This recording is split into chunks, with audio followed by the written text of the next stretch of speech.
Okay, free rare relic. Time boss.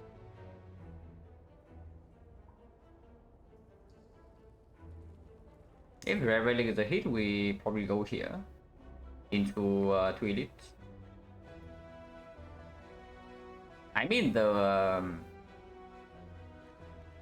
optimistic line is actually taking this floor 6 elite into this elite into the burning elite here, and let's shop to deal with slime boss.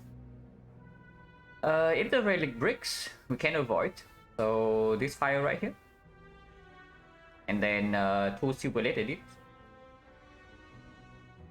There's also of course another line that we go to this fire, take 1 elite, go to second fire if it's like Giria, Peace Fight Shovel, and then we go to super late shop to deal with slime boss. And that's also possible. Regardless, taking 3 potions over a free rare relic right here makes no sense. And pathing definitely changes after we see what this is. And yeah, upgrade the kind to slime boss, worthless.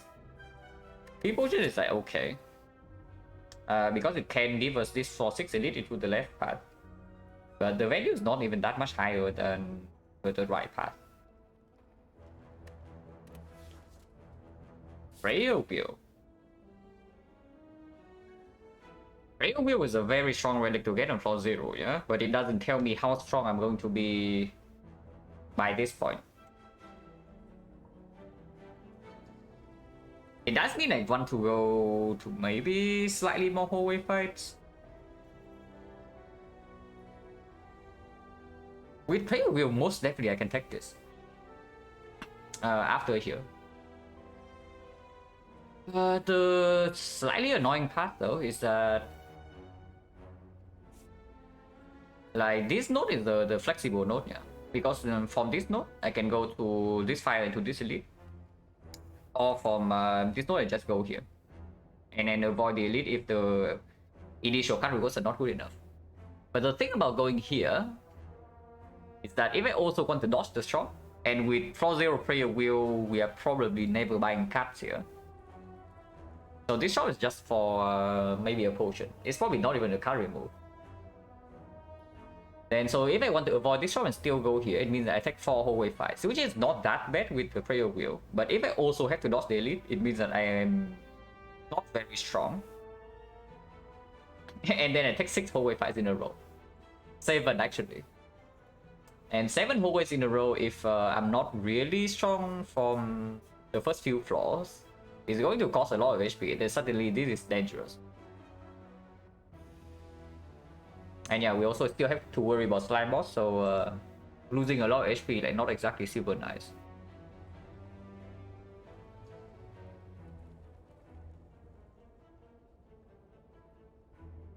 So what does this mean?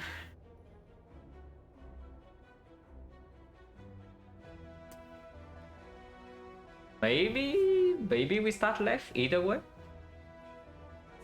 And from this node we can decide again. If this node gives gold, we can actually go here, yeah?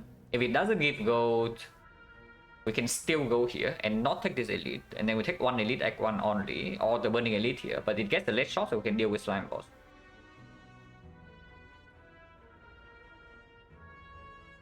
Hello Wheel. Hello Magnet.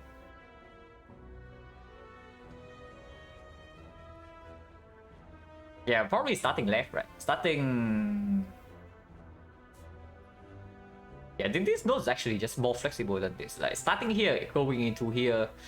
And so if we cannot take this, if we cannot take this, we go left, right? So it's like 4 fights.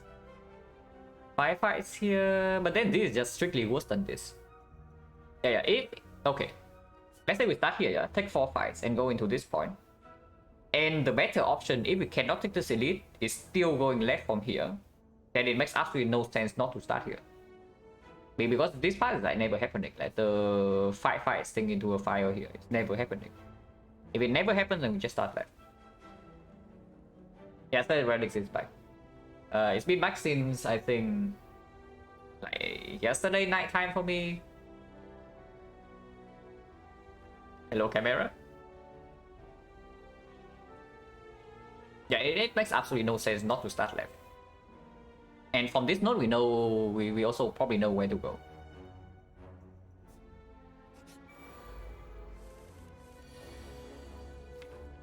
I neutralize and survivor still in the drop house, so there's no reason to take 3 here.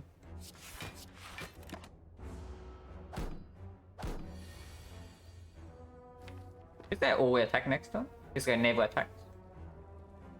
Right, we'll just play with floor 0 is very strong. On average.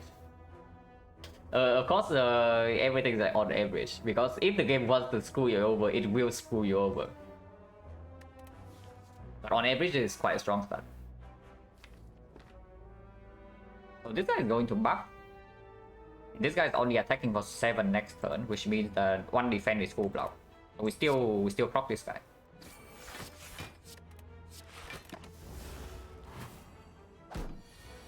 Because this guy needs to... Oh, I don't like that. But okay, next turn we are still weakened, yeah? So neutralize actually goes here now, because we did not draw a single strike. And we need 2 strikes to actually kill this. Defense survivor can still block this, and maybe this guy doesn't attack next turn. So yeah, normally my plan... Before this, my plan was actually neutralize here, play maybe 1 strike here, and play defense full block. And then the turn after we kill this, and maybe block this guy. Or I can even do like 2 strike here and 1 defense still full block.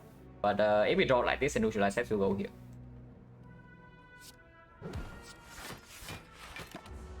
Barricade will be good here. Okay, we are fine. And this guy never attack next time.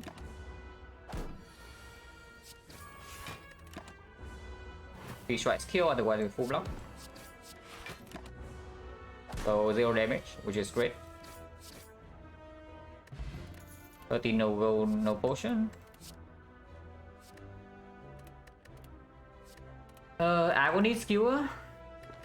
Synergy with each other, decent cuts early game, decent into slime boss. So yeah, probably just Agony skewer. And also pick backflip, but into slime boss, into like floor 7 AD, they don't really like it too much. Hello Choose, thank you for the good luck.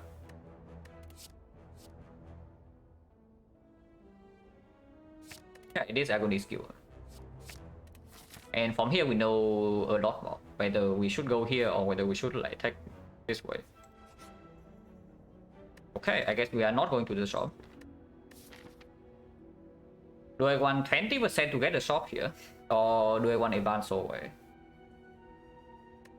But I mean, good thing we have the skill to upgrade. Skill floor 1 is like okay. Skill is a card if I have a choice, I usually would choose not to have it in my deck. But upgraded it is a decent card, Act 1. And it is upgraded. How bad is it if we... Okay, if we leave the shrine until like here, yeah?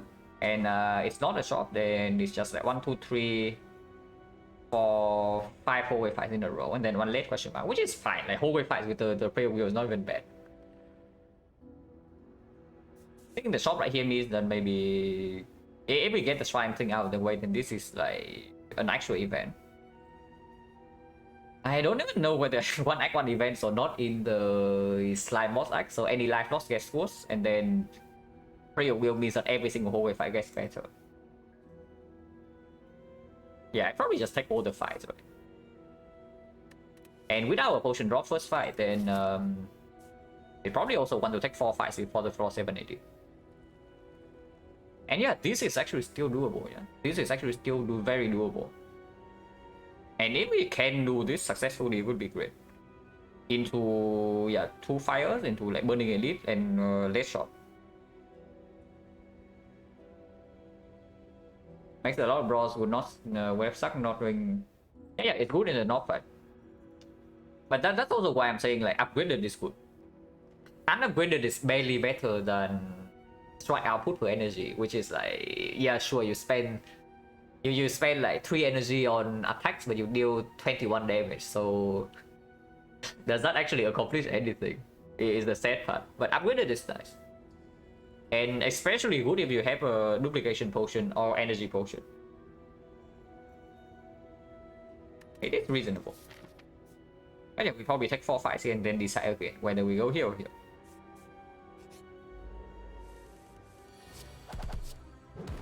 We try skill. Or we just block.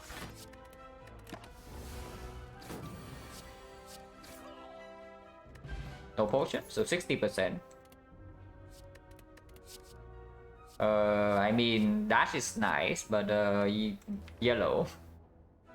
And dash is definitely less nice than usual with the skewer plus, yeah. But yeah, this takes away. If we draw this together with skewer, it gets slightly weird. And yeah, die kind of good into slime boss, kind of good into advanced hallways, and we are farming a lot of advanced hallways here. Well, plans is greedy. So at the moment, our worst elite matchup is most definitely Lagavulin, yeah? Now we have Agony Skewer Die. I mean, we probably don't kill the Knob in 3 at the moment without potions. But we don't really die to Knob. Sentries we are fine. Sentries we have like Die, Skill Agony. Skill Agony alone like kills one sentry, and then Die takes care of so stops and not the other. So that's Skewer redraw will instantly kill one of them. So sentry is fine.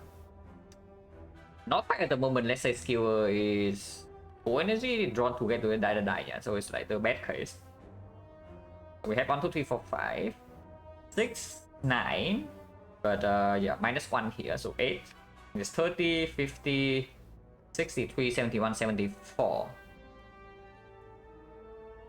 But yeah, so basically expected. Like we don't kill the Knob in 3 turns without potion support.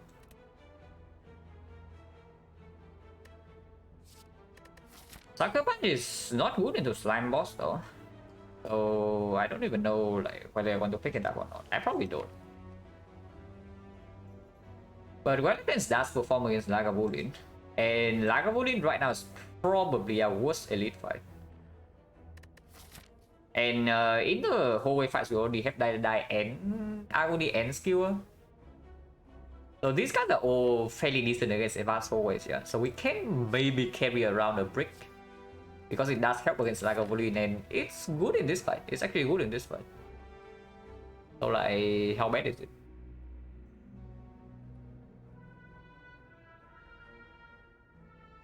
Hello Cantaloupe, and hello Jarash. Yeah, really, how bad is it?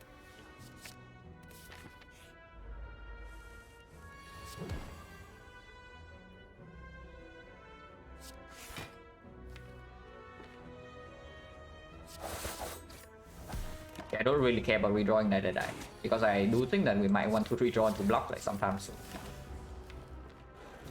Oh god. Okay, this he has a decency not to do 17 this turn.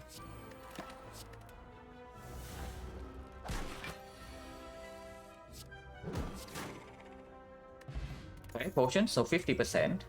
Yeah. Infinite Blades. Before I click Infinite Blades, I just click the Dagger Spray into upgrading Dagger Spray here.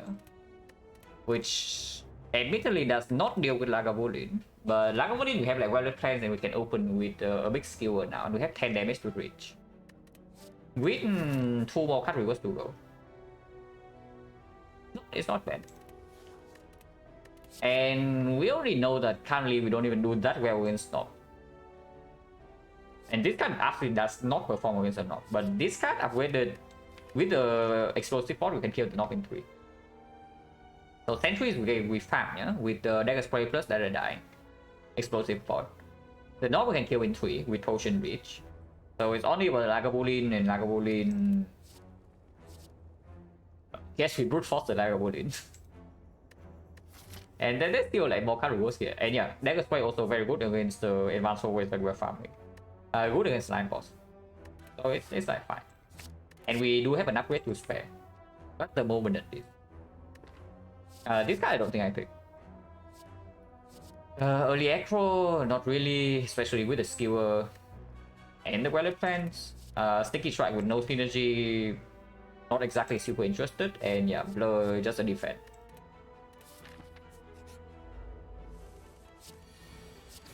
-9.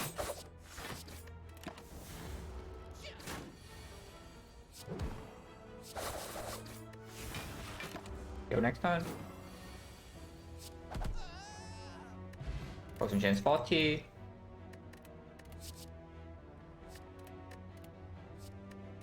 Second Agony versus a leg sweep. Now leg sweep can deal with Lagavulin because yeah, even after 1 debuff we are not that bad in that fight. And it does save chip damage in the advanced always for sure, in case we cannot draw lethal on turn 1. Key Stab is not even good against Lagavulin. It's also probably not performing against Snog, and into Slime Boss it doesn't work. Into Sentries is bad. Sentries we farm anyway, but it's still better than Sentries. Yeah, doesn't perform in Advanced Always, doesn't perform in Nog, doesn't perform in Sentries. And unupgraded, it also doesn't perform in Lagavulin. And I do think I want to upgrade the Dagger Strike. So I probably don't even pick this Poison Stab. But I will pick Leg Sweep over Agony here in this board. Now there was another line that if this right here has Eviscerate or Sneaky Shrine, then we could have picked Prepare into upgrading Prepare. But yeah, it's not here.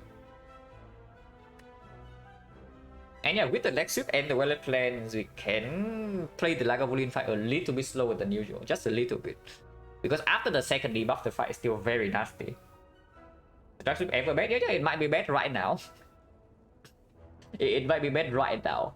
But it is strong later. So, and with the Wallet Plans, it does perform a little bit. Because with the Wallet Plans, our Slime Boss fight usually is like we take the turn 3 hit and we get a very good split afterwards. And Leg Sweep is good for that. But yeah, Leg Sweep when you're on 3 energy, especially when you enter Act 2, it's not going to do what you want it to do. Any reason why no Sucker Punch? If I pick up Leg Sweep, then Sucker Punch is never ever. And Slime Boss is right here. We are not super interested in Sucker Punch against this guy. Hello, Snail. But we can probably get away with this, just because this also saves HP in Advanced Always. And yeah, this one we don't pick. So, I mean, it's not like terrible, but we don't have... We have like 1 premium card in 8 card rewards, which is like, I guess it's okay. It's not like our deck has quick slashes or anything. I think it's like okay, but not insanely spectacular. So we probably don't take this. And with 2 potions already, we take the edit before the whole fight and commit to right side.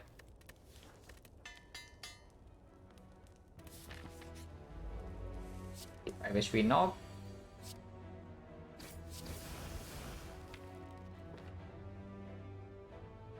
If I don't play Wallet Plans, this is 25,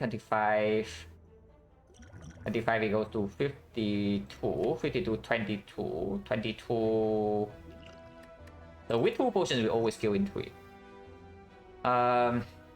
If I play the Wallet Plans, basically we are losing out on 6 damage this turn, but we never miss out on this. But there's still a chance that we just bottom deck the skewer. If we bottom deck skewer, we don't really kill, right?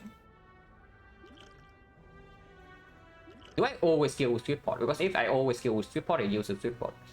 Because in the Sentries fight, yeah, this is not going to perform as well as in this fight. And into Lagavulin with the Wallet Plans in play, this is also not going to perform. But this output, so it plays in every fight. So 52 right here, 52, 22, 22. So unless Dagger Spray lands with the skewer, if it's on the same turn as the skewer, then suddenly we have 21, 21, 41, 41, 53, 53, 20, 25 is still a kill. Yeah, there's no reason to play Wallet Plans here. We need every single energy worth of output. Hello Melfa, thank you for the good luck. I really want to preserve on potion. Really now.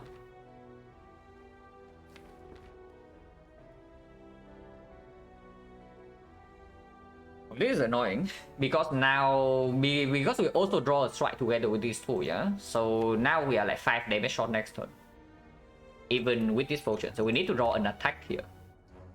I mean, if we miss an attack, we can just block. It's not that bad. I do think this potion is still better, so I got to preserve it.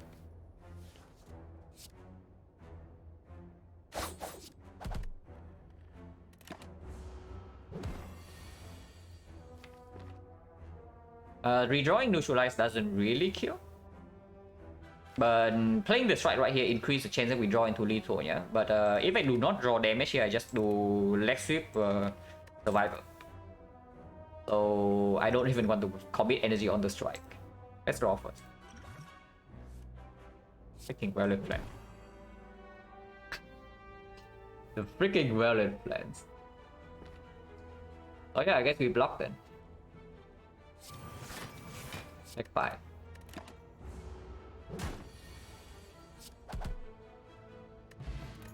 But that's very nice. Fairly exceptional with agony and X-ray and honestly even skewer.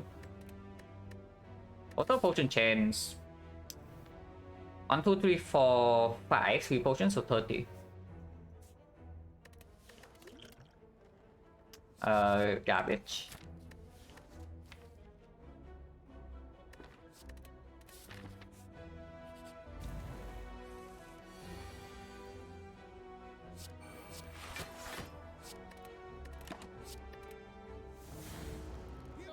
Vajra, yeah, Vajra is very nice icon.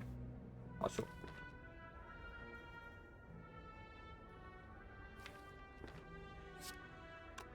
It is definitely not a kill. I felt that they die instead. But we can block this guy with the leg sweep.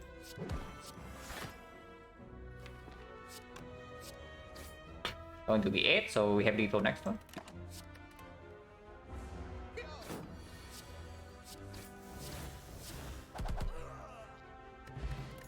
Potion. So potion is 20 now.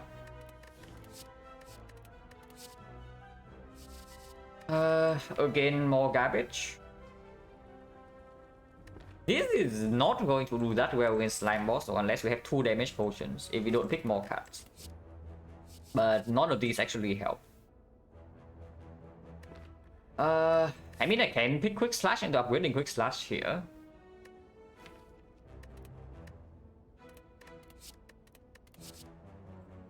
But before I do that, I'd probably even do like Clone Dagger into upgrade Clone Dagger. It's 3 less damage, but again 6 block, and it has synergy with more synergy with relics, more synergy with prayer wheel, and we just fought it now. Flying Knee doesn't make the cut. I mean, Flying Knee is something I would pick floor 1 before these things. Right now, not really, because Flying Knee doesn't really perform until I actually upgrade the well-laid plans, which is probably not happening, at least not in Act 1. If you are saying that the Flying Knee skewer into this guy. And yeah, Clone Dagger also performs against both the Sentries and the Lagavulin right here. Opens up accuracy pick. And yeah, has a decent upgrade. It's fine. Good against the Advanced Hallways as well. I don't think I picked this potion over these things. Yeah, this I don't pick, yeah. If I click a Clone Dagger already, there's no reason to pick this up, and there's still no reason to pick this up. So potion chance 20 only. Have to be very careful with potions, because now like, apparently we don't have potions for slime boss.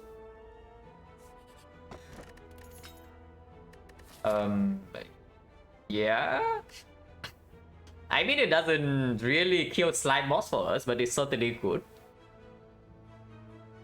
And yeah, Clone Dagger pick instantly rewarded because I talk about it, right? Like it plays better with relics compared to the garbage quick slash. Okay, so basically if we survive slime boss, this one's going to be like decently strong. If we survive slime boss, that is. So hopefully we survive slime boss. I have a lot of gold as well. Like so, the relics early game are good. Our deck is reasonable. And we have a lot of gold. A lot of gold, you say? So we did actually hit the 20% shot. Blade Dance waiting room, Blade Dance right here, but I mean, we obviously we buy Akabeko. We have Dagger Spray, Die, and Skewer, so Akabeko is like a super no-brainer. It's also the cheapest it can be, 157. So now the real question is whether we take this Blade Dance to work with Vajra and Kunai, or we just take a card remove. And I mean, we can also do like Eviscerate with Akabeko into card remove. It works triple time with Vajra and very good with Akabeko, but probably not. I just take the Blade Dance. Removal Blade Dance? Absolutely not. Why do you got remove? I mean, yeah, sure, I know we have Prayer Wheel, so Blade Dance, the chance that Blade Dance actually comes is very high. But I would have 2 Blade Dances in my deck, like easily, and I want it early act too. And it's not even like strikes as a super... Okay, strike is very bad, but at the moment it still can do something in the slime boss. Okay, because you realize that removing right here, what do you remove? You remove a strike, yeah? And you don't buy Blade Dance. You actually make your deck slightly weaker into slime boss, first of all. And we say that our main goal right now is just surviving slime boss. You remove defense, suddenly you still have 5 strikes, and defense are actually real cards with the kunai. So what does remove even do for you? And yeah, remove also makes buy spread in actual completely dead. Okay, not completely dead, but it does make it significantly worse if you remove the strike. And also you just wasted your gold. Removing instantly makes P-Box really weird. I mean, not really weird, but again, you waste your gold for nothing. Instead of just buying a good card. Hello, Eco Artist? Yeah, we just buy the Blade Dance, right? It's also cheaper. Like, why do we care so much about removes? Because I don't care about removes. I don't care about removes. Not yet at least. This is either Lagavulin or Sentry. Sentry, we just draw Dagger Spray turn 1 and they are all dead. Lagavulin, we have Violet Plans and can open with skill Akabeko. And we have Kunai now. With Kunai Vajra, we can play a very long Lagavulin fight. And the Violet Plans as well. Of course, we take the elite. Okay, Dagger Spray turn 1, no problem. Not quite, but close enough. It's 38 damage. You can also get a Kunai stack, but 38 damage, kind of strong. The other line though is that it still deals 30. Actually no, this is 11, yeah? And this is 15. 15 possess 23. 23, 11, 34. 34 and then we have, we take 1 damage. Early, yeah, before we survive slime boss, we do not say GG. Before we see the boss relic, like absolutely not. Because the early act 2, like these relics are okay, yeah? They are fairly strong because they all kind of give us output like one way or another. But it doesn't magically make us take 0 damage in the earlier hallways in act 2. Is the thing. You run into Avocado first fight, you break on your boss relic, and then suddenly you wonder what happened. Because now you have a kunai, but then you're still taking like 15 damage every fight. And then you die in 3 floors. I mean, we can also just kill a middle instantly kill, but that gets slightly weird next turn. With potion chance being 20, I don't even want to use a potion here if I can. But potioning explosive pot right now is like very clean. But potion chance is 20%. Yeah, this is 23, 23, 34, 34 explosive pot perfectly kill this, and then we don't even get the daisies. 20%. Not really, right? If we need to use it, we use it next turn. Like 3 days is no problem.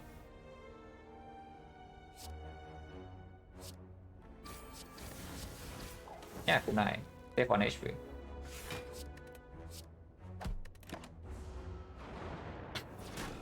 Okay, we know, yeah. First of all, it wastes damage, and then secondly, like turn 1, we can also just draw all attacks, and then we take like 20. But of course, here we draw all blocks, so we can take 2, or we can explosive pot anyway. But yeah, sure, whatever, I take 2. I feel it's full block regardless, so it doesn't really matter that we strip artifact here. Dagger spray or that die kill this, so we never neutralize here. And next turn, let's say we draw like Violet Plans, 1 defense and then 1 AoE, so we are playing that. It is 14, 14, 14, 10. Is 24. No, 28 right here. 38. 38 plus 7 is perfect kill on this. So neutralize damage doesn't even get anywhere. I guess somewhere with Clone Dagger. I guess that's good enough. After Violet Flame is down, this fight is like 3 PO anyway. Better, this is like mediocre draw. If you see the next hand, if the next hand is bad, then you can say it's a bad draw. But so far, this is like mediocre draw. Not good, but not terrible.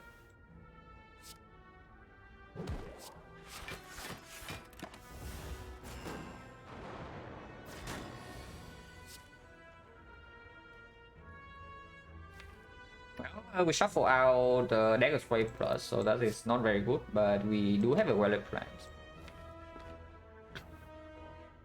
And yeah, we know the next turn we already have 28 AoE damage here, so this guy is just dead.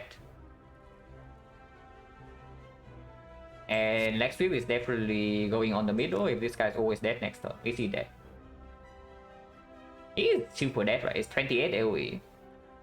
So 35 with a strike. We waste quite a lot of damage if we go here, but it's like whatever. It's like whatever.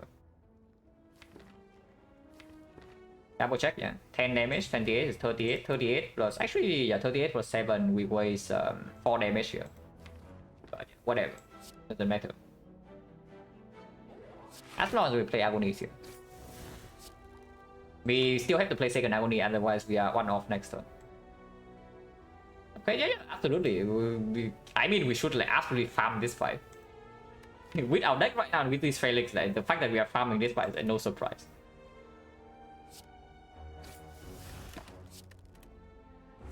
A lot of days, but now we have Violet Plans and yeah.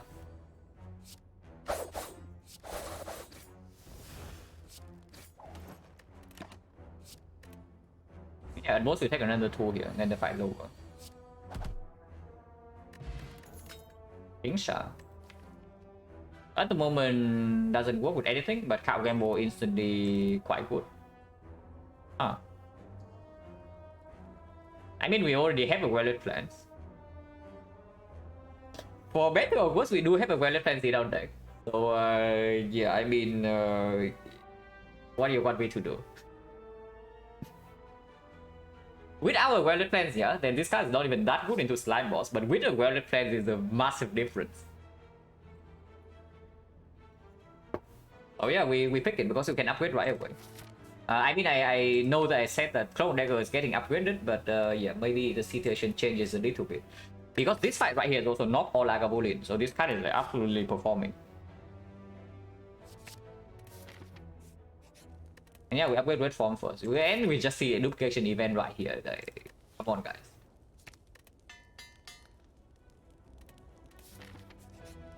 Okay, not quite, but close enough. Can we come back home now? Not going to be very easy to set up, but this combo very, very strong. If we even like super late into the run, like into the Act 4 release, Penny Akabeko one shot with skill, I'm pretty sure. We can even calculate right now. Skill is like 11, yeah? 11 is 18, 18 is 38. And 38 on 4 energy is 144. That one shot the shield. With 5 energy, it one shot the spear. So yeah, that's pretty sick. If we so basically we really want to set this up to 9 every fight if we can.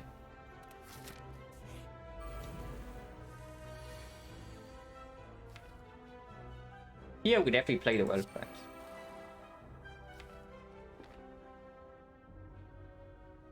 And yeah, I guess we don't wait for the Akabeko thing. I do hold leg sweep though. Overstrike.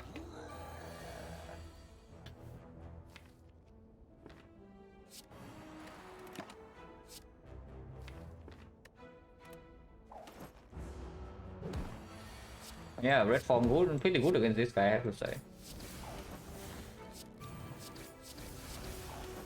And we have Penny Akabeko against Slime Boss. How relevant is that? With Skewer, is that too much damage? Is my main concern. With Skewer is going to be 19, yeah, 38. 114 damage on turn 1. I mean, I guess I take a 36 split if I draw Skewer turn 1. With no slimes in my deck. I guess I'll take that.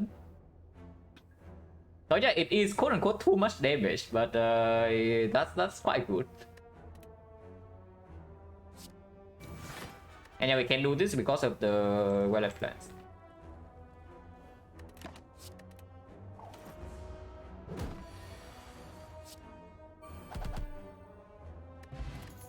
Wow, Snecko Scout, exactly what we want right here. To see, have synergy with our Vajra, our Akabeko, our Penip, and our Tingsha here. Like, exactly what we need. We are like picking up poison from now, guys. Our starting choice was wait, Sound Off? Do we have Sound Off right now or before? But just in case I can type it in the chat. Upgrade. 3 potions. 6 marks. Ready? Wow.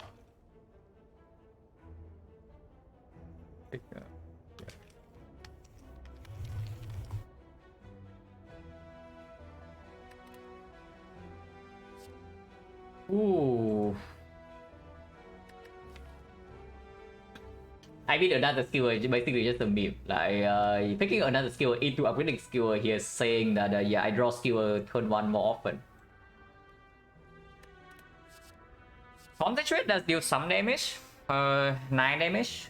Works with the skewer, okay with the Valley Plans. But not really, right? This deck can play with Snecko. I don't know how much I like to play with Snecko, but it can play with Snecko. Because Snecko means the skewer is drawn more often turn 1 as well.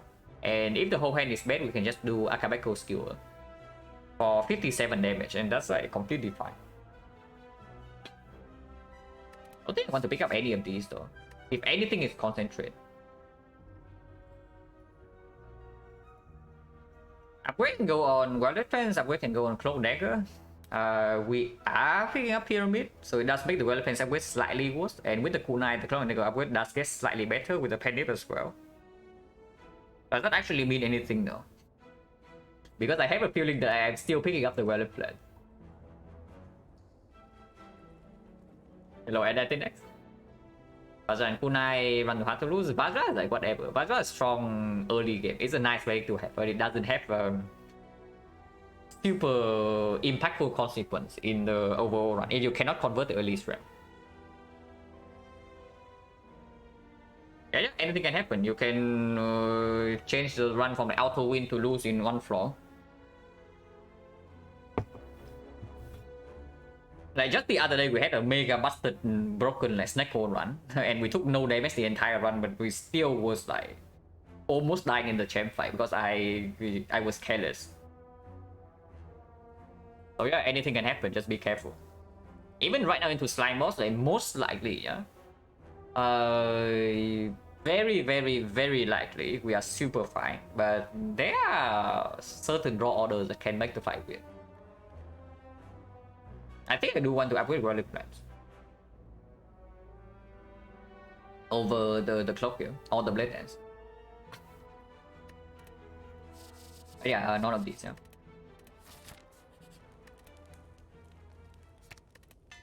And yeah, Pyramid is summoned, so now we definitely see Pyramid. Wait, even though that I'm definitely getting Pyramid, I should have picked the Concentrate. Yeah, if I always get Pyramid, then I should pick the Concentrate. Deals 9 damage, very good with Pyramid anyway.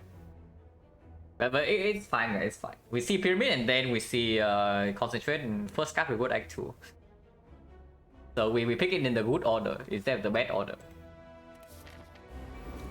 Okay, turn 1. Not quite, but Violet Plan's turn 1 means that we're just chilling here.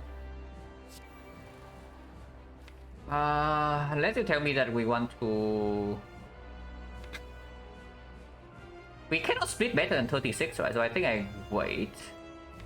Even if we have to take the turn 2 hit, it doesn't matter. His skill needs for your skill is 114, so we are splitting on 36. And yeah, I think I wait. Hit the leg sweep and keep maybe 0 cost damage card. Neutralize better than Agony, because I think I do want to redraw the Agonies. Considering, yeah, why not, right? Because Weapons is already here, and it deals 9 damage with Thing Shot. And we have skill red form, so like, how bad is it really? It was not good enough for me to actually click, but you should definitely consider that. Yeah, because it already has synergy with both our relics and our deck.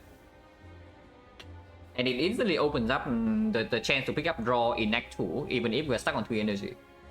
And that's pretty big. You can pick up draw in Act 2 even on 3 energy. Especially with the kunai, we probably want to click every single backflip.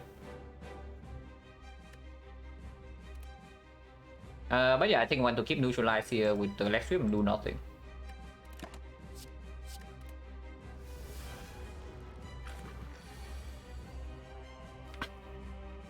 You're doing nothing?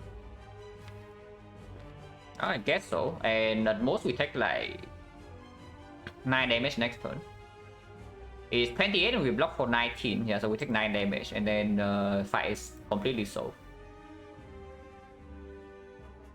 Yeah, and this is why we upgrade Relic Plan, so that we can actually do something like this. We can also just play red form next time we draw into it. But I guess not. So we take 9.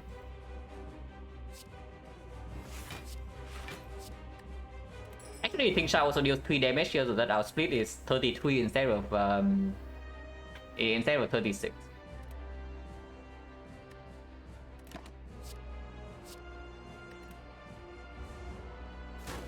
And yeah, we go.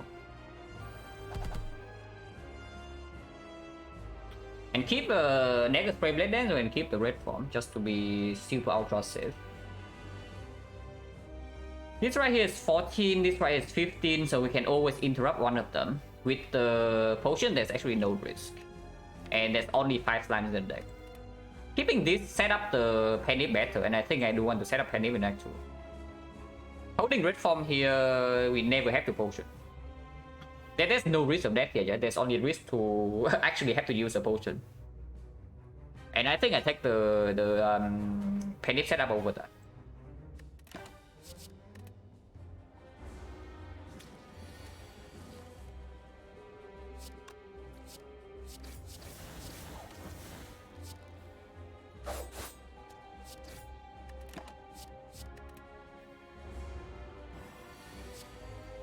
Auto Flame, would I bottle Dagger Spray or Skewer here going into Act 2?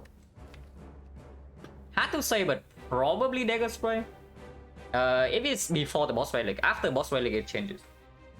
If I have 4 energy, I can definitely see bottling the Skewer.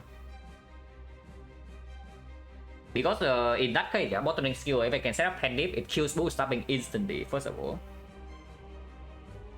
And it basically deals half of automatons and collectors HP worth of damage, and Chem is already dealt with the kunai, Violet Plan, Witch Chain, and red form. So bottling Skewer also, like I talk about it when we see the Penny Bakabeko, like 5 energy instantly kills Spear and Shield turn 1. And Dagger Spray cannot do that. 4 attacks we can do that.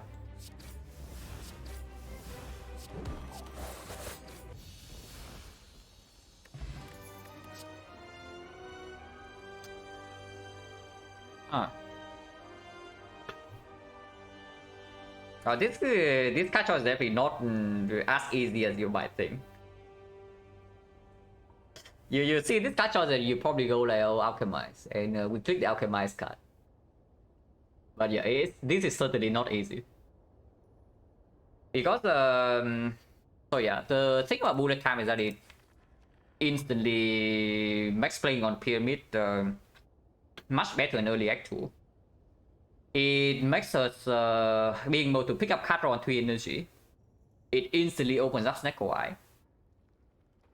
And yeah, with the prayer wheel, we also see more card draw than usual.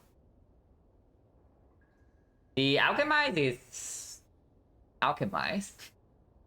So probably don't need to talk about that. And to the crit, probably the weakest options out of the 3, but it does open up Kai as a boss relic. And with the King Shine does deal 3 damage per turn. With the Prayer Wheel, we also see Tactician Eviscerate or whatnot more often. Not like we care too much about Eviscerate at this point. So that's probably not a huge deal, but mostly it's like the Tactician and the Kite. Probably the weakest option out of the 3 though, so it's just between Bullet Time and Alchemize here.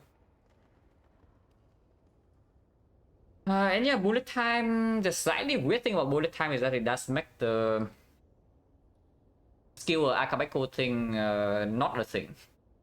If we draw Bullet Time turn 1. Because Bullet Time is at the strongest when we draw turn 1. I mean, with the Violet Plan Plus, that's not super true. And I guess Bullet Time does work with the Kunai pretty well. Skipping Alchemize in this was really weird to me, but our Relics and our deck both are saying that we should pick up this Bullet Time. Yeah, especially this deck being stuck on 3 energy is not going to have a nice time, yeah? Even if it's Pyramid in early Act 2. Yeah, Bullet Time skewer like Vega synergy. But that is the only quote-unquote anti-synergy we have in the deck. And even then, it's not even that bad. Because we can just do Violet Plans and then hold skewer for the turn after, if we need to. Otherwise, we can seal on 0 to advance Panic to proc the Kunai. To me, it's just that Bullet Time opens up more boss relics options. And the way I see it right now, our run only gets excessively difficult from here if we break on the boss relic. That's basically it. If we break on the boss relic, our run can get slightly weird. Otherwise, we should be fairly strong. And Bullet Time definitely prepares for that better than Alchemize.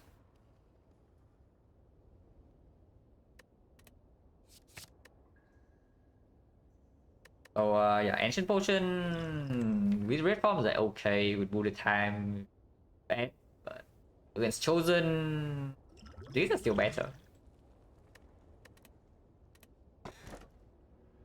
Yeah, guess what? We can pick the Snecko now because we have a Bullet Time in our deck. So good play rewarded. Yeah, good play rewarded. Otherwise, we are stuck with. I don't even want to know what we are stuck with here if we do not have a Bullet Time. Probably still the Snecko, but now we have a Snecko without Bullet Time.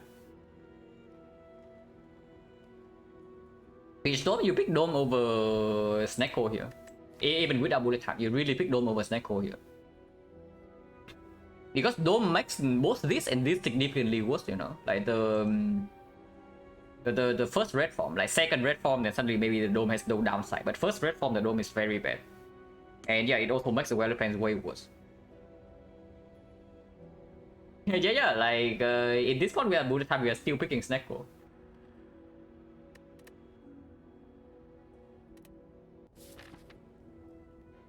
So there's a Cham. Kunai stacking gets a little bit weird now with the Snecko, but we do already have a Leg Sweep and Violet Plan Plus.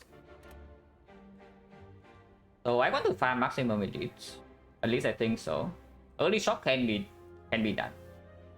So we go like triple question mark right here into this shop, and from this shop we can decide. Because this elite is optional.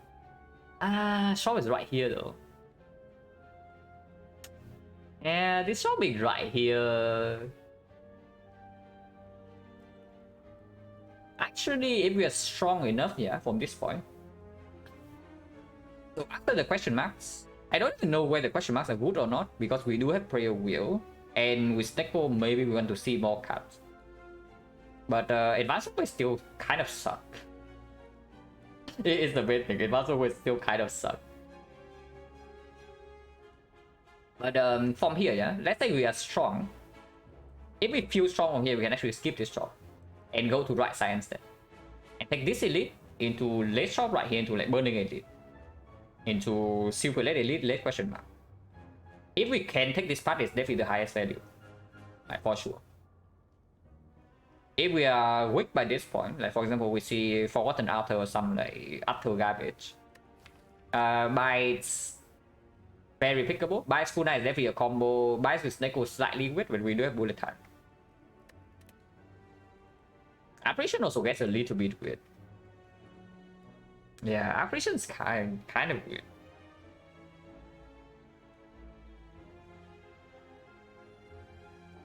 Maybe is it ever like 2-5 first into 2 question marks?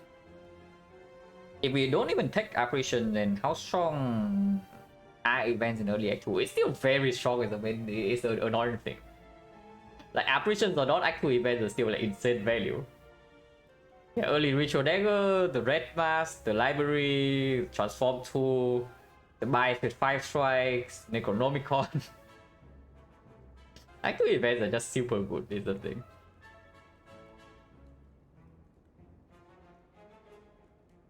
Sector Scout and Sector Eye, what is the set wonders? Yeah. Probably still go here with triple question mark because if we take this fight, yeah, if we take 2-5 first and then we feel strong, suddenly this is advanced hallway. And if possible, I want to minimize the number of advanced hallways still if we are going into the hash part.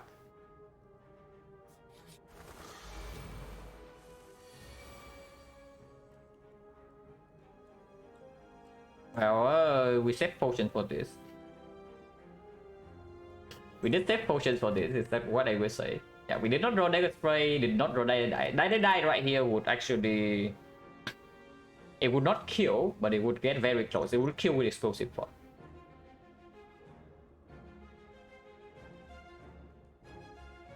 And yeah, we are being like hard countered here. I know. I'm really taking 3. And I guess 3 is not that bad. Yeah, how much damage would Dagger Die be here anyway? I know the Dagger Spray is completely chill, yeah, but Dagger Die would be 14. 14 is 22. And yeah, 22 Penny is actually 22 AoE, and then yeah, with this it kills everything. Here is 15, and then the ships are dealing 2 each, so 21. And I guess we still have to explosive, and we hit this guy.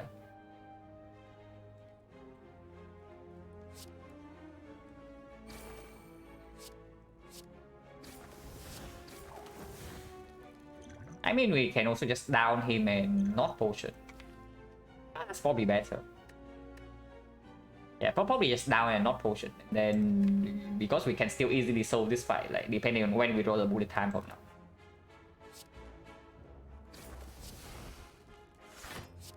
Shot damage. Like 3. Yeah, know that we draw bullet time next turn, guarantee.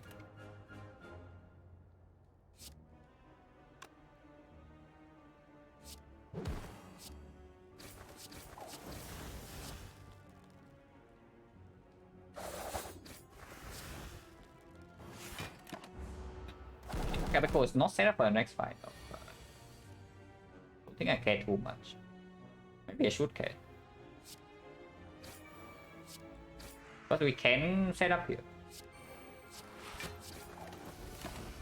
Not really for Penny Akabeko, but we can do something. We cannot get up to the Penny. At least I don't think so.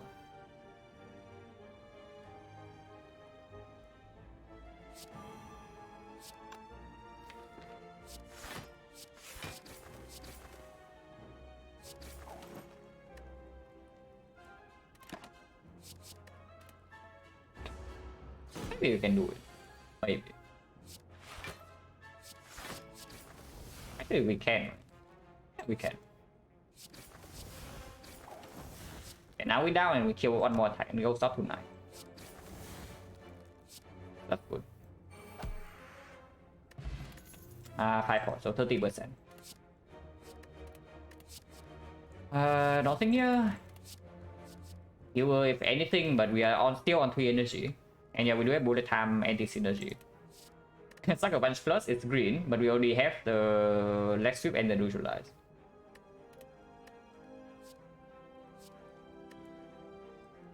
Hello, Saber. This one's going pretty nicely. Our relic bar is very strong, yeah? So if we run into any problem right now, it's just the Snecko screwing us over. If it decides to screw us over. But the relic bar is very strong and our deck has high potential. We just fought the burst, so probably 5 points better than explosive.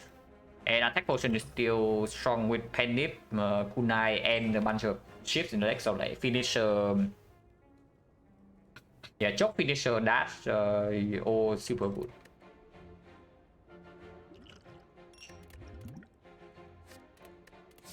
But yeah, we don't pick any of these. Yeah, I know I just talked about finisher, but that's only finisher 0 cost. If anything, it's just like a bunch plus, but I don't even think I want that. Regal Pillow. 1 upgrade, maybe 2 upgrade, maybe 3 upgrade, but this upgrade is slightly weird with Snecko. And yeah, if we are going into the super hash path right here, maybe we do rest before the champ. If we see Forgotten Altar in these nodes, we are probably resting here. I don't keep this. I don't keep this.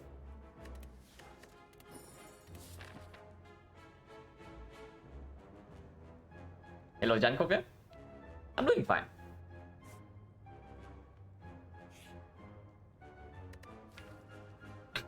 Okay, I know I talked about Transform 2, yeah? But what about mutations instead? With Penip Akabeko mutations. And our deck has a million multi-hits, like Dagger Spray, Endless Agony, Skewer, Blade Dance, Bullet Type. I know I just talked about Transform 2. But what about the mutations? Now, something slightly annoying about the mutations, though, I would say, is that pellets is... Normally, whenever you click mutations, you always think about the pellets. That's like 3 permanent strength potential. But here with the Snecko, I don't even know whether we want to do that or not. And if we cannot actually get rid of the quote-unquote debuff, then mutation is like not... It's still strong. It's not that strong. It's good with Snecko. Because we do draw 9 cards turn 1, especially with the bullet time. But I guess after picking up Regal Pillow, we also don't care about Bias Stretch, right? So even if we tweak Transform 2 here, Transform 2 strikes, and then we run into the vampires here, we just accept a death flow. Probably just transform. And we just transform into like, I don't know, Bullet Time Nightmare or something. Okay, close enough.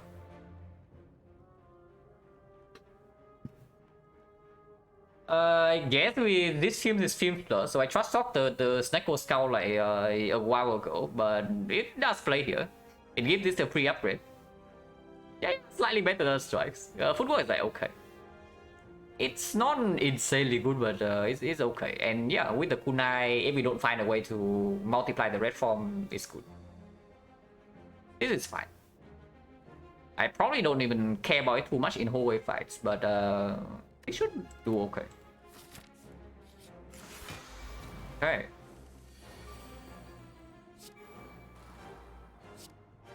I just trust on the footwork and here it is. Full blocking this turn so that I can still hold the red form. So that's fun. Yeah, full blocking. So do I want to play this die or not? It does cost 2. It breaks the endip, but double shopping. How bad is double shopping? Pretty bad, right? But we can skip this shop. We don't even take a remove here, and then, or even if we take a remove after this 2 fight, we still have enough gold to spend here. That doesn't go through. Actually, we can go here to this fire in case we need to rest.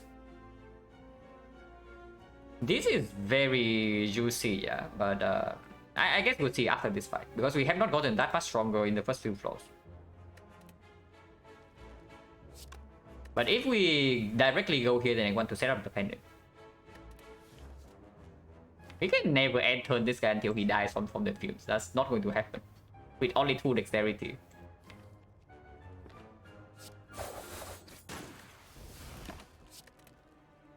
Especially since we might actually need to reform like Spoon.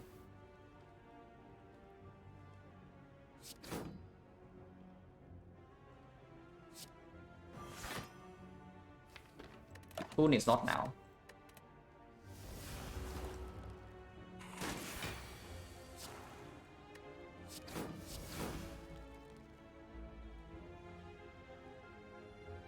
It takes 1. To exhaust agony. Actually, it doesn't. That means I cannot hold a cheap blocker in my hand for next turn. I really care about agony exhaust, right? When we do have bullet time in the deck. So let's do something like this.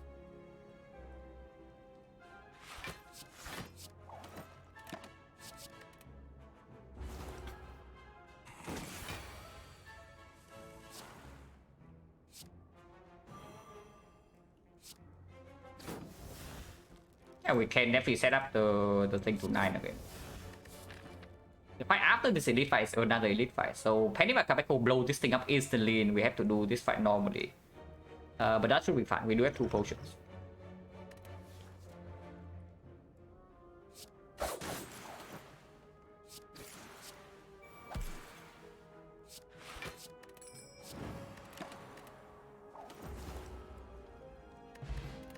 To go right, I also want to go right, but this card reverse needs to be good for me to go right from here. Because this is advanced always now. Like we seen 2 easy hallway fights and now this is advanced always, followed by another advanced hallway, followed by another advanced hallway. And then we have like 2 elites back to back.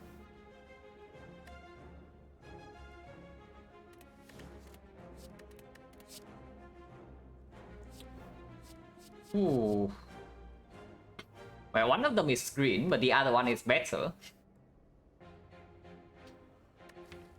So do we care about it being green or not? At the moment, no actual discuss synergy, yeah. But Sticky Strike is usually quite a strong card with Neko. Because it does allow you to pick up Electro, it does make the card gamble better, and yeah, with the Ting Shine we also pick up card gamble. It makes the tool trade very nice. And Tools is already a good card with Neko. And it's green. It's still the dash right with the kunai. Like we kunai is probably has to be the dash.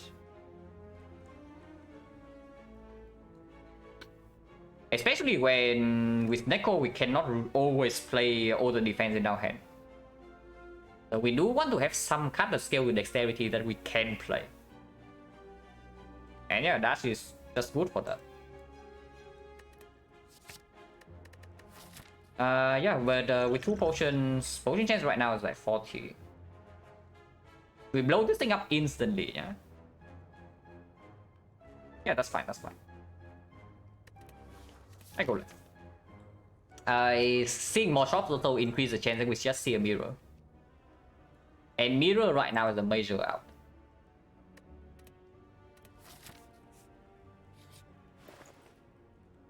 Okay, useless. Okay, not useless. It draws 1 card. But not very useful. Can do 2 box. The slight problem with 2 box is very good, you know, with Neko. But the slight problem with 2 box is that whenever we draw Agony on turn 1, it overdraws. And it does happen fairly often, and I still do not want to remove Agony over Strike. We also do not need the immediate power super urgently. Remove? No. Agony stays. Like, why do you want to remove Agony over Strike? I'm saying right here that maybe I just want to take the Strike remove and then leave this shot. And And then we still have enough gold to do anything here. Like if we take a second remove, we can buy any shock relic. And yeah, the thing with this thing eating up one draw on turn one whenever we draw Agony is actually happening fairly often because our deck only has like 24 cards. And immediately if we take the toolbox here, yeah, and we also take the card remove, this shop is dead, but we also turn off the cleric. Honestly, I don't even care about it that much. Overdraw 7 plus 2 plus 1. Yeah, right now we don't overdraw. But with the toolbox we do. We have 9 cards with this. With the Snake and the Ring of the Snake. And then whenever we draw Agony turn 1, we have 10 cards. With the toolbox we overdraw. Without the toolbox we are fine. But with the toolbox we overdraw whenever we have Agony turn 1. And that happens very often. I mean, of course, you can also buy the toolbox and remove the Agony. But I don't know whether I value toolbox that highly that I would intentionally remove better card from my deck compared to Strike. And while also killing the next shot. Toolbox is good, yeah, don't get me wrong. Toolbox is very good. But in this part, I don't think it's worth it.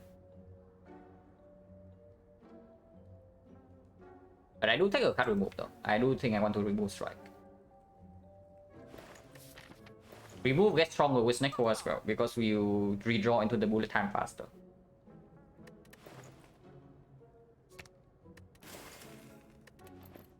Could have bought the trip, but I don't think we need it. Yeah, it's the bull stopping.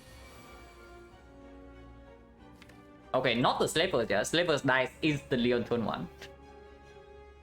So the Slavers are intelligent. They know that they stand no chance. So they send in the thing that actually survive our Penny Akabeko. Even the leader fights are probably trivial. This fight we do need to think about. But yeah, holding the Penny is like complete nonsense because this thing right is only 114 damage. And yeah, quote unquote oddly, but it is true. It's only 114 damage. So we cannot rely on Penny Bakabeko to one-shot this. We play this fight slightly long.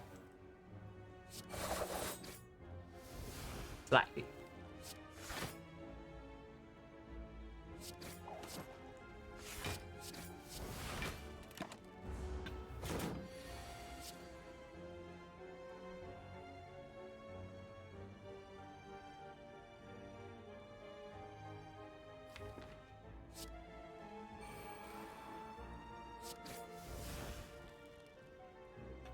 Could have left the Agony in because if I leave the 0 cost Agony, it does create a 0 cost Agony next cycle, so it's actually a good card. But I guess whatever, next time we just draw bullet time red form, then we go in.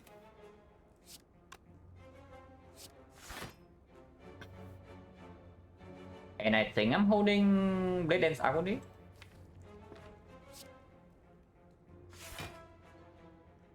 If I spend it. Maybe not, because 1, 2, 3, 4 right here with this. Next turn is 5, and then Pendip goes to 9.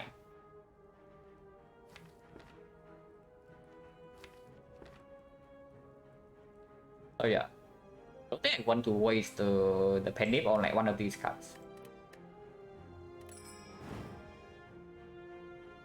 Yeah, 1, 2, 3, 4, 5 right here, Pendip goes to 9. If I can keep Pendip on 9 against this, it would be super mega great. But we'll see.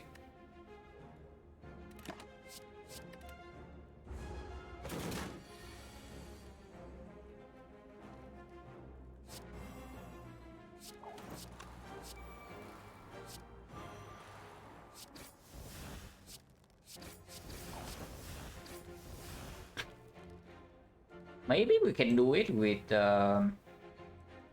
just blocking into one skill that deals 33. Need the Fumes to deal like 40 damage though. That's not realistic unless you also throw a potion. But it's worth, right? If I can keep Penny by Cabeco, it's actually worth like using the 5 port here.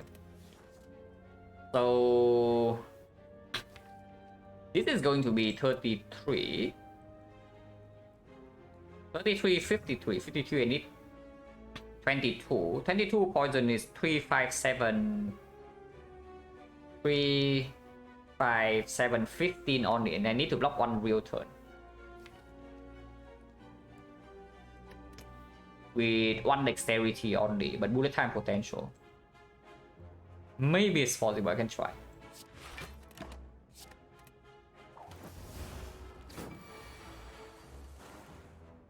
Yeah, 0 cost bullet time as well. I can certainly try.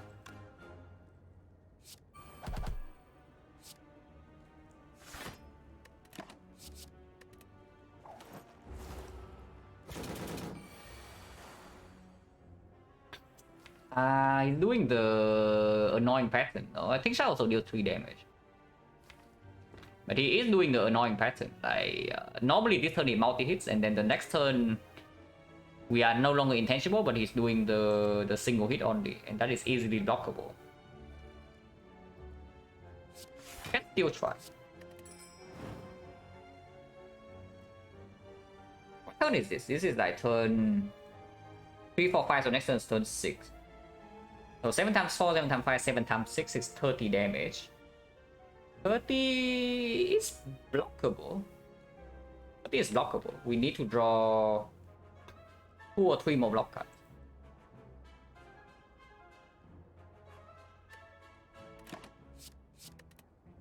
And we have no wounds in our deck, so actually no. It's more than that, but we can still block this. Yeah, easier.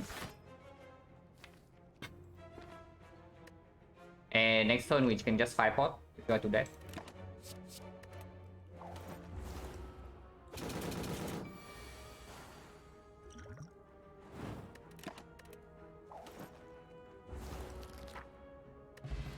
Okay, no potion back.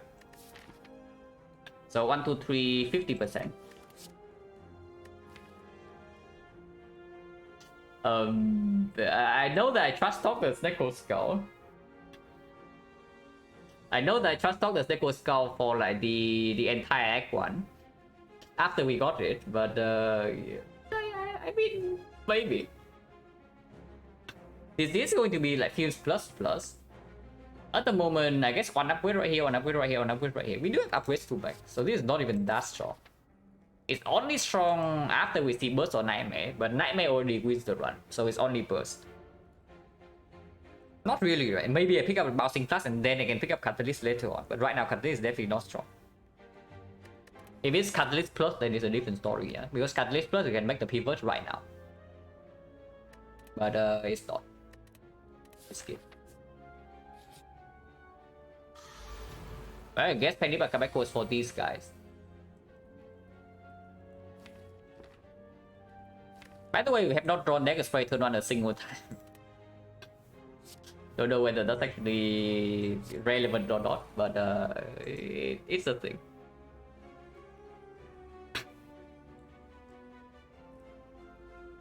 And we do nothing here because I have a feeling that we are doing nothing here. Because even if I do strike here into cloak and dagger, we don't really kill by turn 1. So I think we just keep the Penny Bakabako and then we play this fight like normally. But we do have a red mask turn 1 now.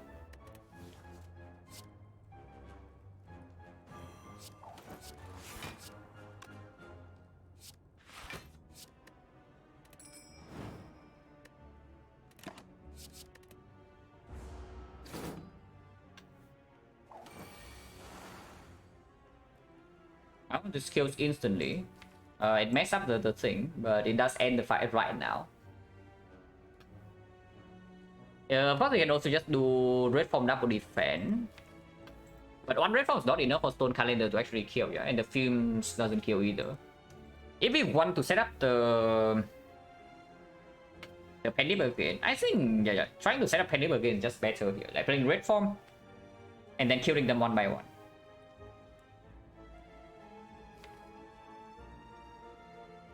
get a little bit weird and we might take some chip damage. Hello, this fine? This one's going fine. Like, our relics are very strong and our deck is not too bad either. We do get weakened, yeah. We do get weakened, but Film Slush is ticking. Yeah, it's fine, it's fine. We probably never run into like, any real problems here. Actually, we are not weakened, because we can just kill this guy right now. That's good.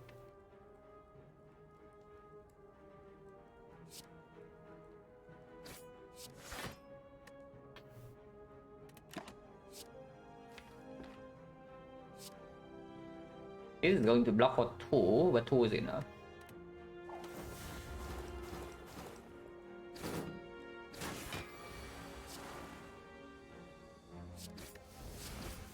Really, people like overblow how better the Endless Agony actually is in the XecnaR deck. Really not bad at all. This in the first deck cycle. Second deck cycle it becomes like, really annoying. Yeah, if you do not get rid of it, or if you do not have bullet time. But first cycle is still probably fairly positive, and it's actually still better than the garbage strike.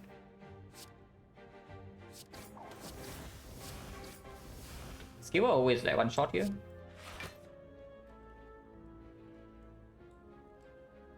Redrawn to Blade Dance would be great. Next turn he gains block and we need to kill him over 2, but that should be fine.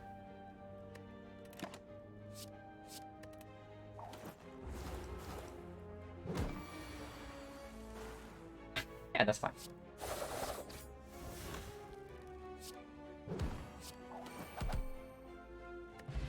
Remove 2 boxes, yeah, absolutely. Which is why I'm saying like, do I value the question to ask is like, do I value the 2 box so much that I would remove the Agony over Strike and I still kill the second shot? And the answer is no. I like 2 box, but not that much. With bullet time already, with the XecnaR, this is no longer it. Reflex with no discard, yeah, sure. And couch off way too early and we probably don't even need it later.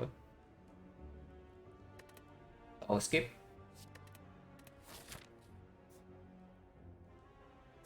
Okay, slavers cannot dodge our Candy Wakabeko forever, yeah? So surely they will be here. Surely withdraw AoE turn 1. Okay, I guess slavers are fairly good at this game. And you can also see here again, yeah? They die instantly, turn 1. But they just keep hiding. They know, guys. The slavers actually just know. And then just watch. They are going to stand like the bull starting to go die here again. Yeah, this side we can probably set up Panic again. So that's not too bad. 60. Yeah, let's do that. 60 AoE kind of good.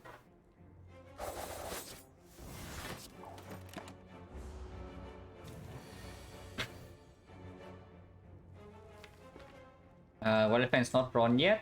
If we do not red form this turn, we take 8. I don't want to take 8. So let's red form.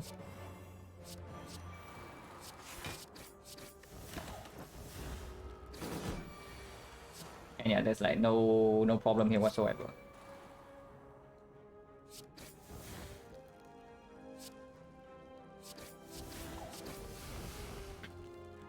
Maybe that was bad because now I cannot use dash to block next turn. Rejoin to skewer kills. Maybe I can just use dash and then Films will kill. Yeah, we just redraw into. We can also just not attack this turn. That's true too. We miss a skewer next turn. It gets slightly weird though. Unless I play Dagger Spray this turn to kill these, but then we need to actually block. And that's not possible.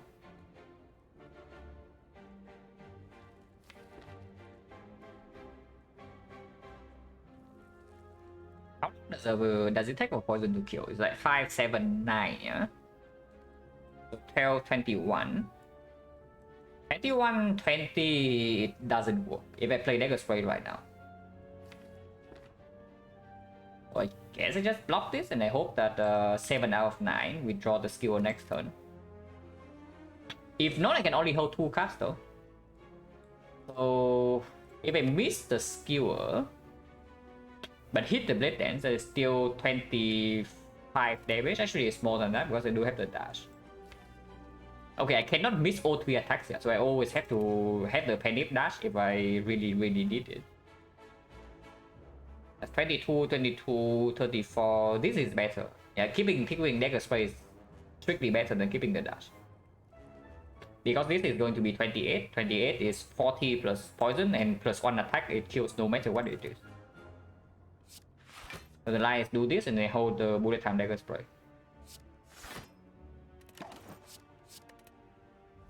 If we draw Skewer, we just have a clean kill with setup. If not, we kill either way. So nothing can go wrong here.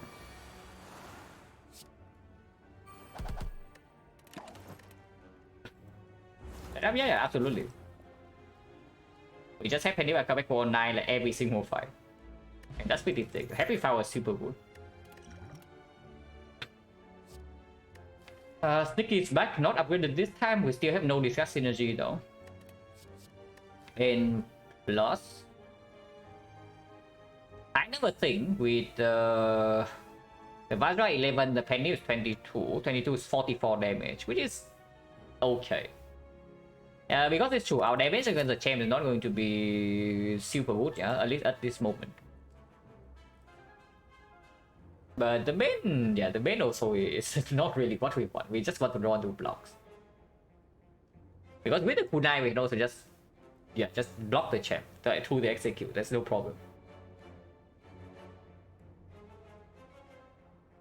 But I probably don't want to pick any of these because we only have upgrade targets as well.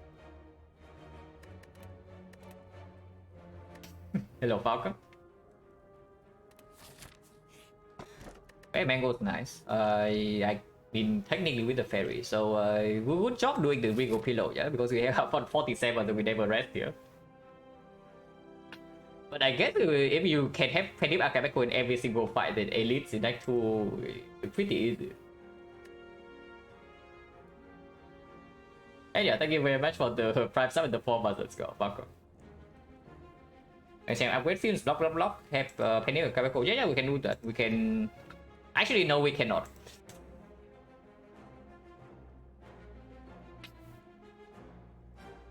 If we want to do that, we need to remove this.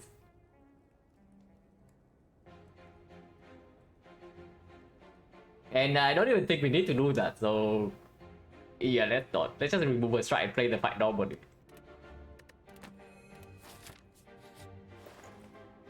I will save both this shop. Souvenirs here, which is fine. Not insanely good, but it's fine. Just remove target I've ever seen one. The strike, yeah, I agree. But do we actually remove here over buying the souvenir?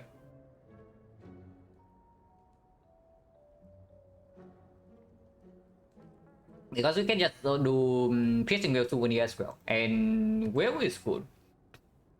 Wheel is still very good even with Neko. We still want at least one way to strength reset. Especially since Awaken 1 we can easily deal with Kunai as long as we have strength reset. Honestly, even without strength reset, Awaken 1 is probably still a job, but it's mostly for Time Eater. Because Time Eater, you cannot stack up Kunai without giving him strength. And yeah, so if you only have the Kunai against Time Eater, the fight gets weird. Buying this though, I can also see it for free with the Prayer Wheel. Yeah, playing Fat Load Red Form from Lock also pretty sick when we have like Kunai backload to scale our defense. The only slightly annoying thing is that yeah, we have another thing that also kills the artifact. And usually we play this before the Red Form. So that's the only like slightly annoying thing. But even that is not it's not that bad, right? It's not that bad because it's definitely useful in the hard fight. We can just not play the bullet time early. We play our power and maybe keep the bullet time or not play it at all. Block vulnerable and then outscale the fight afterwards. Yeah, that is pretty bad. That is actually pretty bad that we usually play this before the red form, but we have options. How bad is it really? Maybe we can just take the card remove though, because the remove also pretty strong with decoy, right? It's not like remove like the absolute garbage or anything. We can also just keep removing cards and then play bullet time once every 2 turns. By 2 souvenirs, so interesting. Yeah, probably can just remove.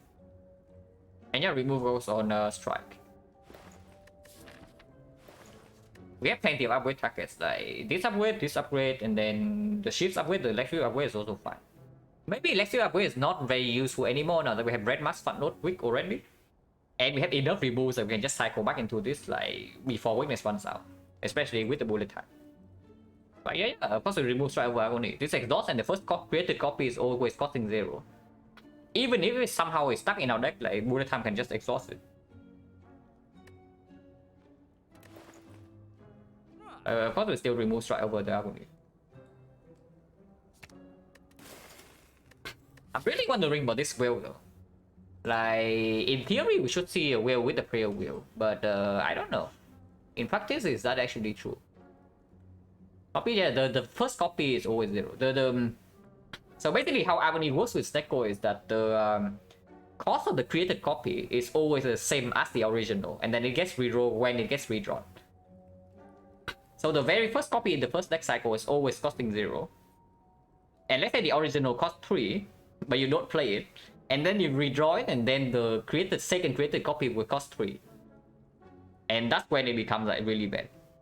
But second cycle only, and only if you also don't draw bullet time together with it. So that's a lot of conditions for it to actually be worse than strike. So no, you cannot block confusion from Snecko. You can cleanse it with the palace, but you cannot block the confusion.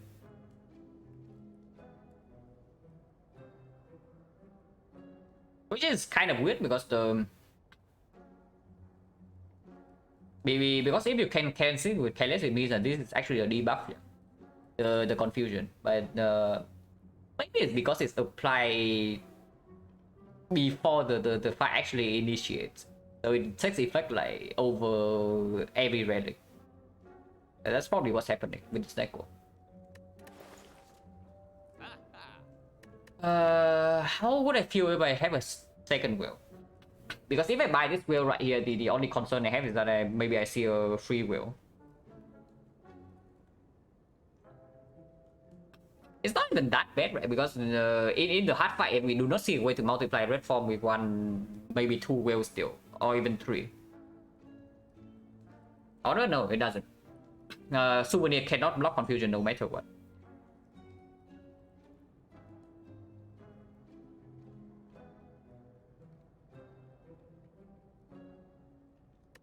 I don't hate it. I really don't hate having like maybe 2 or 3 piercing wheels in a deck that relies on kunai.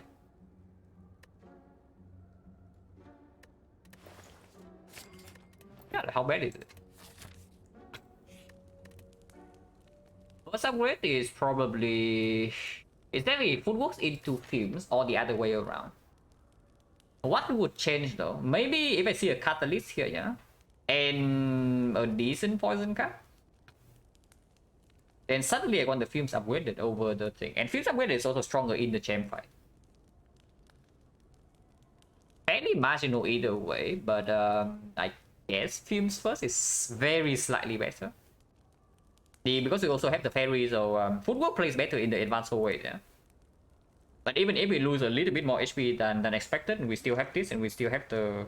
Okay, whatever, this doesn't play. But we do have the fairy still. So we can make the upgrade even on low HP. Yeah, films upgrade probably comes first. And honestly, I don't even know. Footwork upgrade probably still comes before like one of these. But these upgrades are not weak either. In particular, like one of the maybe Clone Dagger over Blade Dance. Because it just makes the kunai stacking smoother. Play one blade, then stack the kunai. Play one chrome dagger, also stack the kunai. We don't need to. If we got the chance that we actually get 2 kunai stacks off the blade dance is lower. Only when we line up bullet time. Okay, if I back the kunai upgrade, it's going to be clock first. This is where it comes up. Oh, Slivers are finally here, so we knew we draw on turn 1. Not quite like a stray, but they are still all dead. So that's cool.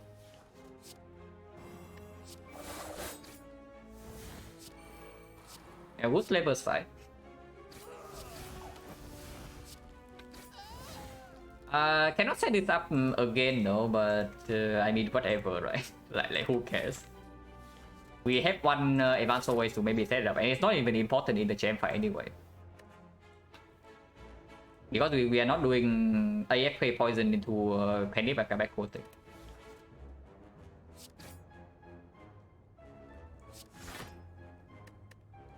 Whatever, I can play Red Form. Just kill next turn. Yeah, they can only dodge me for so long, it's true. And you can also see the die instantly.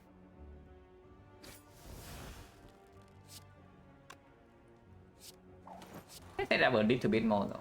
Like this.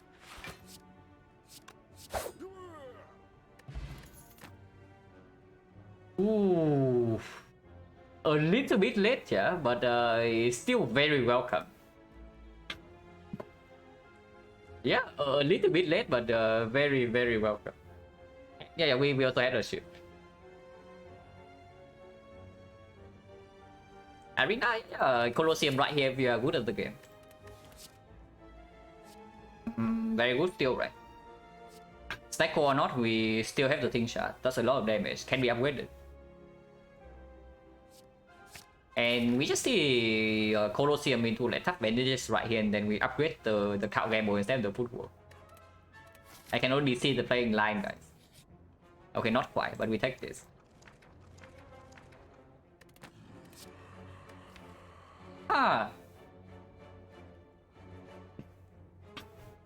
So something tells me, yeah, that a lot of fights are going to die turn 1 if we draw skewer. Something tells me that a lot of fights are going to die turn 1. Okay, maybe this one. This one dying turn 1 would be great. It doesn't die turn 1, but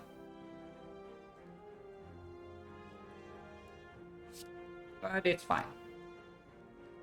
We definitely played red from turn 1. It's what's happening here.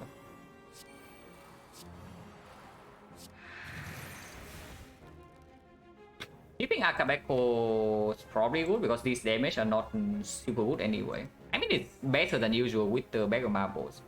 And it does open up hand nip for next turn. But yeah, I think I do nothing. No, turn 2 we don't really one shot. I mean, it's still like 30 damage, but it's not that strong. Imagine trust on NSL only, like look at this, it's going to hit twice now. But this is 22, yeah? So this dies, but we don't need it to die. Next time we're still intangible. Oh my god, look at that.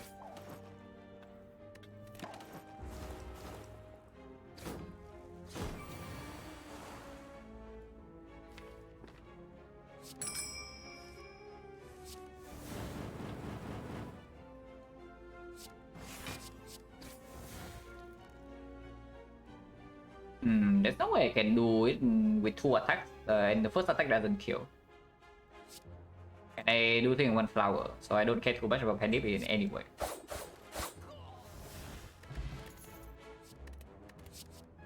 Garbage.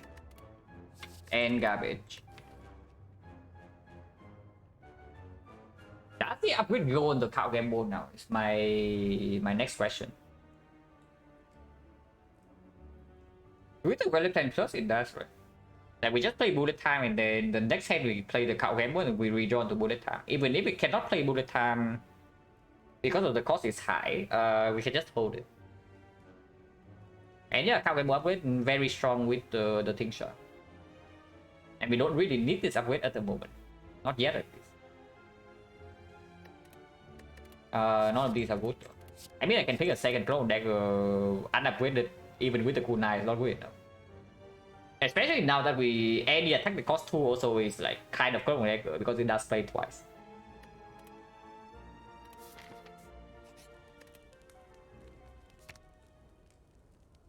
But yeah, this one is very strong.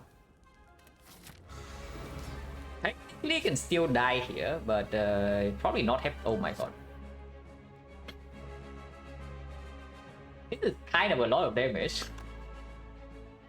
But I do think that we need to exhaust. Yeah, I do think we need to exhaust. Let's not let's not get ahead of ourselves here. Because this is going to be 112, yeah, the first time around. The second time around is still going to be 64. So 178. Collector. Yeah, if it's collector, I probably do that. 178 damage instantly. And then just red form Necronomicon, it wins. But this fight we actually have to play slow. So let's exhaust. And get some kunai stack.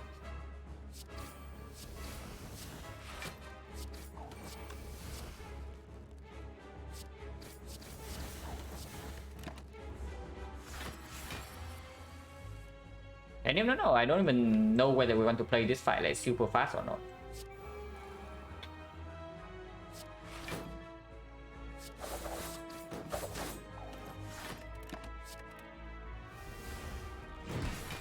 Because our damage in this fight is actually not super good. Yeah. This costing 3 sucks a little bit, but we can hold. Cost 3 as well. That's fine. And yeah, now we just hold the Fumes well.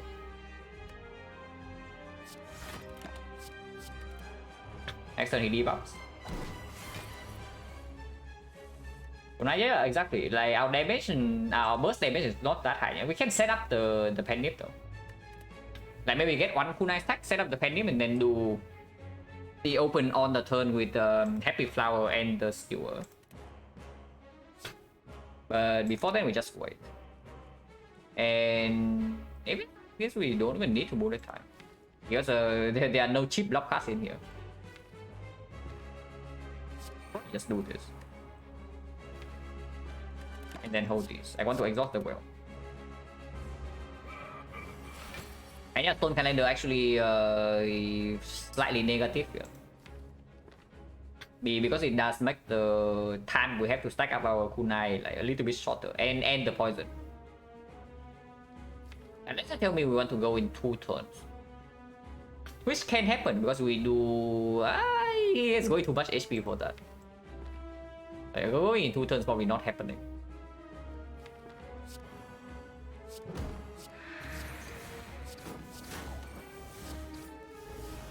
But it doesn't really matter.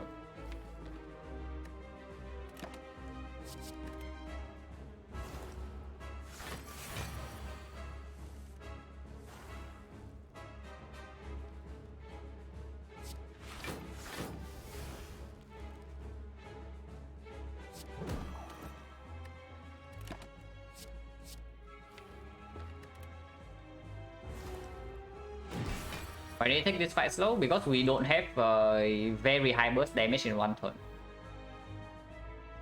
So before we stack up our kunai and before he has poison, yeah, the split is going to be bad. And then we cannot block execute normally, so we have to red form. And then we still kill slowly and then bad things happen. So just take the fight slow. There's no reason to be super fast here.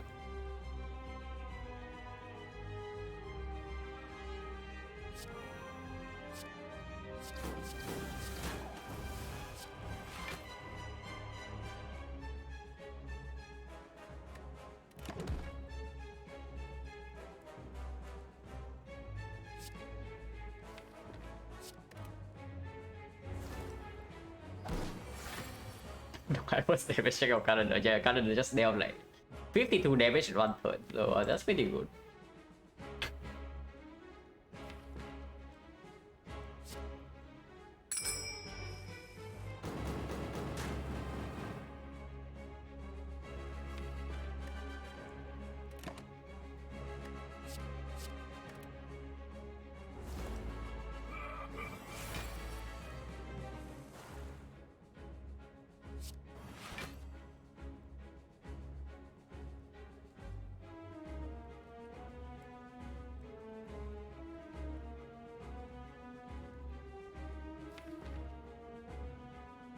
We can go in with double skewer with the flower and the pendant.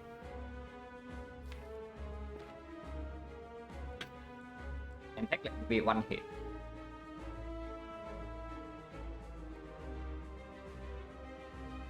That's pretty strong.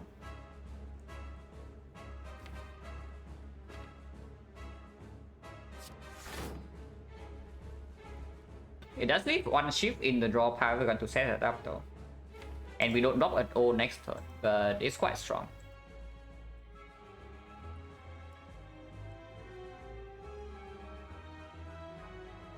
Waiting for 2 turns is like 16 into 1935, so he doesn't split.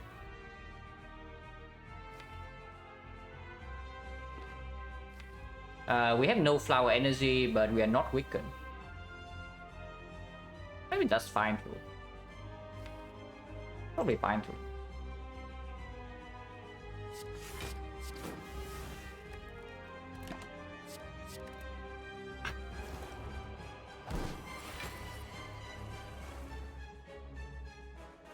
And next turn we go on.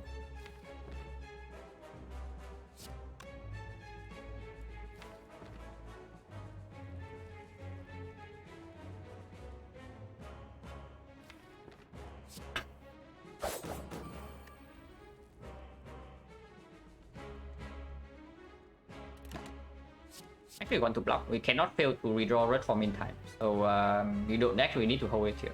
But next time we do need to block.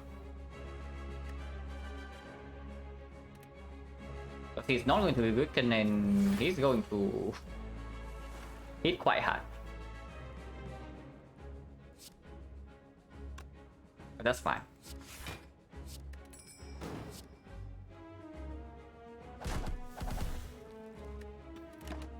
Now the fight is not really so, but in a pretty good shape. Still don't need to red form here,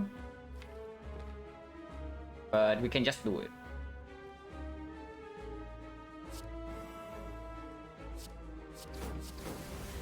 By here I mean next turn.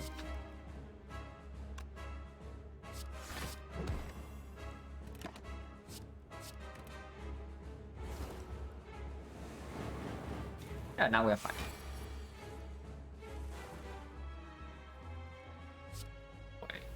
This is just killing. I guess our split was actually good enough in the end with the Penny Necro and some poison. But yeah, I don't really want to kill this turn, yeah. Because I do want flower on 2. So we wait here for a little bit.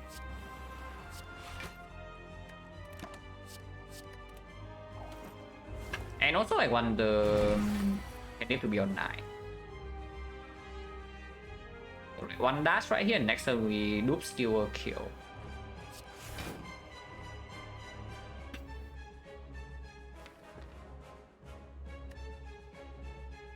Is that actually a kill though? Loop steal next turn is only 66. 7, 11, 7, 10, 17, 53, 67 without gamble is a kill.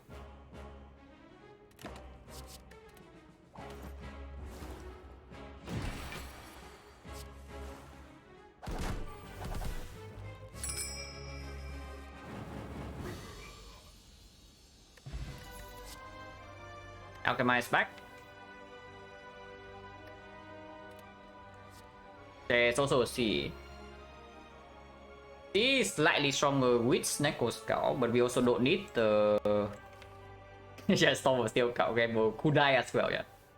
Storm of Steel Snecko could die. Tingsha. Yeah. Storm of Steel actually like, not insanely terrible here, but of course, it's not good enough. Imagine if Alchemize could be converted into another type. We don't really need CE for anything though. Yeah, don't do Neckar after we kill one, the fight is solved. Retromancer, no problem. Like the Dagger Spray, Necronomicon, Red Form. Spear and Shield, exactly the same story. We do not need the CE for anything. The only reason we would pick up a CE right here is to maybe pivot to Catalyst. But with Necronomicon right now, that's probably not even happening. Yeah, unless we of course, unless we see a burst or a Nightmare. But then if we have Nightmare, we probably have win the run. It's optimized to prepare better for turn 2 of the hard fight, because I do think that the hard is going to be like by far the most difficult fight in this run. Actually, bosses we can deal with we can deal with them with the Well Defense and the Kunai. Act 4 at least we have Akabeko, Penip, Necronomicon, so they probably can die turn 1 or maybe even turn 2. So yeah, it's just about the heart. Because the heart we cannot stack Kunai comfortably, and then our damage is slightly mediocre after the fast initial burst. Oh yeah, potions can be anything. It can be our scaling, it can be Ghost in the Jar to give us a health buffer to play with the Kunai.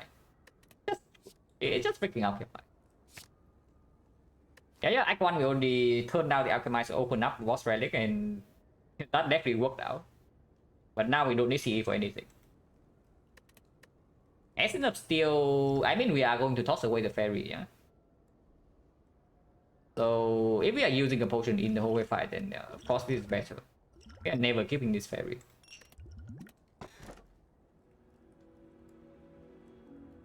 Wristlet bullet time, Giga Synergy with these things. Astrolabe on one strike and then agony and then something else. Transforming defense is not even that good. No? On the other hand, we can just take the energy.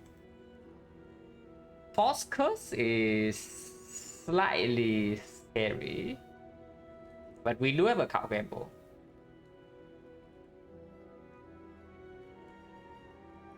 Imagine Storm is still wristplate, yeah. Quite a lot of damage. Honestly, wristplate is not terrible. It just doesn't solve the problems in the fights we're actually back in. It's not terrible. It's a lot of damage. Like with the bullet time, these things already deal extra. And of course, first created copy of Agony always costs 0. Oh, memory before the curse, yeah. Yeah, this is just key. Energy plays much better with Neko as well.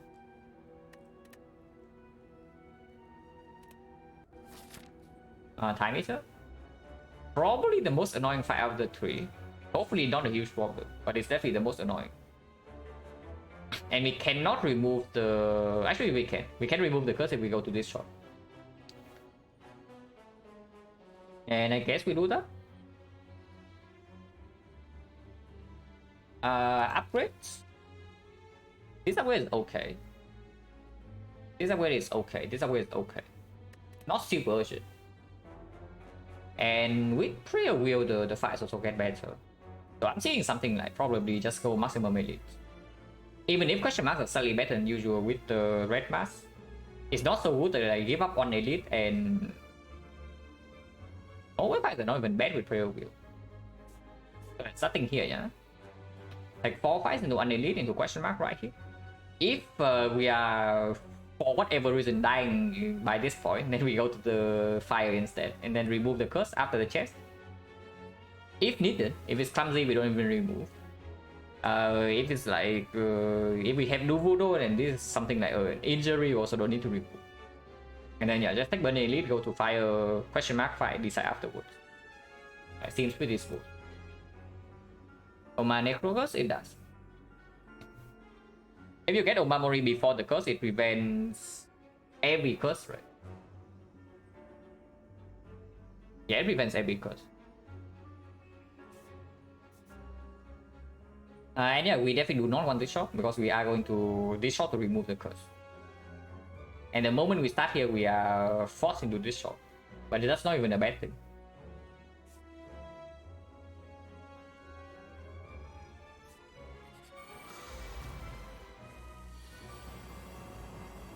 Real boss by that one, yeah. It is actually there that it can be. Okay, that is not what I want to do because I want to play the Alchemize. I mean, I can still play the Alchemize and do that. But we don't have the setup for the second fight, so how important is that? What if I don't care, right? Without the violet plays right here, I also need to play red form, otherwise this fight gets weird. Let's just freaking kill them. Yeah, let's just kill the third one. The one potion is worse. With bare marbles, with the kunai, probably essence is still slightly worse. First in the yeah, the note for yourself event, yeah. Actually, I did not even know that event exists until I see some post about it. But yeah, I guess that is like the exception. And you can't do like 60 OE is a bad thing. Yeah, it is actually kind of a bad thing because I cannot set up. But this fight, controlling this fight is like not that easy. With this hand at least, because this hand means I do need to play red from turn 1. Then it gets it gets weird.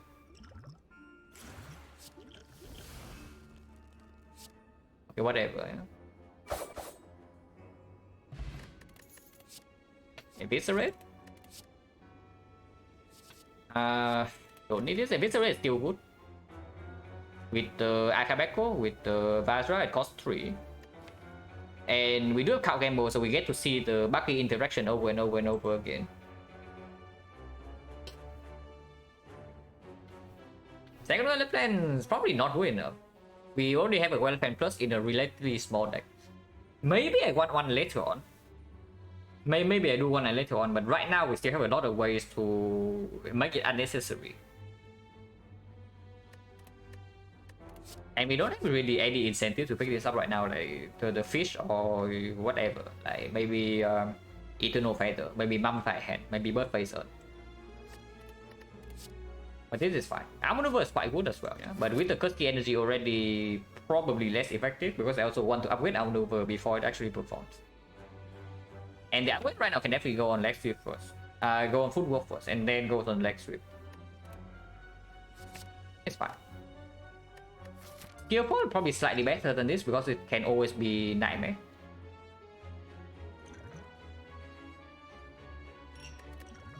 This version can be used right away to get full heal, so yeah. Better to keep. Potion chance being 30. Oh god, we cannot do that in this fight. I mean, we can. But again, I don't want to.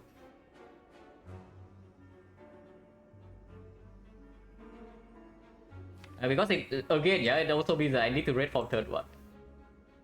Exactly the same situation. Actually, no, it's not true because it's only 40 damage in return. So I can just do this and then Leg Sweep defend. It's blocking 16, so I take 3 damage. But that's kind of cringe. Taking 3 damage. Let's not take 3 damage.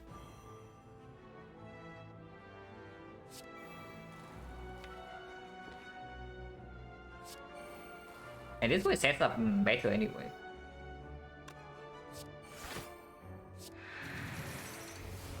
Actually, maybe I don't take 3 damage even if I do this. Whatever.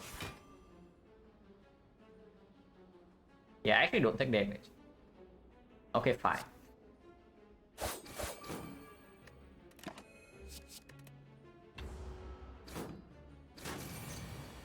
They want to draw to optimize, they want to keep my flower set up.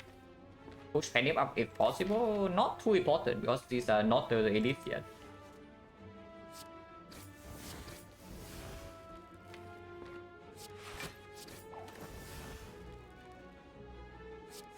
Wait. Oh, okay, this is Necro. I almost killed him. Almost forgot about Necro and killed this guy, yeah. But let's not play that and die here.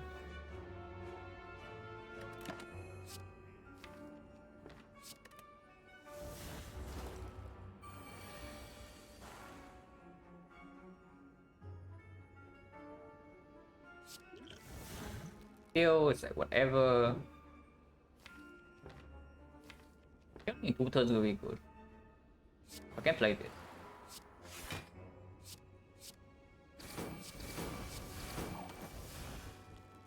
Wait, it kills next turn. Okay, whatever. Like, who cares about the flower anyway? Only will never matter in the advanced hallway fight. It never matters. And we have Penny back back anyway, so like, who cares? Full HP, have 2 potions, have red form. Yeah, like whatever. Yeah, like sweep, absolutely yes. And here's a catalyst that we can also upgrade. Now we did not pick up the CE, because if we pick up the CE, this would actually be quite strong.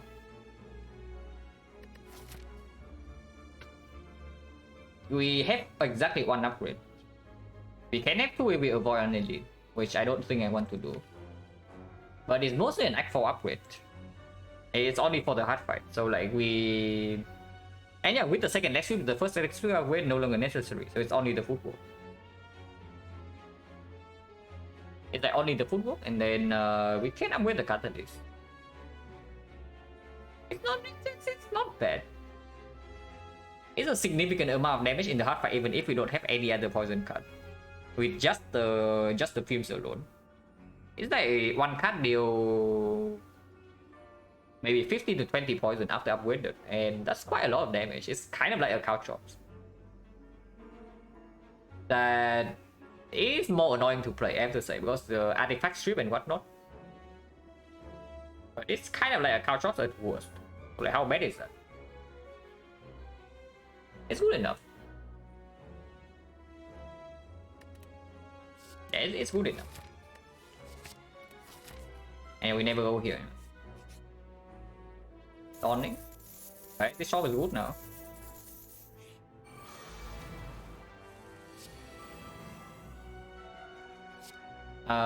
That's quite a lot of damage.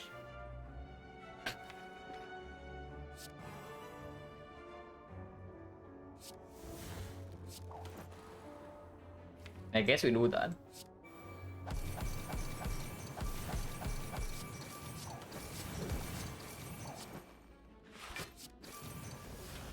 We had no damage on turn 1, but now our damage is like down the drain, yeah. But we did deal 300 damage plus on turn 1.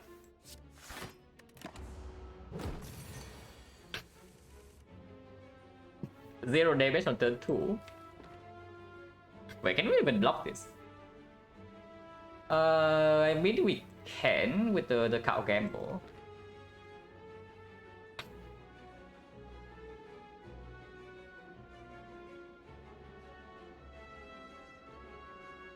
Double leg sweep gamble?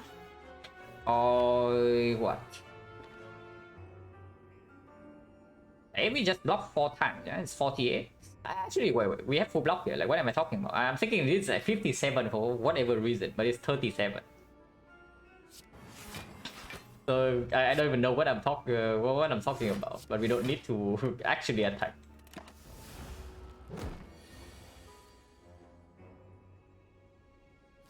This hand's kind of cringe.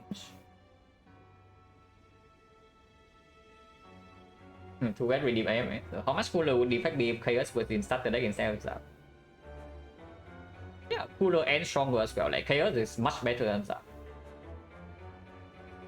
Cooler and stronger. Like Chaos is like insanely stronger than Zap. It's not even close.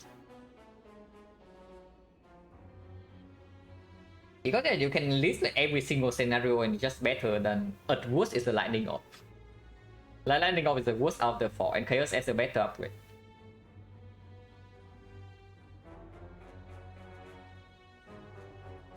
What are we doing now though? Playing red form immediately means that turn 6 we do need to actually do normal things. Blocking for 90, but or dealing damage, but that's fine, right? We can just set up the bullet time. Turn to energy case, get me 3 plus 1 to shot roll fire, yeah.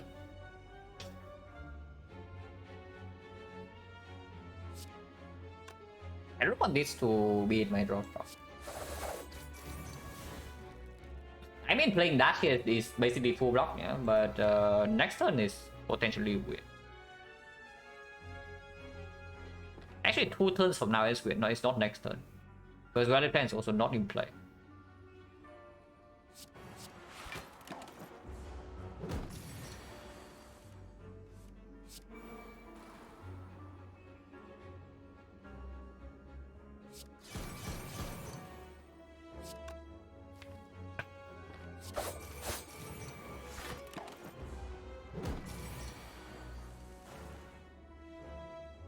You have not drawn the Valley Plans. And next turn our intangible runs out. Well, I guess we do have insurance in case we don't draw into the skewer. We do have the insurance like right here. So we can never have any like huge problem next turn. But if possible, I don't want to do this. But yeah, it is here. Cannot play card Wembo in this hand, no, unfortunately. So yeah, bottom decking Violet Plains and top decking the Bullet Time is definitely slightly better order here. But I guess we live with that.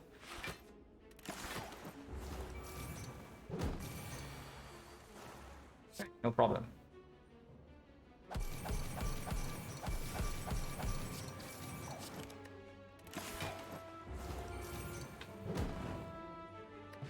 Also, the rare potion of this could have been Ghost in the Jar. Deadly Poison Plus. I mean, we do have a Catalyst now. How bad is it? It's green. It is an 8 poison in one card. Which is not terrible. It's kind of like a plus minus. Unupgraded plus right now is only 12 poison.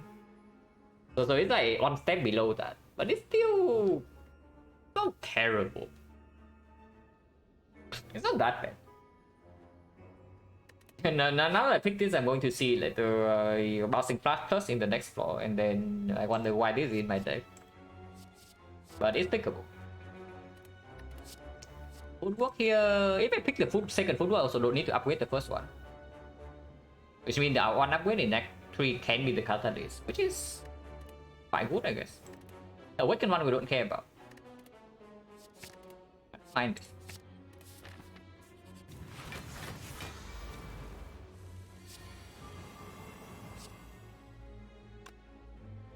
This is too much damage here, so once again we need to roll potion first.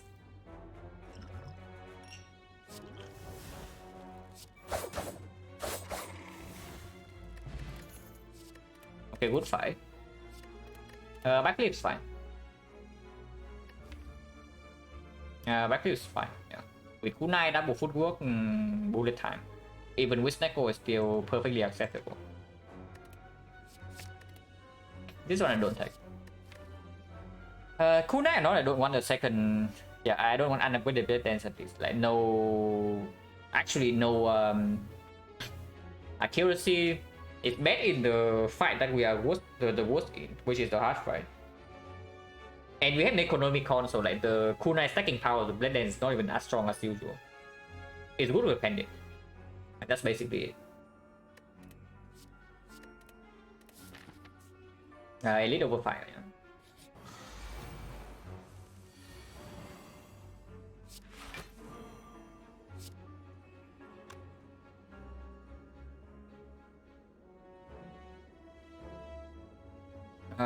Catalyst can stay, I guess.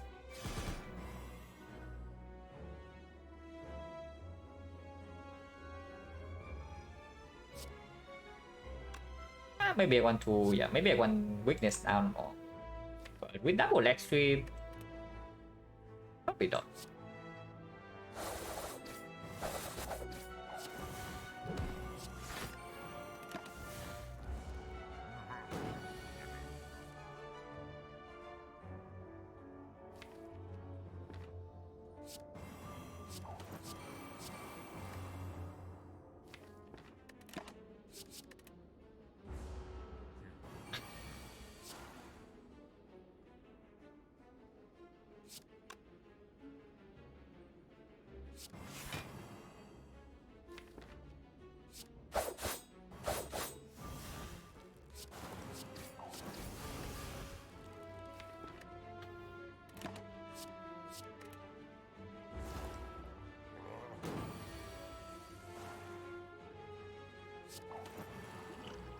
This is one dexterity and 3 charges dependent. But this has much higher potential now that I have Catalyst in my deck, so it doesn't even need to be Nightmare. Like Burst will also do, any poison card can do. Any block card also scales better with Kunai. Any draw card for free 1 turn, very good. So this is probably the potion that gets reroll.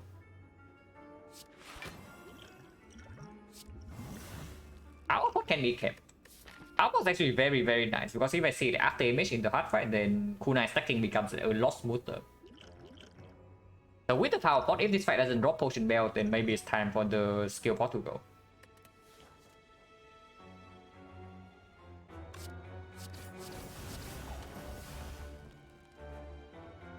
One here. One is kind of cringe.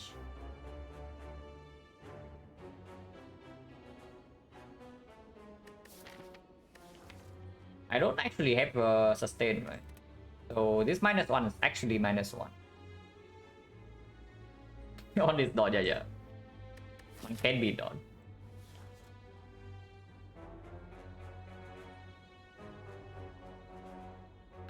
Second one is cringe. Let's not take one.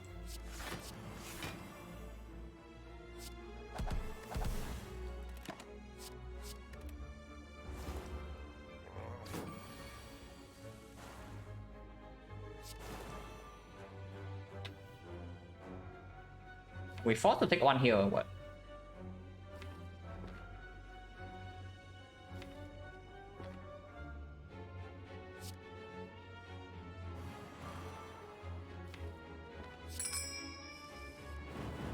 Surely not.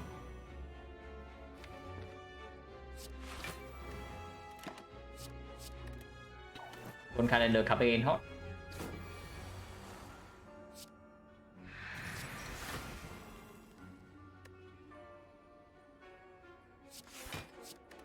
Things are damage.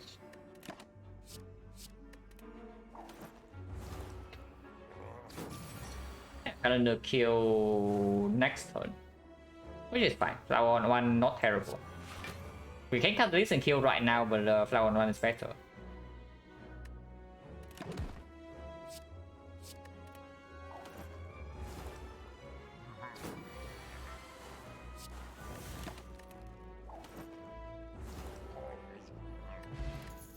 Okay, this is Giga cringe, yeah, so we don't pick this. But it is here. Okay, definitely not this. And yeah, Ninja score is a -2 draws third one. If we draw Irony is -3 draws. So let's not. Transform a card. And yeah, it's still strike over Irony here.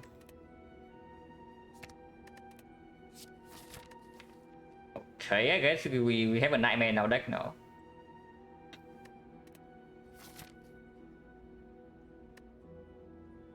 And yeah, we Shrine Garbage, so like going here or going here doesn't really matter. Upgrades? Only one, right? We don't care about Kudu upgrade too much anymore. I mean, it's still good, but not super urgent. And we just take the elite fight.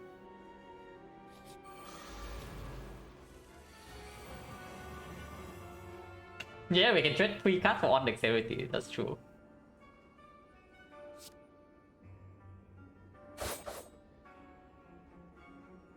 Interesting turn 1.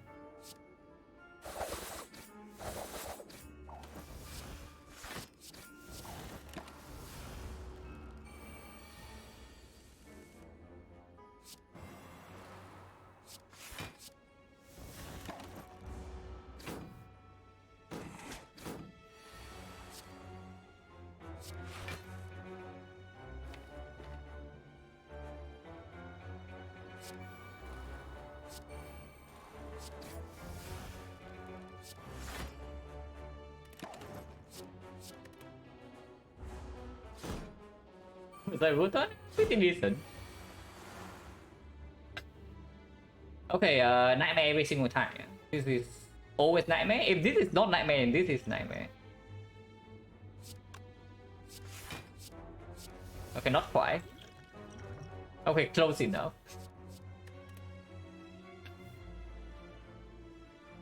I guess we just kill her this turn then.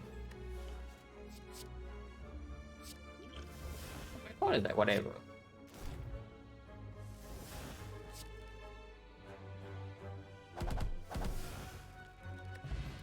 That's nice. Addition.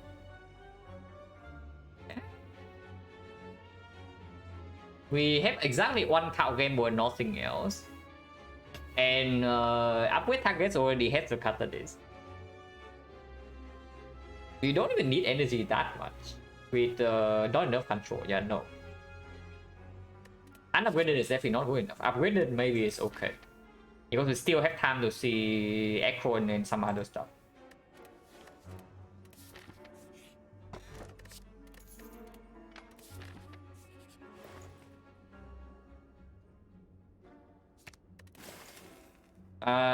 This is one of the time where I don't instantly click mirror into red form, yeah, because there's definitely another card to mirror right now, which is the bullet time. And our deck is gearing up to play really nicely with the kunai. So the bullet time loop is exceptionally strong.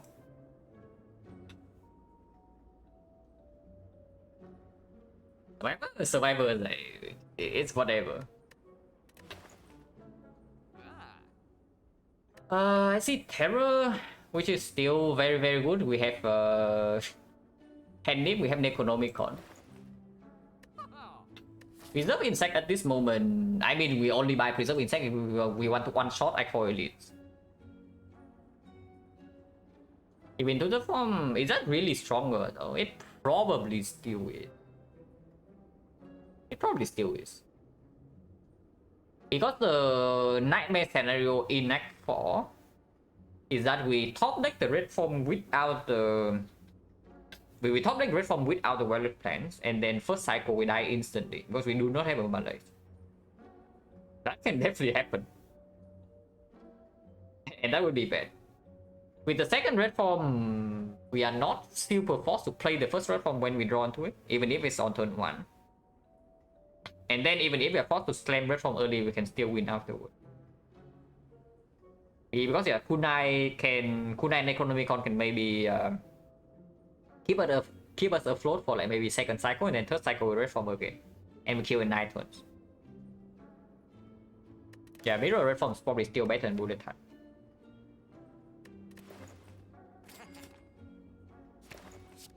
And we don't need this. I think I want this though.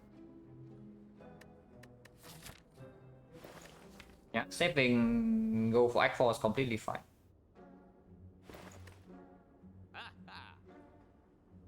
If I save go for Act 4 right now, we can still take a card remove and a relic. And honestly, yeah, being able to remove an Act 4 is good enough reasons for me. From this spot.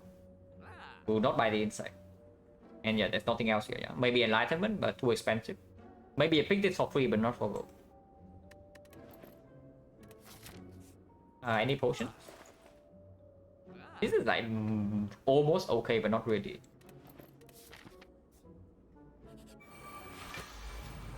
Vipers.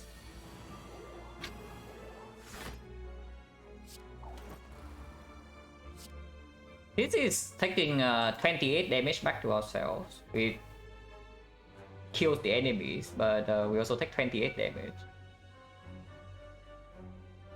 I should have done this first. I definitely should have done this first. Now it's just -1 dexterity. This actually killed though. 14, 21, it does. So I can just leg sweep into that die and take no damage.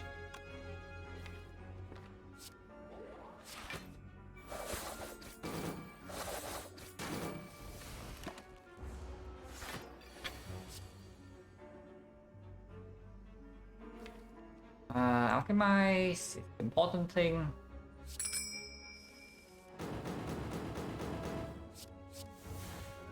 First the Alchemize.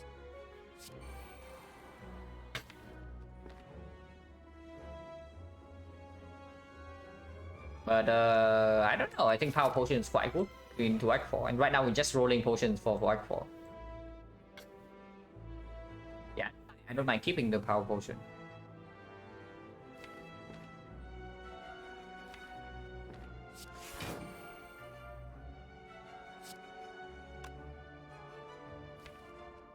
But I'm still in there. Not a wicked. This is a very strong potion. Oh, Endless Brew.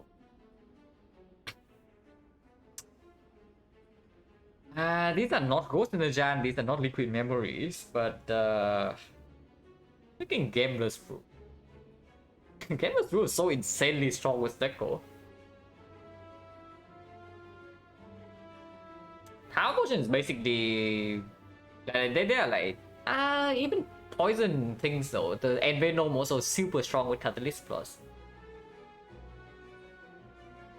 Yeah, the Fuse is okay, the Violet Plant is okay, Red Form is exceptional, After Image is exceptional, and Venom super strong. So the even to the trade is very good as well. So the only quote unquote bricks would be Infinite Blades, 1000 cuts, and what else? Wood is not even a real brick, yeah. It's not good, but it's not bad either. And but yeah, Game so Brew already is insanely strong, and now we even have Ting Shot. Whatever, we'll think about it when we see the next potion or the next fight.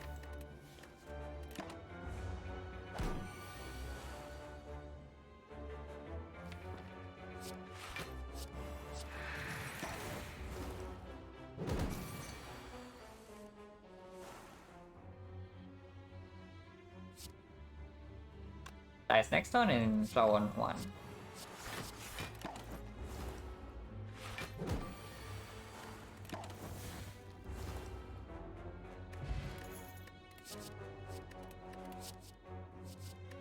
Second Piercing Wheel, I don't mind this at all, especially now that we have 2 red forms. So we might red form early on and then maybe we can still block third cycle with the Piercing Wheel when the thing runs out. And yeah, this is only our second wheel. So without buying the Piercing Wheel, yeah, even with the Piercing Wheel, this is our first Piercing Wheel in the entire run. Not that I would, yeah, sure. The X4 is definitely not better than this. The X4 is good, but it's definitely not better than this. Dodge and roll is like cute, but it's just that. It's cute, not good. It's good when we have already won the fight.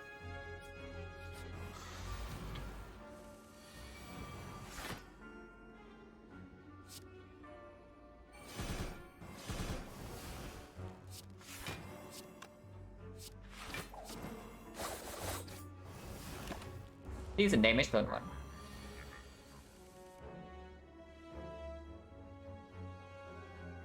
Okay, so we have to decide right now. How many potions lost is it if I do not reroll here? 1, 2, 3, 4, maybe 5 with 1 natural draw. So 6 potions. In 6 potions, do I expect to get a better potion than Tower? And I can also just buy potion in Act 4 shop. Yeah, I keep rolling because Ghost in the Jar is so much better than anything else. But I do think I want to keep the Gameless Brew over this. I think Gameless Brew is stronger.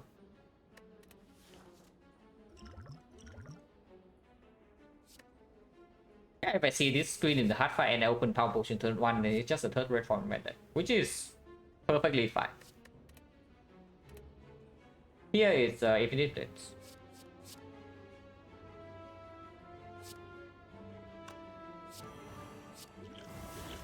Speed Pod? No artifact.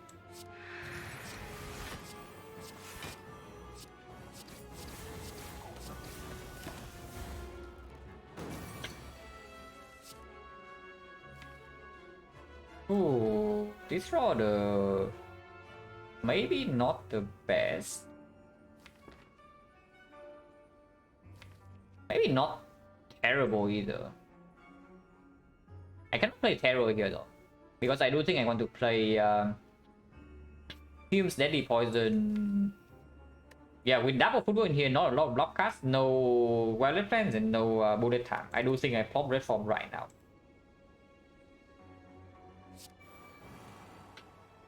It's actually like this.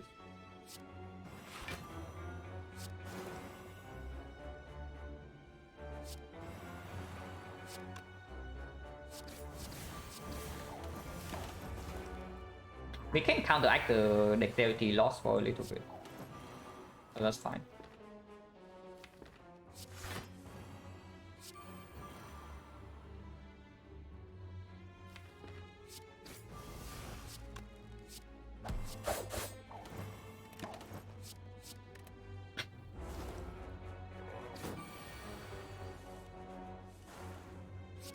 But second red form is in hand, so there's like no problem here.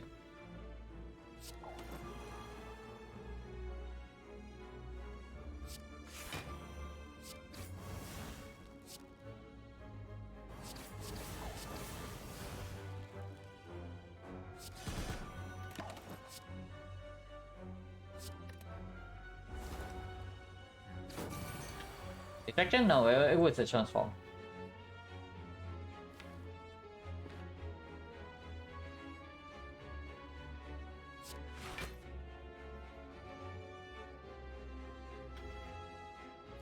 Even 8 is slightly awkward because if we Necronomicon the skill, then it used the pendant.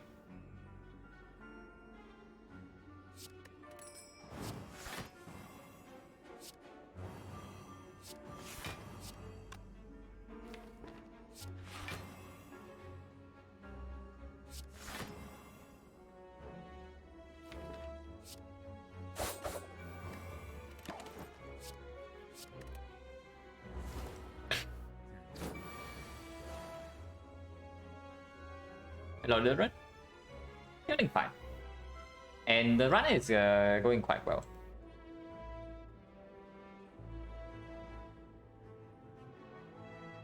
Don't even need to rest yet, but we can just do it.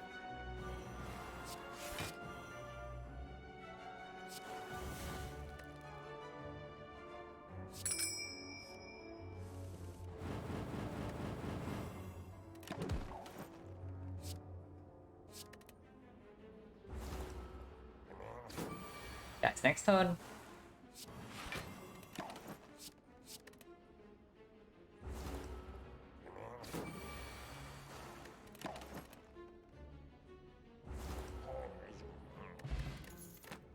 Just in time. So we did get Omamori in Act 3, yeah, but slightly late, very slightly.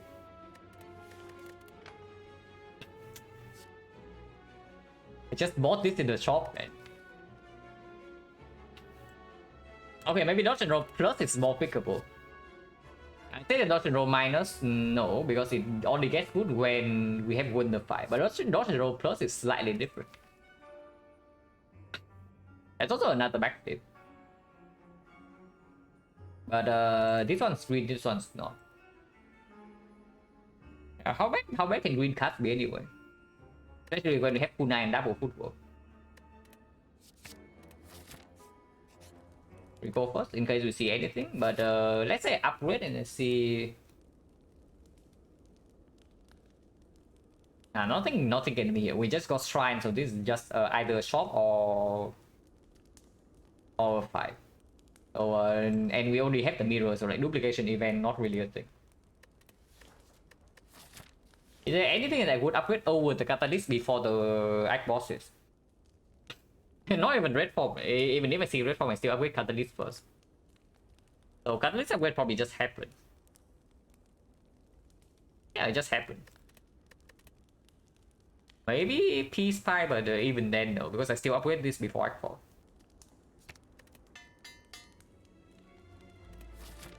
And yeah, sure, we can go to the cosmetic question mark, like if it's a shop, whatever.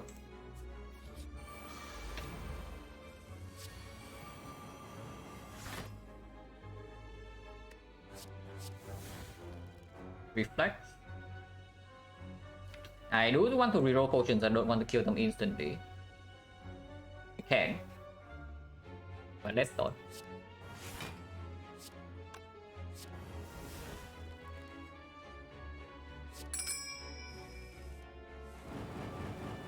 Okay, now we can no longer kill them instantly, yeah, but that's fine too.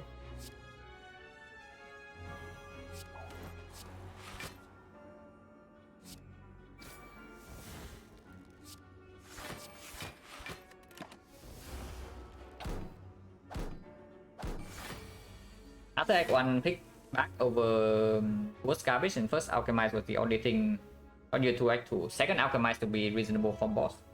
Okay, absolutely. Like, second Alchemize is already good enough. The second Alchemize is only quote-unquote better if you... First of all, you need to be strong enough so that you can keep the potions that you currently have. And secondly, you only need a good potion in your belt. Like, if you have Ghost in the Jar already and you're in a strong position, then second Alchemize is not that useful. but otherwise, it's like super good still. Especially with the bar.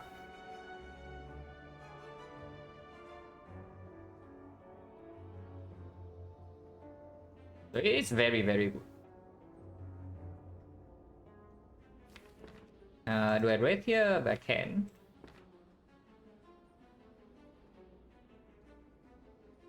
I can also just do this.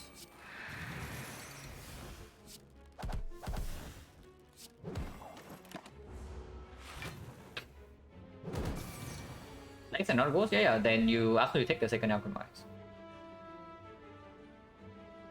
Potentially you want to save the next pawn, yeah, but if you're not in a strong position, then second Alchemize also lets you brute force through the hallways and the elites with like 1 potion every fight. Potentially even 2. While still preserving the next spot for the bosses. It is very strong. I do want to set up before Time Eater, because Time Eater is a very annoying fight. So Penny Akabeko and just push him to half instantly and then just red for my way through is probably the plan. So I have to play like 6 attacks here somehow without killing. Without killing is the difficult part.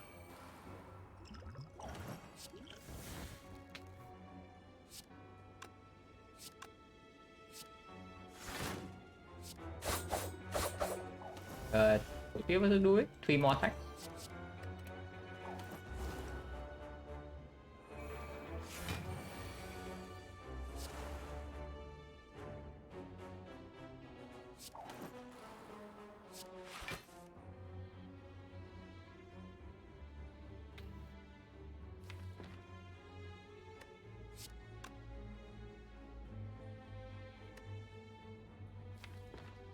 Or something like this, yeah.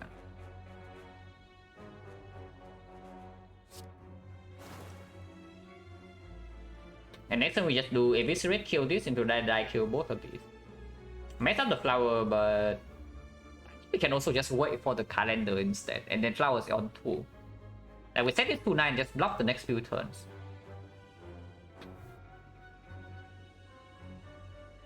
That's better, right?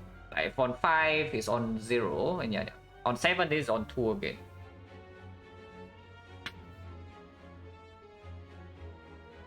And yeah, that is just very better. If we draw skill at turn 1 as well, that's like a ton more damage in this fight. So let's do that. Actually, let's do that. That's way better.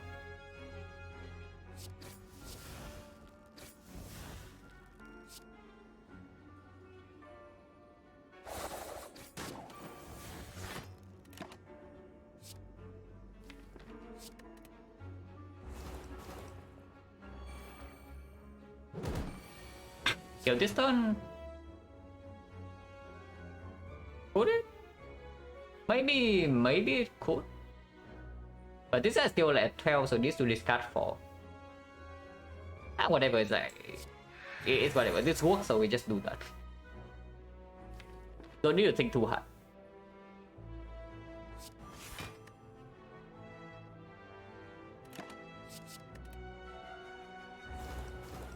And we also boost up the calendar start a little bit.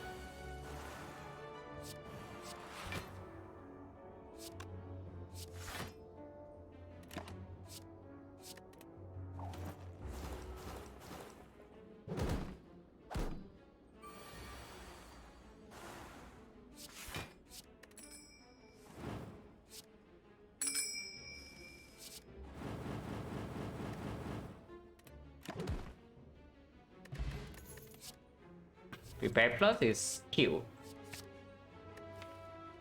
Okay, interesting. Took 48 floors, yeah, but we have a nightmare. I mean, not yet, yeah, but with the game the screw, very likely with double red form as well.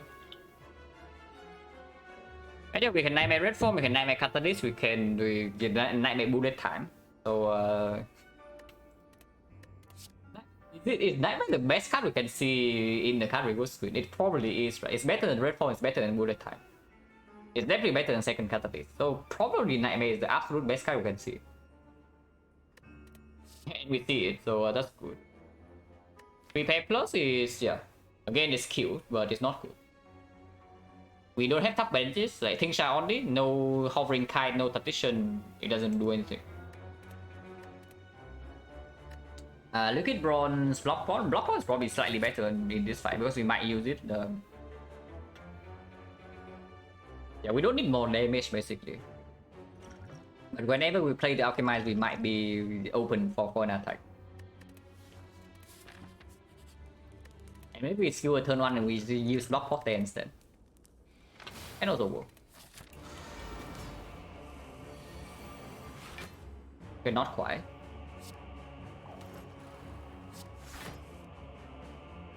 Wait, why did I do that? Okay, that was very stupid, yeah. But for whatever reason, I was thinking that I can do backflip and play Violet Plants. But evidently, I cannot. Okay, that was very stupid. But I hope that we are strong enough to deal with this. but that was exceptionally better. That's actually actively throwing. By not playing Violet Plants here. And of course we don't even need the block for backflip because I can just do basic wheel here instead. But yeah, I guess we live with our misplay. Like playing count game mode right now is just throwing even harder. Maori doesn't block that play, yeah. Yeah, playing count game mode right here, just throwing even harder, so let's not do that. And I guess we keep Pissing Wheel in hand and take keep Pissing Wheel in the deck and take one.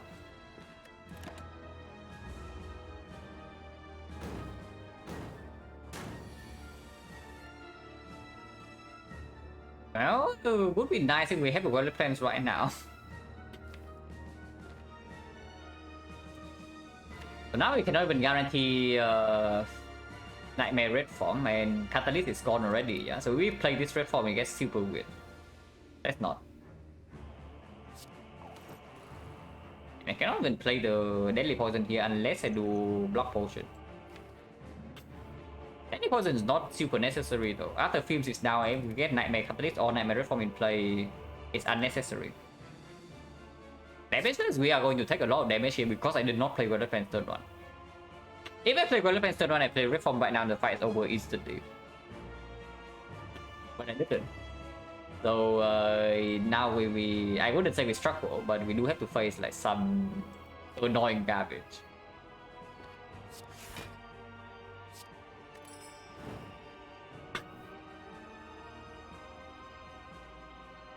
Take 3. Or preserve the Archibald for... Or play both damage card and block potion. Maybe both damage card and block potion is stronger. I want to exhaust.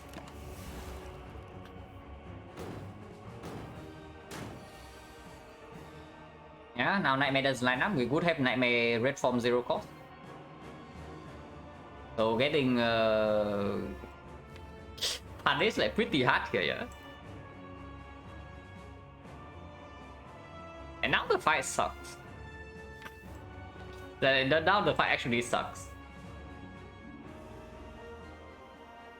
I would think we are strong enough that even a play like this probably doesn't kill the run, but that's quite bad.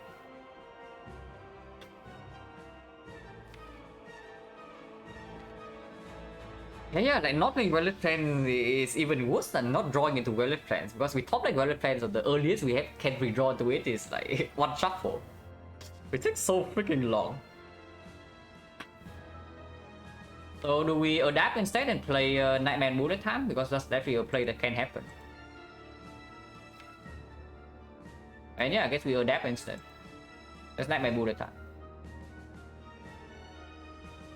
Can Nightmare the dash, but yeah, Nightmare Bullet Time is fine.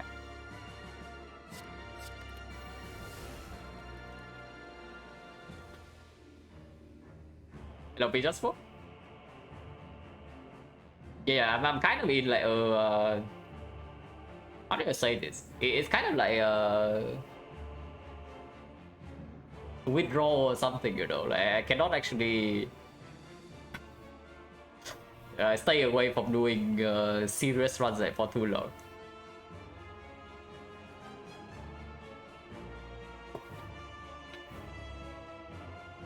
Five-card system, and I guess we do terror first phase. Cannot necro the dash here, yeah, but that's completely fine. Taking some damage is probably fine as well.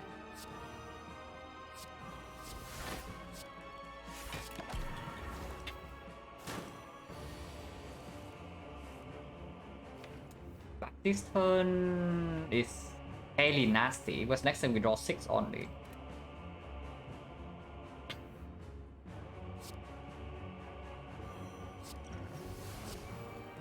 Well, we can use this right now to block the vulnerable.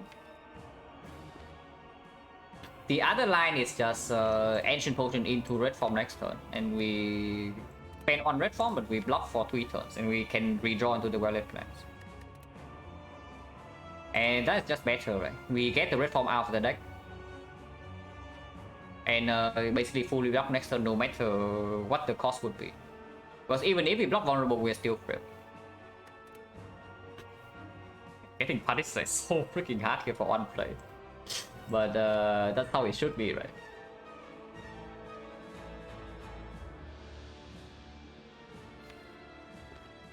Weakness? Doesn't really matter, right? We're intangible over 3 turns.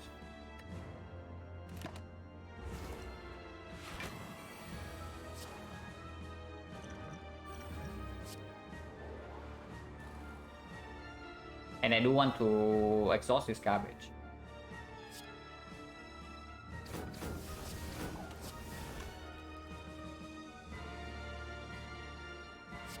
$27 damage for 3 HP. Probably worth because we have only 1 red form right now.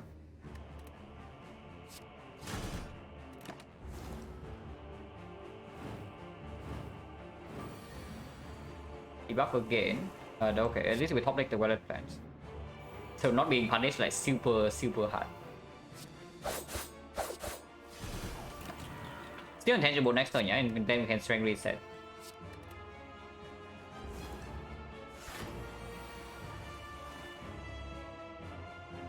And we have 6 dexterity, so fight should be fine here. But we did have to waste one potion and of course lost like 10 HP more than it should be for like no reason. But that's fine. He's still not resetting next turn unless they attack here, so I guess we can attack. No, we have the calendar, so we don't need to attack. Okay then I just skip the leg sweep and piercing will. Just play 1 defense.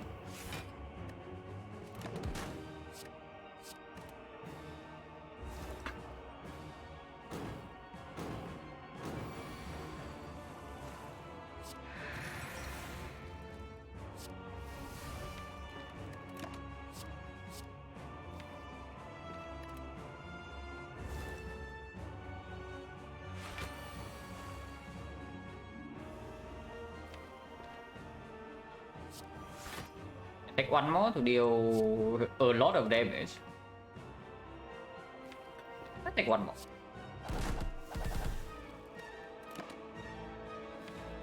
Full time guarantee next turn, so don't need to keep any of these.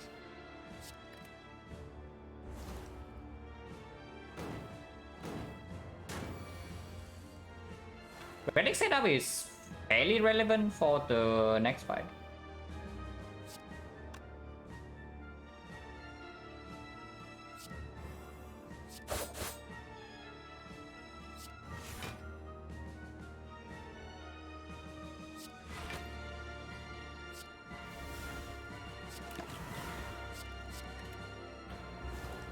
If possible, we're going to play 7 attack. It should be easy. Like we are more than strong enough to control this even after like even after that kind of player does that.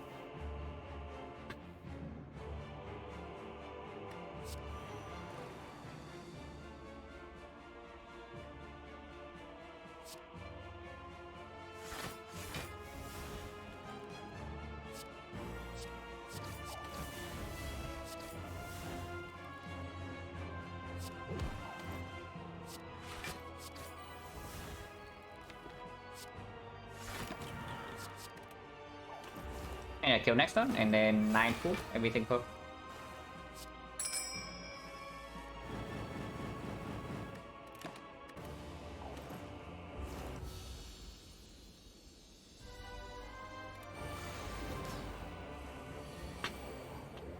Nightmare Reform is here. I don't even think I want to do that, but we can. Maybe I just do that because don't really care too much about any upgrade. So if we miss, we are missing too much HP, we can just rest. If not, we upgrade the football. But like chip damage right here doesn't matter that much, and we can still easily control the panic.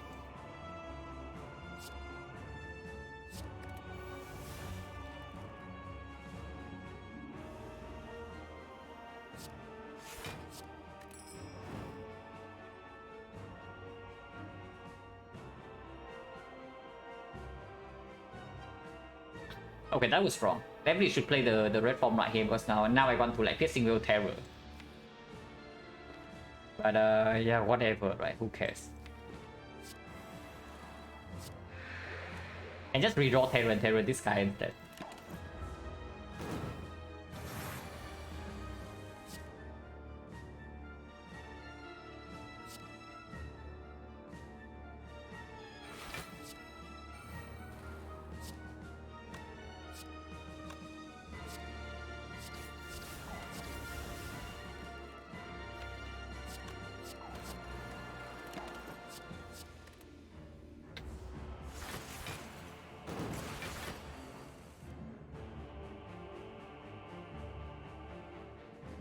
It's kind of bad if we are not intangible right now, not gonna lie. But good thing we are intangible.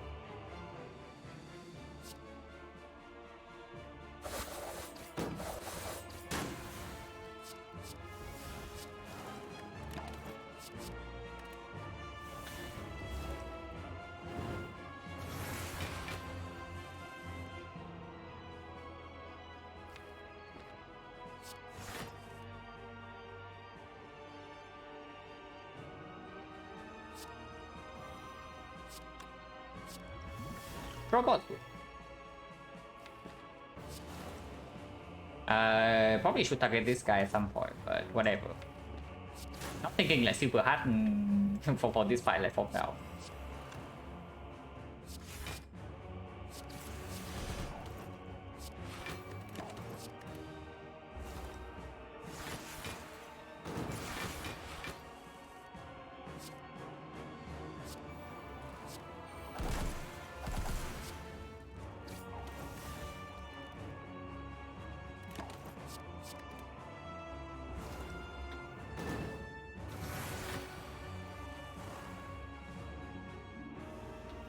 Okay, yesterday there was a guy exactly like this, yeah. So I was assuming that the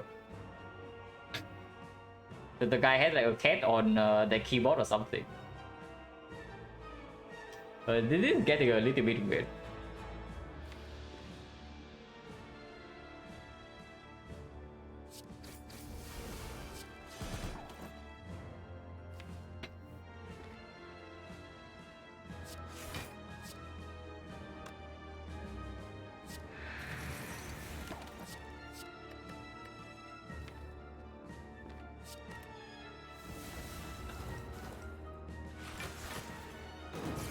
And they're coming in.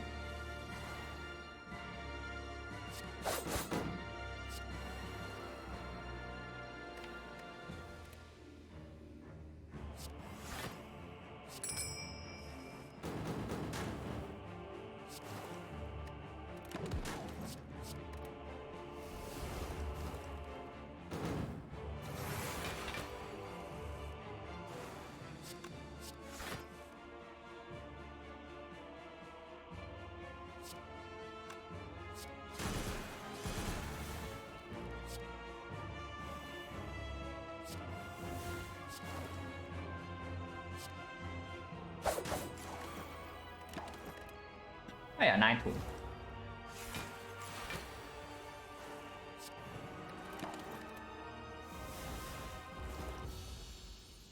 So skill turn 1, we instantly kill the spear. What is skill still? Yeah, me too.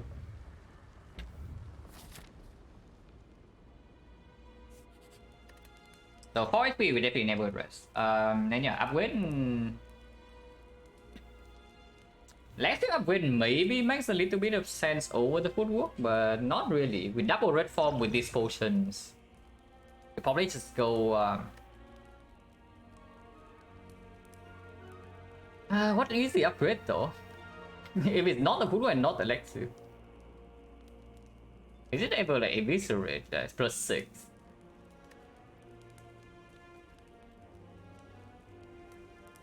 Maybe it's still... No, not really. With the red mask, if we draw to one leg suit, that's only weakness first cycle.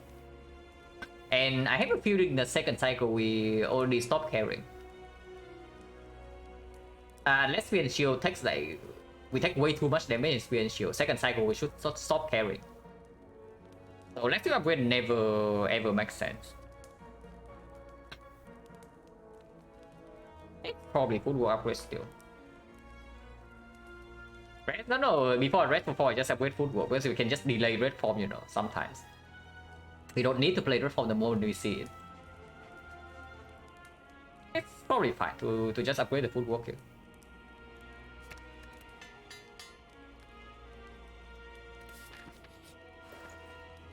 Abacus? Duplication potion? Duplication potion is like giga cringe, but it's also very strong. Neutral upgrade is reasonable as well, like exactly for the same reason, yeah. Because with red mask we only need 2 turns of weakness to guarantee weakness first cycle. So upgrading neutralize means that as long as we do not bottom deck all 3 weakness cards, we will always have weakness for the entire cycle. The slight counterpoint to the neutralize upgrade though is that we do have Necronomicon. So if neutralize costs 2 or 3, we can also just necro it and that's weakness first cycle. So neutralize upgrade is definitely one of the reasonable ones for sure. Do we actually just take the duplication potion and then space spear and shield with no potion use? Because I have a feeling that that's what we want to do at the moment. Just take the duplication over draw and then remove a card and call it a day.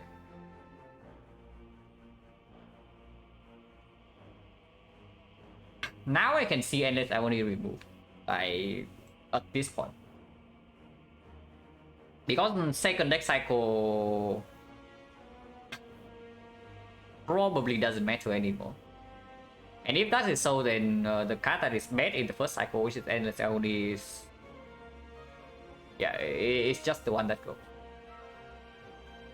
Everything else, yeah, Dagger Spray that still works with Akabek for Penip. These things are still giving us full nice stacks. This thing is weakness, and this thing one shot spear and shield. Everything else is either block or poison. I mean, maybe distraction can go. But distraction is probably better than agony. Yeah, distraction is probably better than agony because at least it has some potential. Agony is just there to be exhausted, and distraction is exhausted half of the time anyway. Backflip? Probably not. I think we can also buy a backflip after doing these things, but I think we do these things first. Oh yeah, it's probably time for this to go. Like, we have no more strikes. Basically, Barbary, yeah, as always.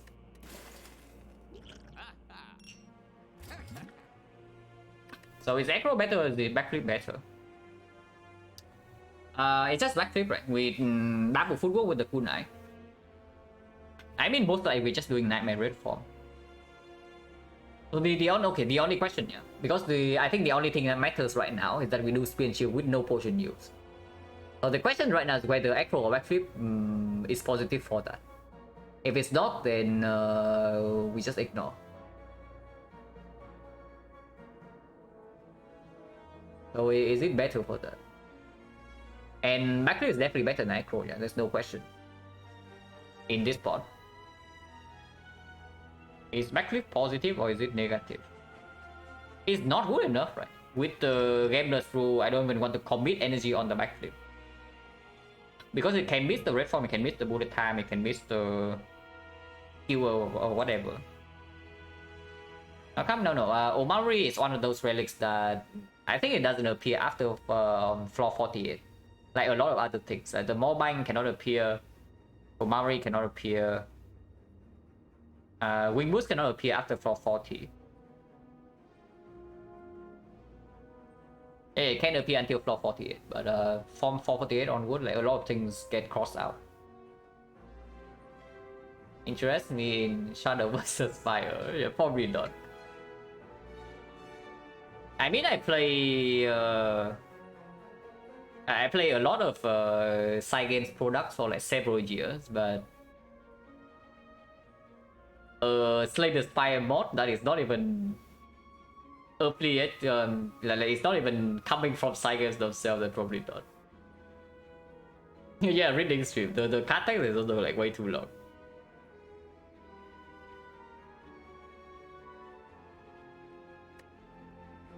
But yeah, back is not even positive, right? If our goal is just to get through Spear and Shield fight. And in the hard fight we already have this, so we never actually need to block. So yeah, let's not. I don't pick anything here.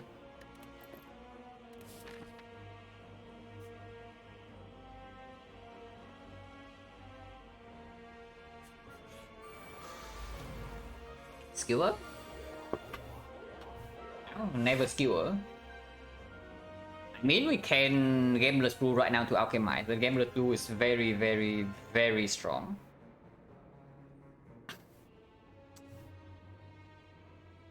We can Gameless Blue right now into the Alchemize right away.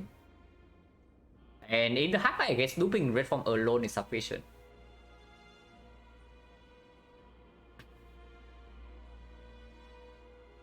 It is okay. It is okay. The slight problem with Gameless Blue right now is that if we still miss, then it gets very awkward. Because next turn we actually draw only 5 cards. But we get go for like 8 this turn. So 8 plus 5 is 13, and we only need to hit one of these, or this, or potentially even this. It's fine. Just don't miss. Yeah, it's true, just don't miss.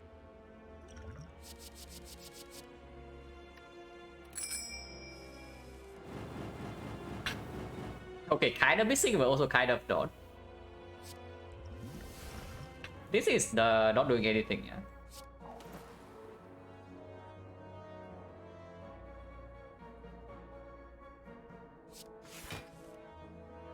Yeah, we are fine.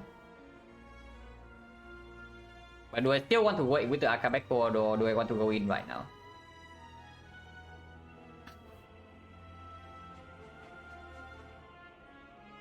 Maybe I still wait, because bullet time costs 0, so skill next turn can still be used for full effect.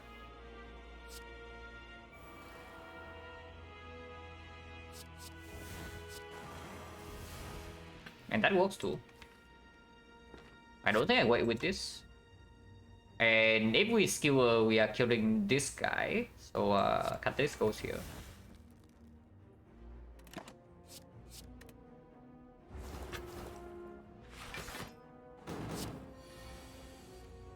Okay, Skewer is here. And it still one-shot this.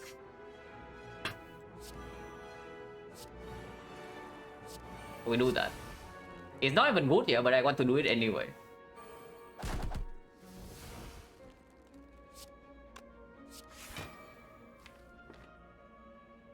Maybe it's okay. We can probably play 9 attacks before Red Form runs out. And we do have Nightmare Red Form coming out.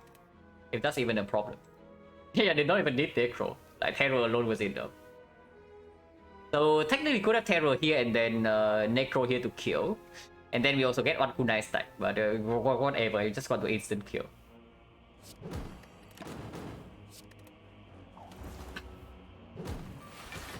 Instant kill is more fun to look at. This is too much damage. It's actually too much damage. Cosmetic decision, yeah, potentially. with the gameless rule, I would say it's true. Without gameless rule, like you can also see, yeah, with the same draw in the hard fight, then turn 2 if it's a big hit first, it could have been, it can be a little bit weird. Because we actually don't have a way to mitigate bit of death, so if we take too much damage first cycle, even the red form doesn't really like, win the fight instantly. So still need to be a little bit careful. That's a little.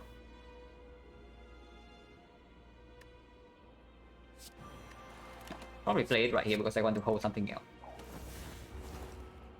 I drop screw, yeah. This fight can also just drop a tungsten rod or gambling chip. Maybe gambling chip is better. Yeah, gambling chip is probably better.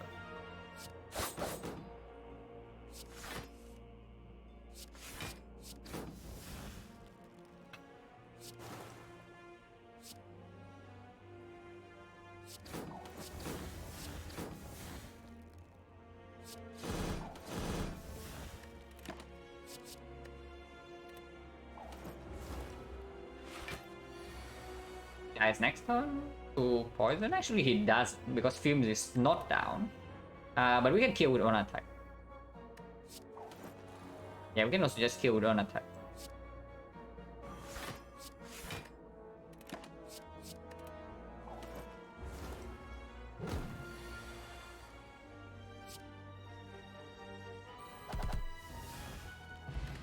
Okay, not quite a gambling chip or what, and no potions, but it's fine.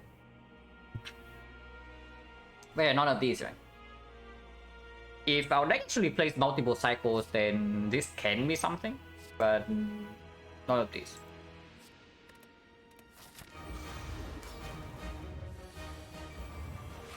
Ooh. Not a huge fan. Yeah, we actually play the red form right here, but the question is like how many and do we do or not? Pop decking the catalyst as well is dangerous.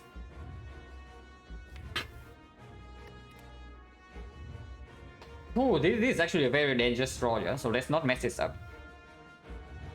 Because this is actually a way that we can actually lose this run if we misplay here. 9,000 intangible. We never die to beat of death and 1 times 15. But we will die after that. So the question is whether we kill fast enough for 9 turns.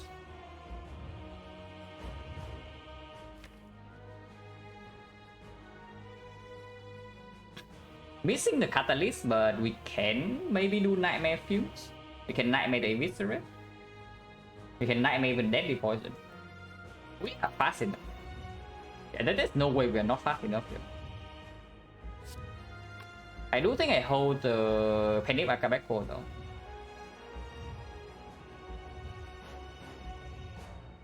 Yeah, there's no way we are not fast enough in this spot. But this is a dangerous fight, yeah. Like looking at this spot.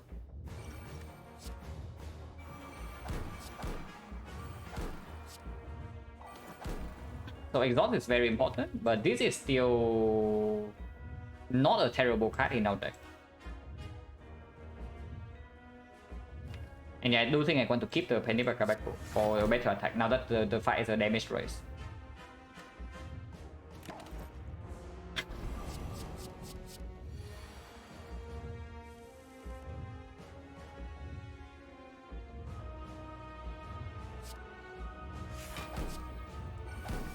Well, very useful.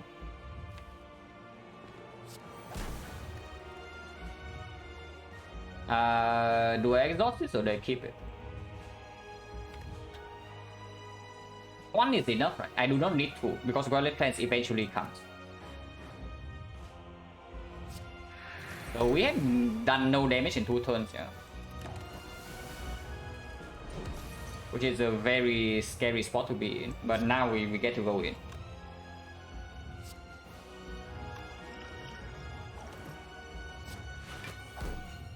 Okay, we definitely get to go in, and we are nightmaring the... Are we nightmaring Fumes or nightmaring for the Deadly Poison? We are definitely doing nightmare on one of these.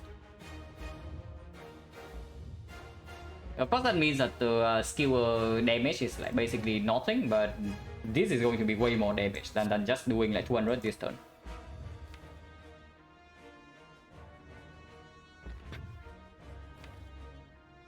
With the Catalyst redraw, this is 32 poison instantly. And this gets blocked by one artifact charge. It's deadly poison. Yeah, Nightmare actually goes on deadly poison. And we don't even need to break the Penny by comeback 4 yet. Yeah, we can just do it on the Eviscerate or the Dagger Spray instead when we draw into it next turn.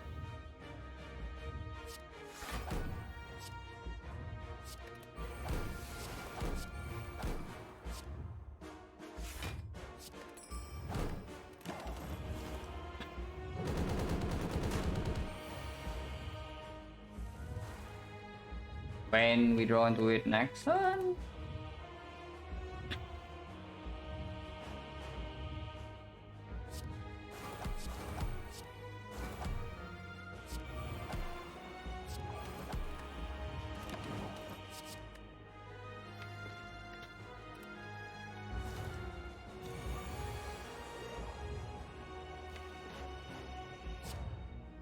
Actually, still blocking. But do we even care about this block? Because I can also just do Eviscerate into Cow Gamble instead and cycle back into my damage faster.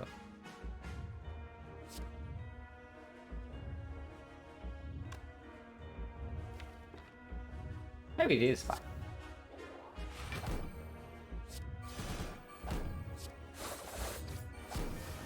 And keep the Cow Gamble and the wound.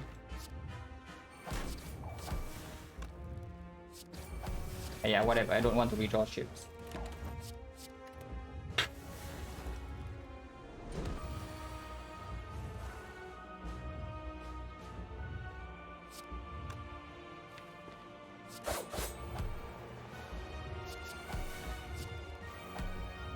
Ika is quite nice, but I think I just deal the damage immediately.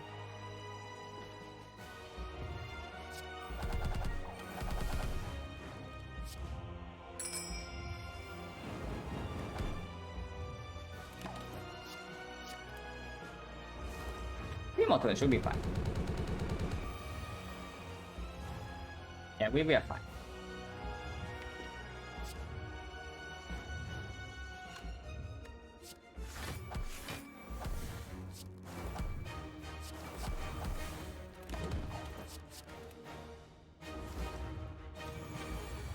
Yeah, even without loot pot, we are still fine.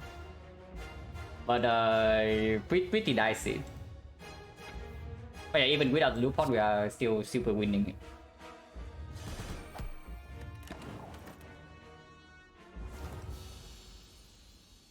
But yeah, smoke won't carry.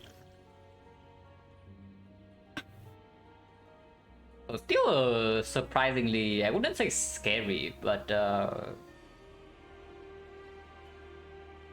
not super trivial hard fight.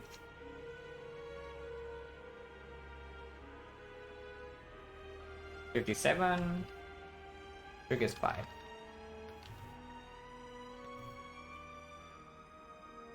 But yeah, this relic bar is super strong, and our deck is pretty sick as well. So not too unexpected that this run is not insanely difficult. And yeah, just pick Snecko into the nuts every time. I mean, of course, we get the nuts first and then we pick the Snecko, but it is good. Winning is always the robot tab, yeah, kind of.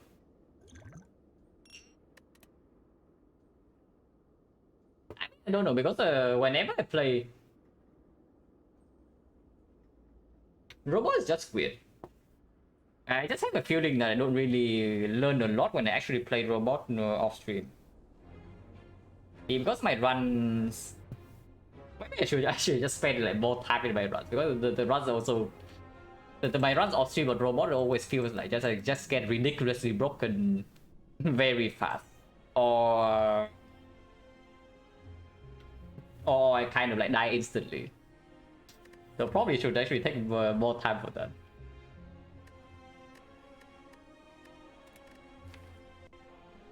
Yeah, this run is just really strong from start to finish. Like Prayer Wheel Floor 1, smooth elite fights. Very strong deck. Bullet time pick right here is very, very nice, yeah, over the Alchemize. And instantly rewarded. And yeah, Act 2 was chill. Act 3 also very chill. And then the only fight that was like slightly problematic is this, but even here we have like basically no chance to lose. Yeah, just really overcurve run from start to finish. But yeah, taking a shot back and then doing defect. So I'll be right back.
What happened in the last week? Right? Oh yeah, this was the cool one run. That's pretty nice.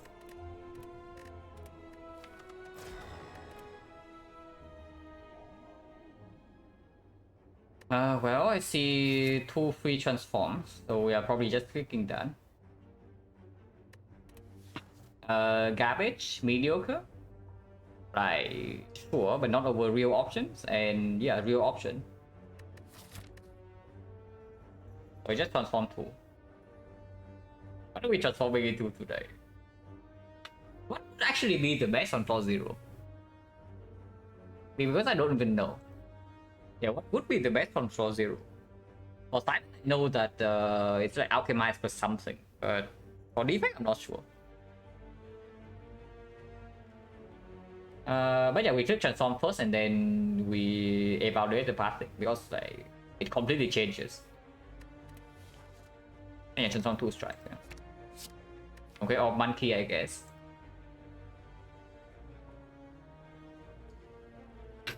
Thunder lightning, absolutely not.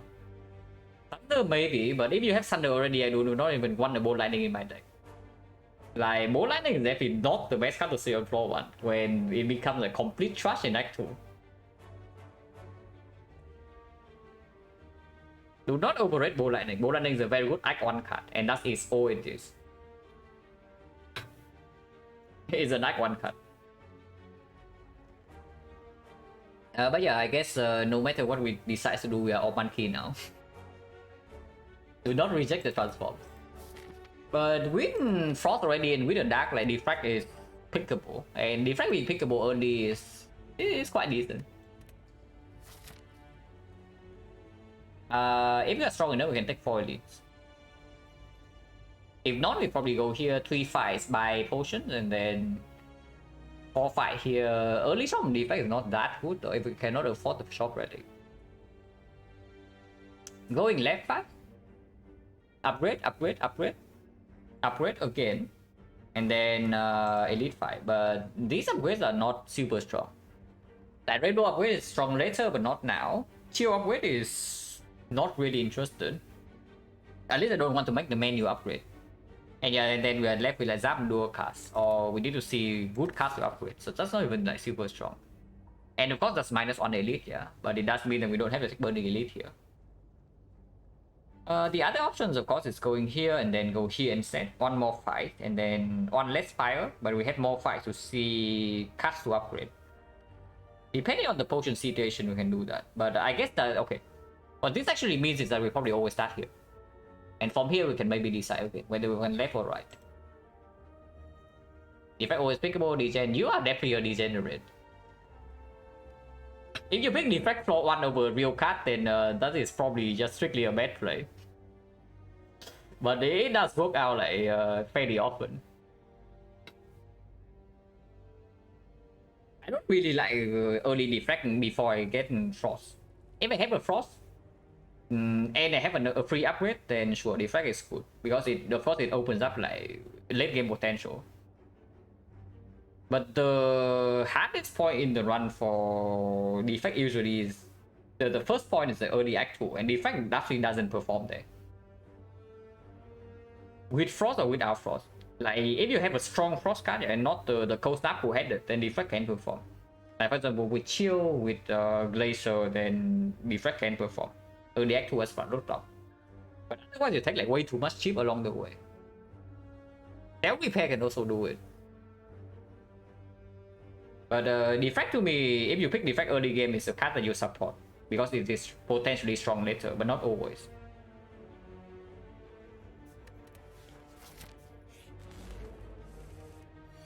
Not taking 7 damage turn 1 to York 1 because we transform 2 strikes. But that's fun. 15 Silent, yeah, Silent wood. Silent 1 was like fairly broken. Zaphos doesn't matter if next time play Rainbow anyway. This guy hasn't buffed yet, so 20, 20, 25. 25 dual cast goes to 9. Not quite a kill, but it's probably still better than having Frostbolt. Dual cast plus double strike can be a kill. Draw double strike, we just remove 2 strikes.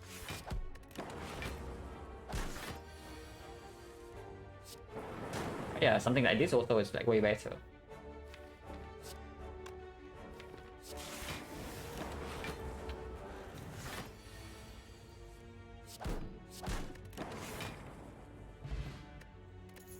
No potion. Well, if we want a card to upgrade, there's definitely a card to upgrade here. Beam Cell with a Sweeping Beam is probably never co-headed, yeah? Before we actually have focus and we already have some frost. The main use case for co-headed is in the Lagavulin fight, but Lagavulin fight we have Rainbow to set up the Dark. Actually no, we cannot set up because the moment we play Rainbow, Lagavulin is waking up. But yeah, in the Sentry's fight, Chill only covers the frost, and then non-fight co-headed doesn't deliver.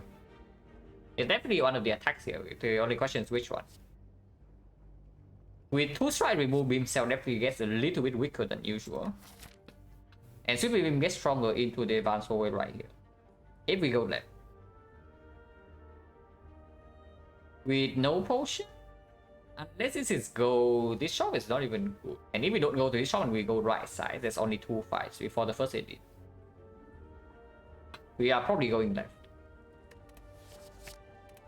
And yeah, if we go left, then Sweeping Beam is definitely the pick. Skill push intervention fighter, yeah, sure.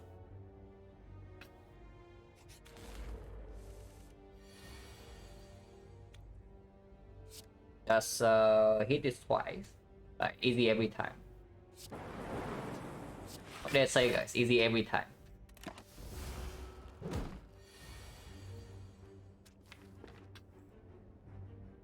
Yeah, that's what a good defect player can do, yeah? You just hit your lightning neck one. Very good play there. but yeah, the lightning ING difference is like quite big. If it means that we only take 4 damage and then this turn we take like Wave Bomb because we also need to kill the Grey Slime. But it hits, so we took 0 last turn. And this turn we can't even choose to take 0 again. And I guess we're doing that. There's no reason to actually take damage here.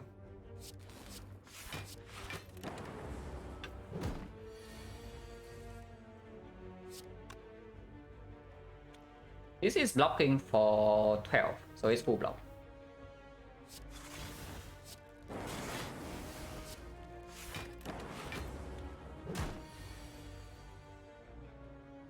Okay, finally the Joggon's dealing, the Slime's dealing damage to us because we actually draw. Actually, it's not even true. Like 11.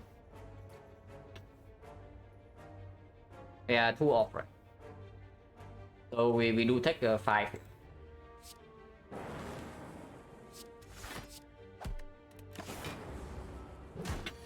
Slightly cringe, but I guess we hit the lightning turn run, so I cannot complain here. Positions 40. Ooh. Yeah, these are certainly cards. Still definitely not weathered, yeah. So it's just between Bow Lightning and Glacier. Glacier, I guess because it's Slime, Bow Lightning is slightly stronger. And Bow Lightning and Glacier both upgrade wise, it doesn't matter.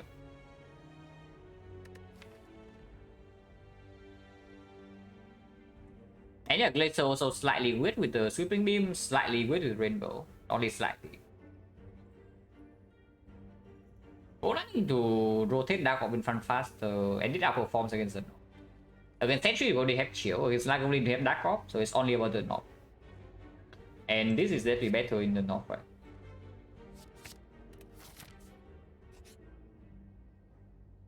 We have a lot more HP.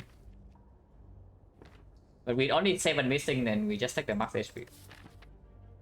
Max HP on defect also plays a little bit more, and it gives us to it gets us to a good number.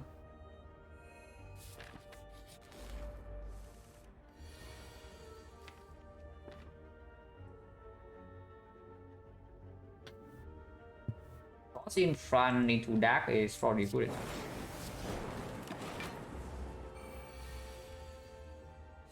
Then we just do a fast kill this.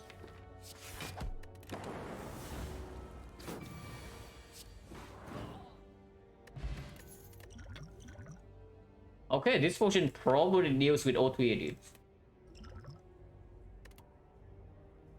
Can still be out the Beam Cell again, yeah? Now that we added like 2 more attacks to our deck, the Beam Cell is more reasonable. And big charge battery has fun loot block. Beam cell upgrade here, or super beam upgrade first into beam cell upgrade. Into advanced always roughly equal. Into early act 2, I would say probably one charge battery over beam cell. But into super later on, beam cell is strong. Charge battery has a quote-unquote advantage of not needing the upgrade urgently, but we are passing into a path with like 4 fires potentially. Removes not really, we just started with transform 2. So we have like 2 quote-unquote removes. The effect starter deck is just pretty small, like 4 strike, 4 defense.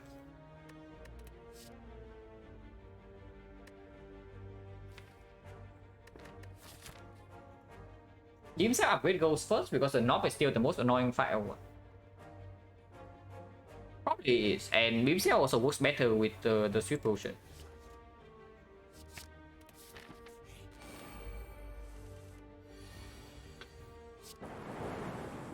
Direction of fire, so I guess we just kill this. And either block 16 or kill this turn. Gas battery would be good here. Can take 4. Oh yeah, one more attack would also kill here. Or triple block would be full block. Potion chance only 30%, so I probably just take this damage. -4, it's not that much.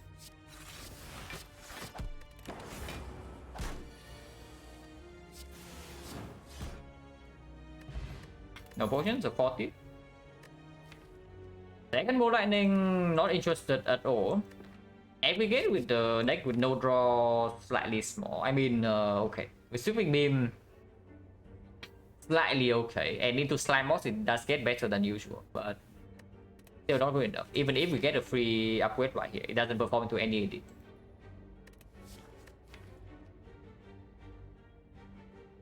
Picking up second ball landing makes us really strong right now into the north and into sentries. Into Lagavulin is not even positive, yeah. Because Lagavulin, after I play the rainbow, I just want to draw into my blocks. And into Act 2 is really bad. Probably not. Yeah, this is most likely just a skip. And first upgrade is probably on beam cell because sweeping beam upgrade is better against the sentry, but sentries already have this. And this outperforms against both the Laga and the Knot, especially with the sweep potion.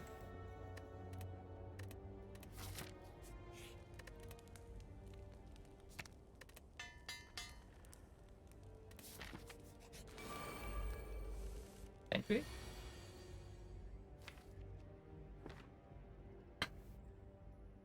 This potion is exceptionally strong, so unless there's a without deck on this, so unless there's a very good reason I don't want to use it. This turn is very cringe. I don't mind using sweep pot here. Okay, better. Zap into chill, yeah. Chill into Zap is blocking for 5, and I only need to play 1 defense. It's probably better. Also gives me direction which one to hit. I don't even need to play 1 defense, I'm blocked for 9 already.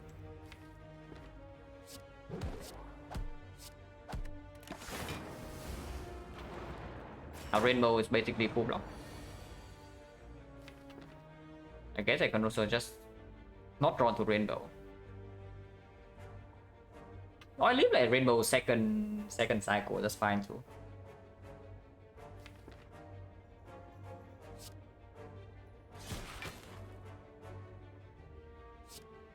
Yeah, probably this is better. I can even do something like this. Like double defense, next time we play Rainbow. Double defense takes 3. Sweeping beam into defense has a what's the chance that both miss this guy? First one missed 2 out of 3, yeah, so 4 out of 9. 5 out of 9 it hits this guy. In that case, we take 0, otherwise we take 8. So 4 of 9 take 8. On average, we are taking 3.5 damage with defense sweeping beam. Of course, we get to play sweeping beam, so these guys are also lower HP. Honestly, yeah, I don't even care too much about drawing this next turn.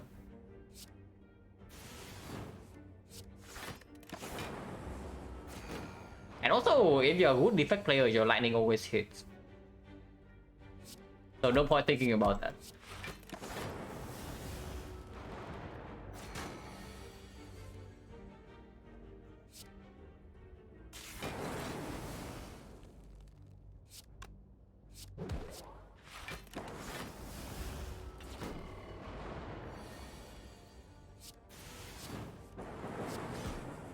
Very clean fight. Now we are massively over healing, yeah, by the way.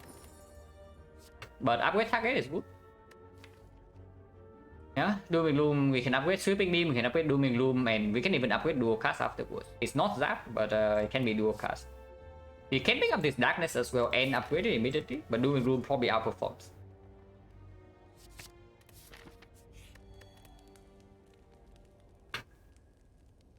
Whetstone Warpaint doesn't really influence this decision, right? We upgrade the Doom Room first.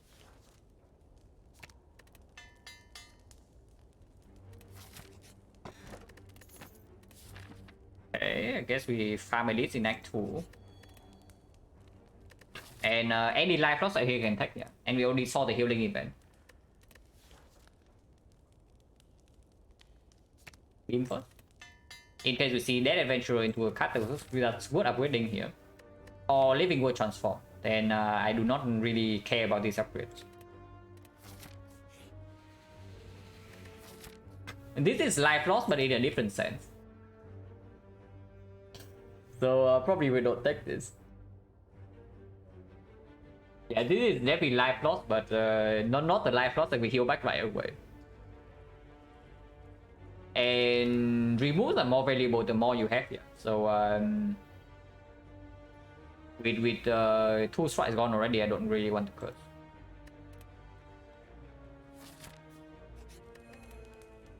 Yeah, do a cast upgrade before that.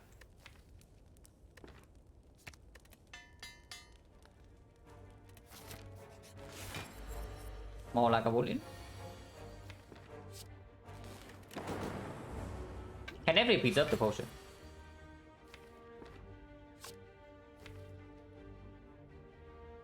Next time we probably don't even do rainbow, so it's like Dooming Gloom, dual cast Sweeping Beam.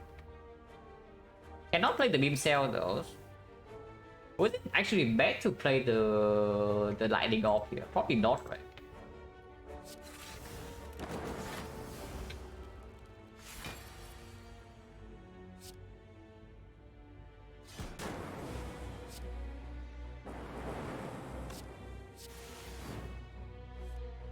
Redoing dual cast right away is not what I want. Because it is a 10 block, but we have a lot of healing anyway, so it doesn't matter that much. Next time we know that we have 25, 35, 38 damage. So I have to actually play Zap here, because if we play Strike, we are on off. I mean, it doesn't matter, but in order to evoke this, we actually need to play Zap, so I cannot play triple defense. I guess that's fine. Zap here next turn, Beam Cell, Doom Gloom Ball Lightning, evoke this, and he's dead. So take 8.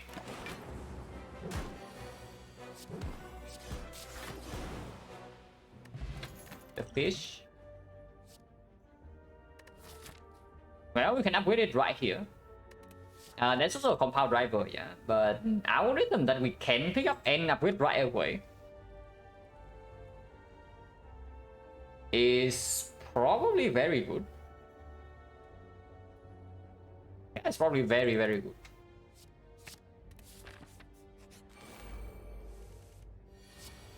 Good thing we have Doom and Doom.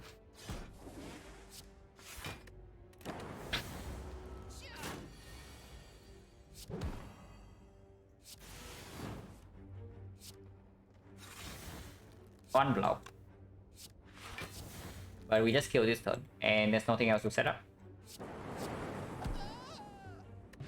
I could have used this for +1 on the algorithm. Do you want any of these? Before I pick any of these, I would just upgrade the algorithm and then enter Act 2 with this.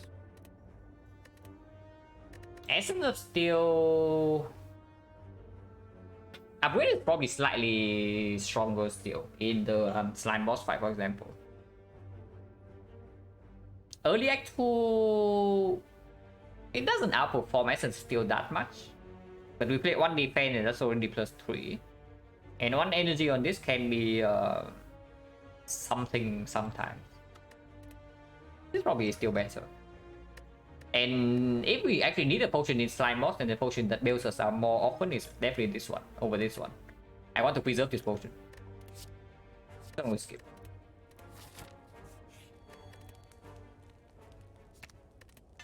It's not very often that you get to actually make this upgrade, so it feels good.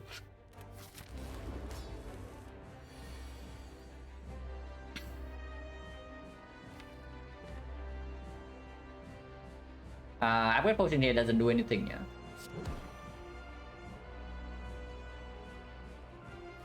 So what is the order I want? Because I eventually want to dual cast this thing, but I also want to play the ball lightning. I also want to play the chill. If I do not dual cast and turn 3, this is only 18 damage, and that's not a clean split. We are probably just face tanking turn 3 into dual casting a Dark Rock to get a very strong split. So it's actually zap into Doom and Gloom into dual cast, right? And then I can still play 2 orcs and leave the dark in front.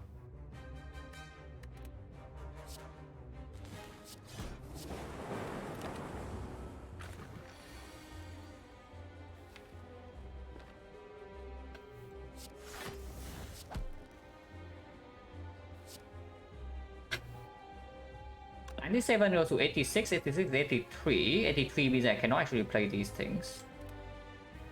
So I probably don't strike here. Like striking here into... Yeah, it's going to be a 60 plus split, and that's not very clean. That's not.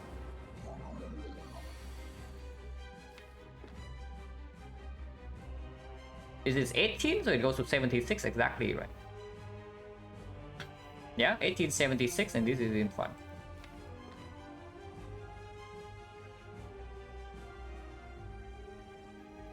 Let's do that.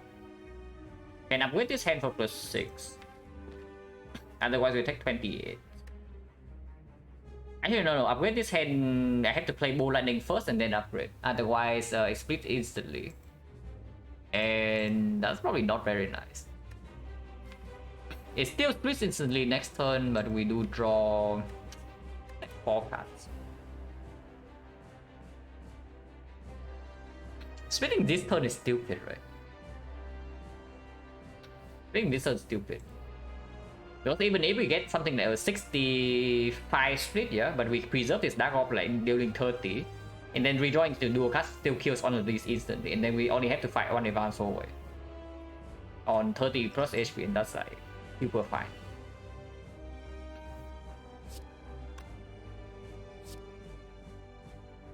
Go first, yeah.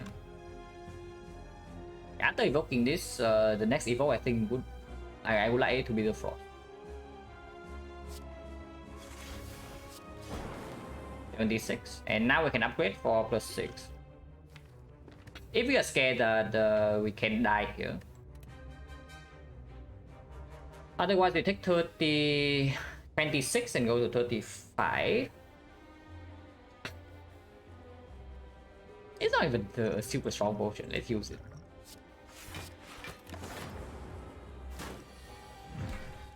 Okay, we are super chilling here. So wood potion use as always. I just use on potion for like plus. I sure hope it's actually +2. I don't even want to do the math, but it's either +1 or +2. Ah, never mind then. Like totally calculated, guys. Yeah, totally calculated. I knew beforehand that we would get the potion back.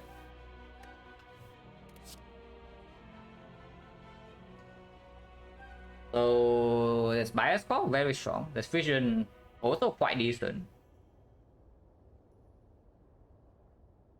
It's just bias core though. Because with the preserve insect, we are also going into a lot of elite fights. And we already have some decent frost, yeah. So bias core performs instantly in hallway fights. It's not just for damage, it can block as well. Vision is just to speed our setup, and right now I don't even know what are we setting up for.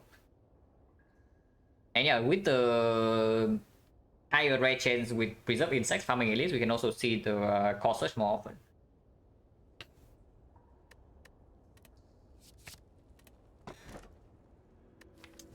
Transform 6. Plus 48 gold.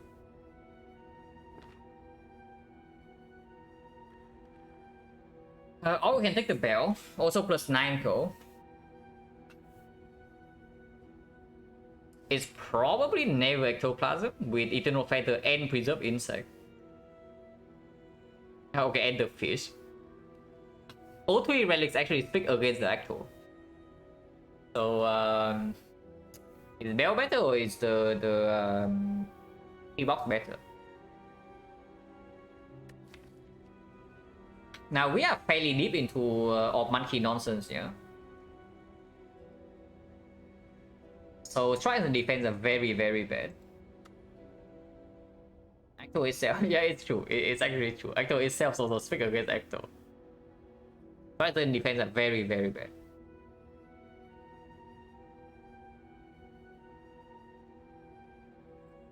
Doesn't anything though. Also front load block in Act 2. Fairly mediocre. So we pick P-Box, we don't see good front load block, and then we run into Avocado first fight. And we probably take like maybe 15 damage. But that's not very good.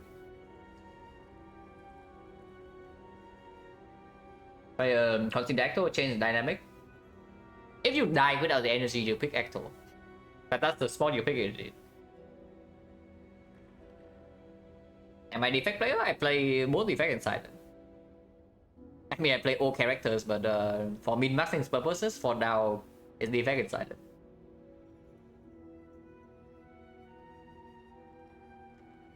It's pickable, but you don't really want it because defect likes shots more than any other character. Maybe Watcher can like it slightly more because she loves removes. But defect likes remove, defect loves shop relics. And defect also needs more help for Act 4, so you want to buy potions. It's just really bad if you are forced into ectoplasm. But in the spot does happen. It's not here though. It's definitely not here. I'm just wondering whether the bell is stronger or the P-Bow is stronger. And it's probably still the bell. Because none of these relics actually help us in the hallway fights, yeah. Of course, we have sustain with Eternal Feather, and elite fights we have like a super strong relic and preserve insect. But in normal hallway fights, we don't receive any help. So P-Box bricks and we are bleeding like crazy in the hallway fight. What it? Yeah, I also have 100% win rate on with Ectoplasm on Silent. That doesn't mean it's good. But when you have to pick it, it's not so bad because in Act 2 it's technically free energy. It's after you leave Act 2 that you get punished for it. But in Act 2 itself is strong. Hello, Hazel?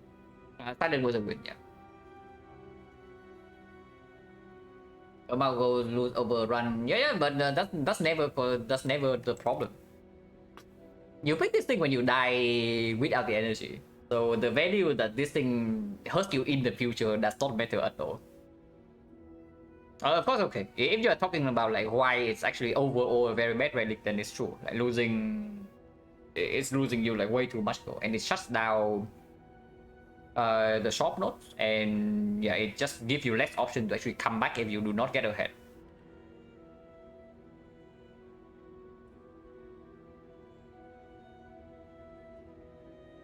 Carlos, thank you very much for the prime sub. Appreciate it a lot. Yeah, runs are going well. Like for the past week, I've been doing some spy with friends though for the prime with friends event. But yeah, the samples are going fine. It's going really well. The effect is okay, but it can be better because I know that I misplayed some runs. That could have been worse. But yeah, here in this spot is probably just a bell because we are not super strong in hallway fights at the moment. And with the preserve insect, I definitely want to farm maximum edits.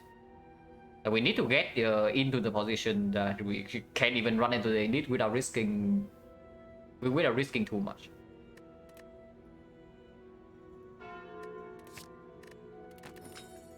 These are certainly some relics. Now this is worthless right now, yeah. But if you are off monkey, it can actually perform later. This is very, very good. This is okay. It's not amazing. It's not bad. Actual boss relic evaluation change. I mean, if it's actual, then I also see my deck is also completely different. So it's going to be like whether I need the BOR potential or not. Because usually, yeah, the bell doesn't give you super meaningful scaling, but the P-box can. So if you're in a super desperate spot and you don't have any scaling direction whatsoever, then I would probably click P-box over bell. But yeah, the deck would be like super different. And yeah, Calipers with the algorithm can actually play later. For now, it doesn't play. But later on, this will be very good if we survive.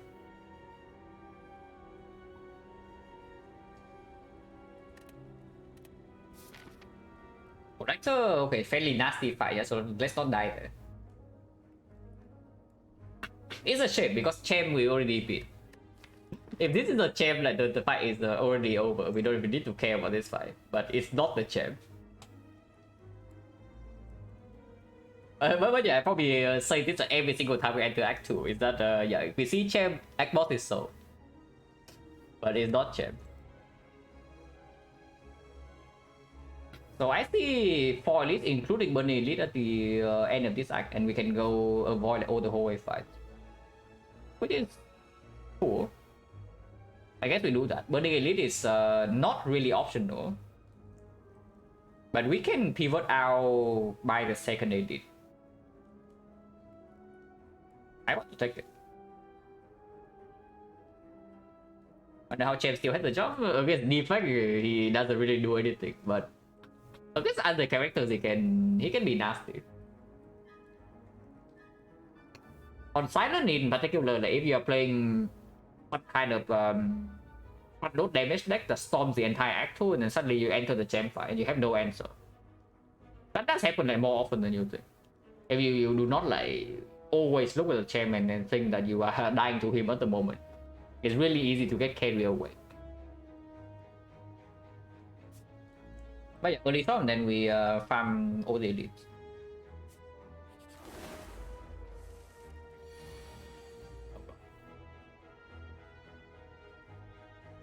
It should be fine.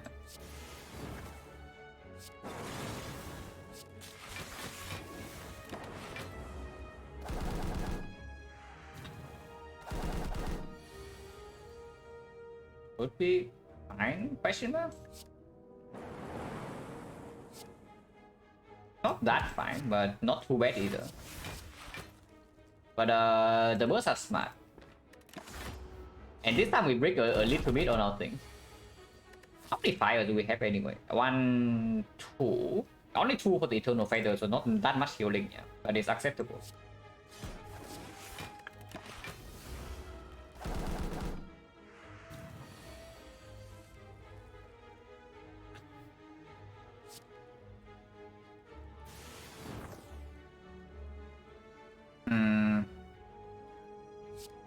This is definitely a slight issue.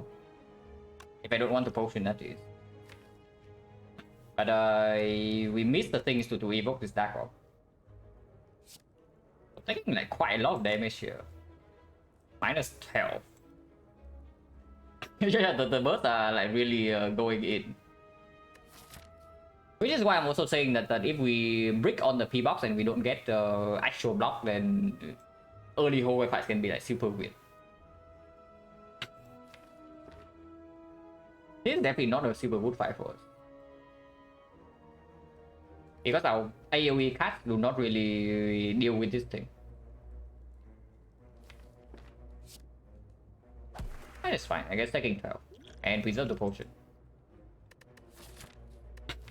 My straight not really open with only 2 strikes, but maybe operations can be, especially with the calipers.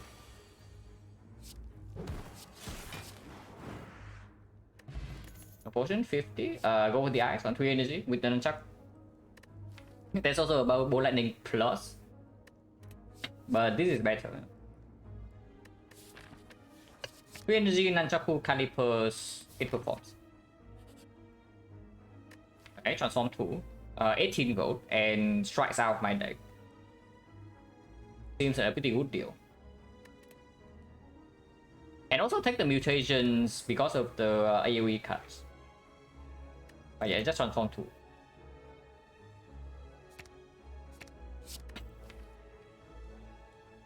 Kind of front load block, I guess. We don't have a loop. And I don't know what to do with this at the moment, but maybe it has some potential.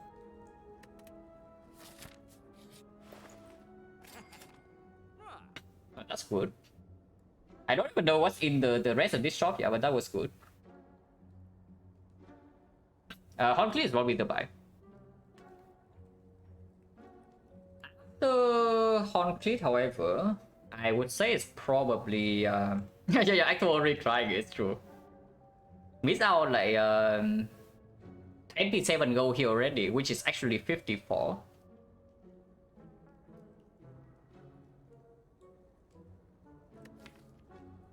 Remove is fine. What are we removing though? Okay, I think I definitely buy this, yeah. Next shop is... And now we definitely do not want to see Cleric. Cleric is already a bad event, now it's like even worse than before. Because, yeah, it costs 150 gold, so we never pay for that.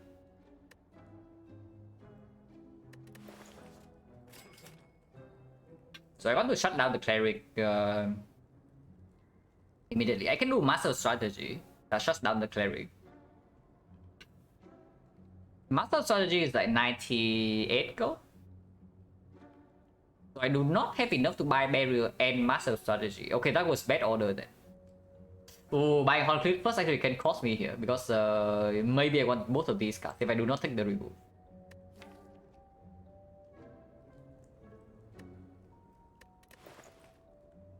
Yeah, that's actually quite bad. I don't get to buy this Steam Barrier.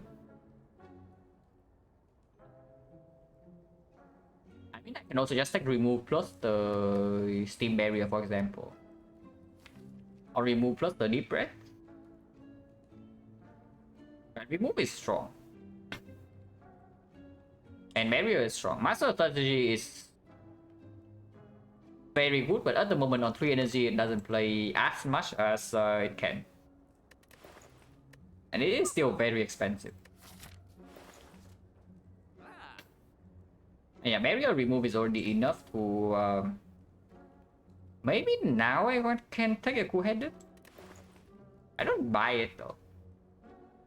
Yeah, I don't buy it. Yeah, 2 gold off. But yeah, defense now can go, yeah? Zap can still stay. Zap can still stay because we do have the bias corp and we can use this to actually push our dark orb up. And with dual cast plus, it's not too bad. The only reason to keep the defense would be we see upgrade all base cast event here.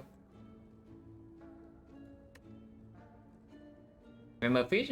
I remember fish if it's actually in Act 4. In Act 4 shop I remember fish. But other than that I usually forget. Yeah, because Act 4 shop is actually when I look at the whole shop, you know, and I think pretty carefully.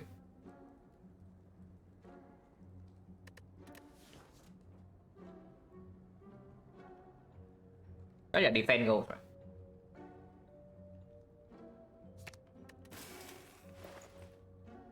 7 and technically buy something else here. But Cleric already cannot show up in these floors. Unless say we see Red Mask Bandit or something, and then Cleric can show up here. But if we see Red Mask Bandit, that's already a good event. Okay, we don't die. We can actually die in that fight, but we can also use potions. I think 7 is good enough, because we are potentially going into a second shop here. And if we have to avoid the Burning Elite, we also have the first shop here. So it's not bad. What's our priority to upgrade now? Go with the Eye is good upgrade. Bias Call is good upgrade with the Carnivore. Double Energy is like, okay. And then after that, it's not a super high priority to upgrade anything. But that doesn't mean we take the loop here. If you are thinking that we can buy the loop here. Because this thing actually does not perform in the fast elite fights. And if possible, we want to farm every single elite. It's good at the champ though, I would say that. Oh yeah, it's not even the champ. I talk about the champ too much, and now I wire into my brain the idea that the boss is actually the champ, but it's a collector. So yeah, let's not do that. But yeah, we take nothing else here, right? Because the upgrade is like, it doesn't even come until here.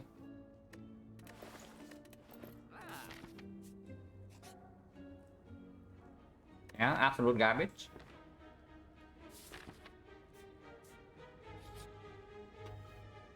But I guess we get the upgrade earlier then.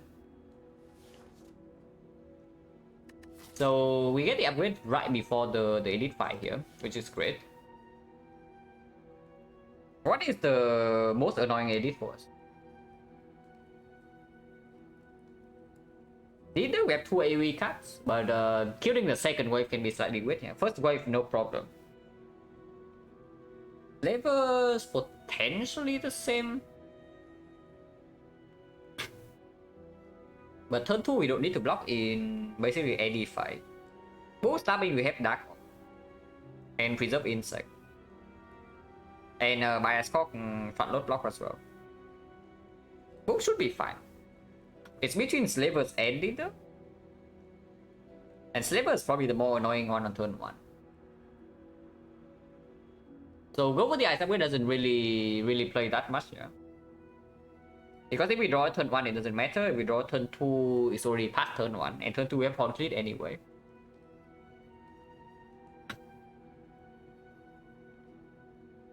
It's probably Bias Cock first, because we have exactly 1 draw card, like the Sweeping Beam. So upgrading double energy doesn't even do a lot. And but Bias Cock upgrade plays in every single fight. Do you upgrade? No. You want to kill slavers, not to block slavers. Like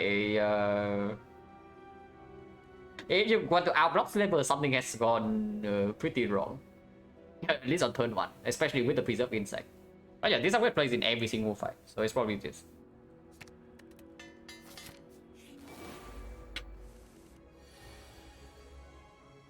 Okay, this fight is not super good for us, but also not insanely terrible.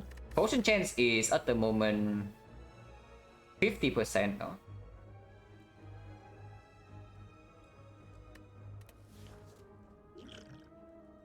I don't mind this. I think I want to save Focus Potion for Collector, but Power Potion I can use here.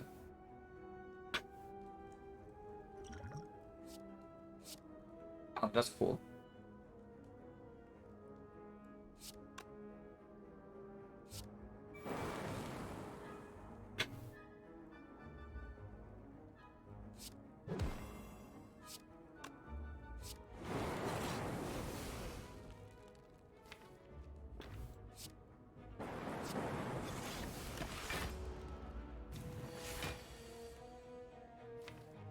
Summons, but we probably don't care. And yeah, Calipers can play immediately here.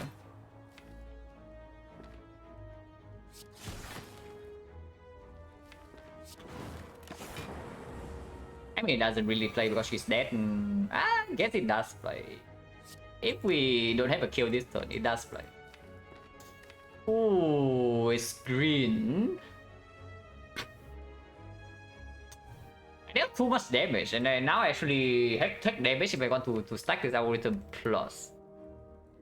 Okay, that was bad. That was actually quite bad. That I dealt like so much damage here, but I was like slightly scared of this fight. Maybe it should not be. I mean, how much damage are we taking this turn anyway? We are not even taking damage. What am I talking about? Yeah, just go for the eyes here, lightning kill this, and we take 5 here plus 29. 29, we block for 30 plus. We are not even taking damage. What am I talking about?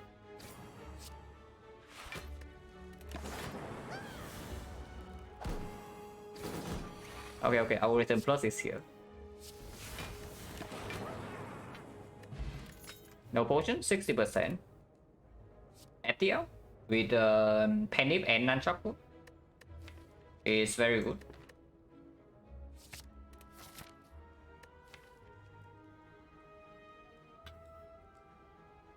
Next side is either slavers or the book. So for the book, go the ice upgrade is slightly better, and we only made this upgrade. Against slavers, that none of these upgrades actually matter too much. Give me a second.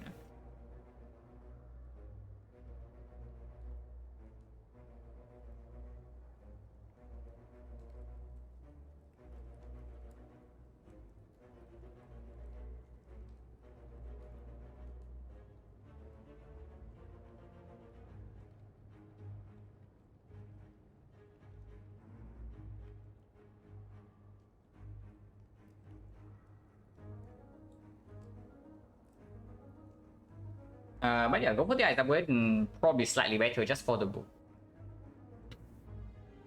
Because double energy upgrade doesn't even perform against slavers either. And if not that, then nothing else. There's a Zap upgrade.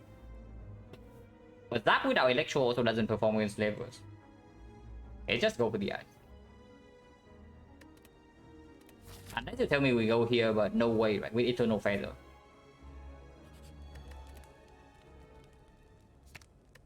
And this upgrade eventually also wants to happen before the Collector fight.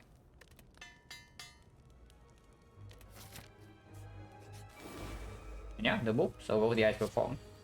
Oh, he is outplaying us though. This guy actually outplays us.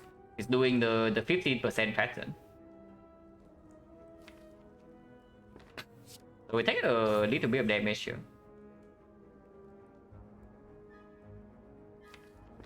I can do double defense, I can do rainbow defense. Probably playing rainbow because we don't actually have a real frost card in this deck yet. So even with the bias card coming down, if we do not play rainbow here, it doesn't block. So probably still playing rainbow. Okay, damn.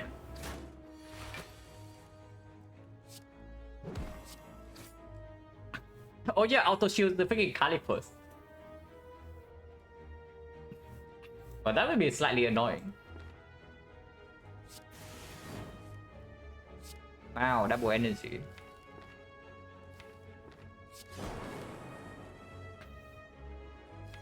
Dukas coming next time, so sure.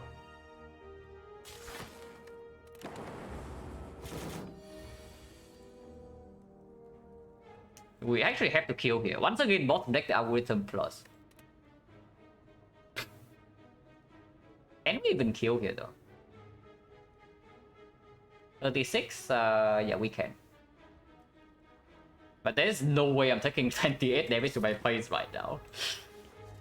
So that's slightly sad, because we only need 2 energy to kill him.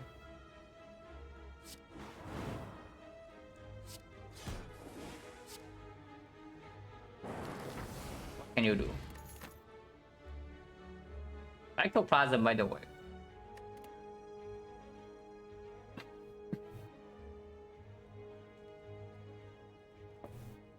Fossil doesn't do anything. 17, no, it's 60, 60. They stack multiplicatively, not additively. There's 60% discount.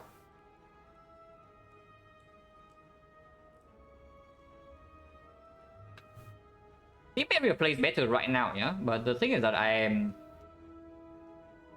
increasingly worried about the collector. Now also no potion. So 350 potion, 70% potion chance right now. This can be burning move starting. Any burning slavers? Dodging 2 elites though. With preserve insect and magic courier. Because the elite also give the most gold possible. So dodging these things with both of these is really painful. And as long as we survive this, we have a huge shock here. With double fire, so we had full heal before collector.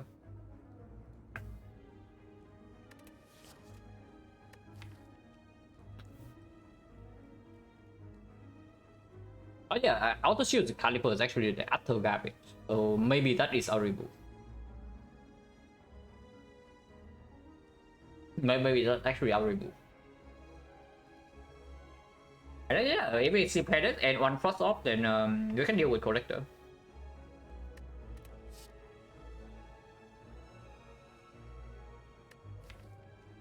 Barrier is better for the short term, and if we are running left, then I probably want short term power because right now it's not even. But right now it's not even like any guarantee to be stronger than Steam Barrier in collector fight. And you can advance it, yeah, it would be good if we leave. It would be good if we leave. But for now, I'm thinking of running here first of all, and then there's a collector that we have no answer for the moment.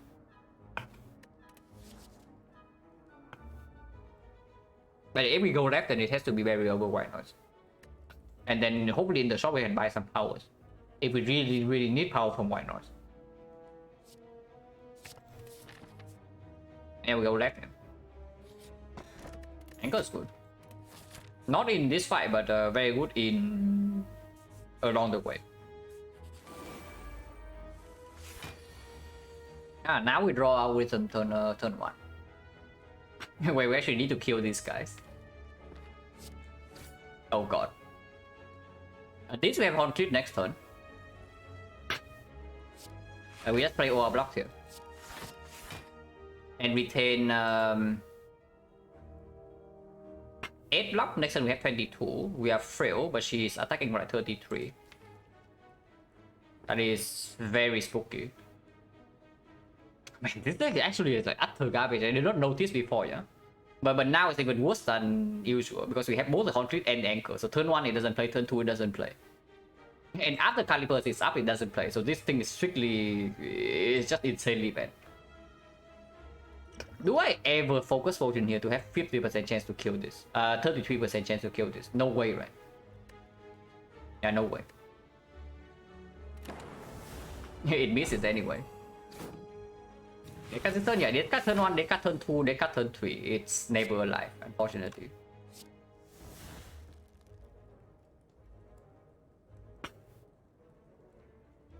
Don't actually want to damage this, yeah. So it's like beam cell. Actually chill first. Yeah, chill first and then we observe. Okay, observed.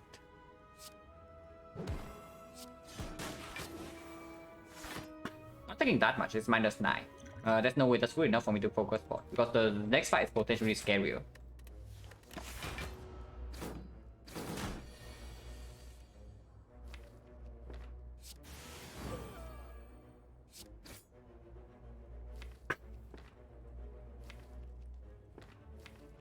Cannot rotate this up. Every rainbow right now it does deal 12 damage towards the way it goes to 47. Next turn lightning in front, so I can do zap and to do a cast the frost with the bias score. But we can never evoke the second dark. More landing right now, this is here and it's 18. So I can do zap into dual cast to kill the minions instantly. That's probably stronger.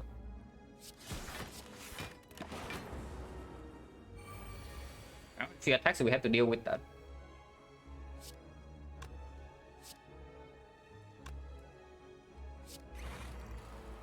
By dealing in that, we mean we take a lot of damage.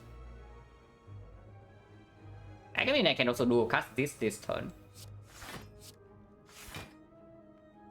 for 31 blocks, so we take another 13.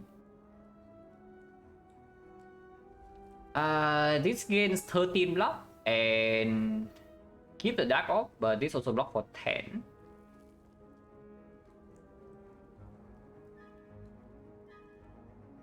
One will take 12. Wait. If I do this, we are blocking for 21. 21 take 12. If I do a cast instead, we are blocking for 31. And we also take 12. Yeah, I guess we take 12 no matter what, unless this hits like 1 out of 9 here, double lightning. If that's the case, then I just do zap into dual cast. It's just a better line.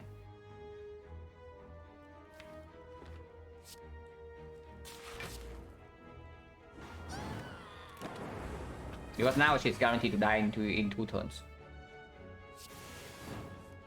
But 22 HP in this fight is a very spooky spot.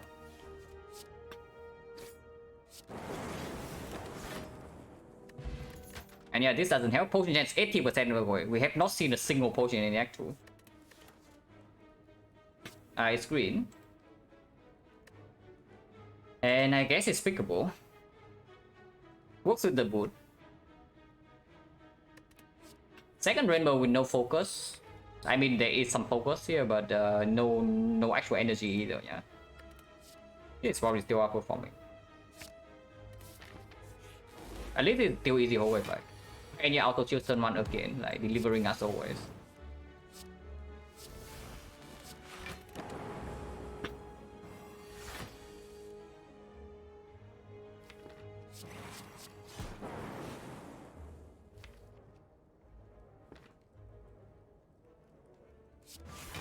To save I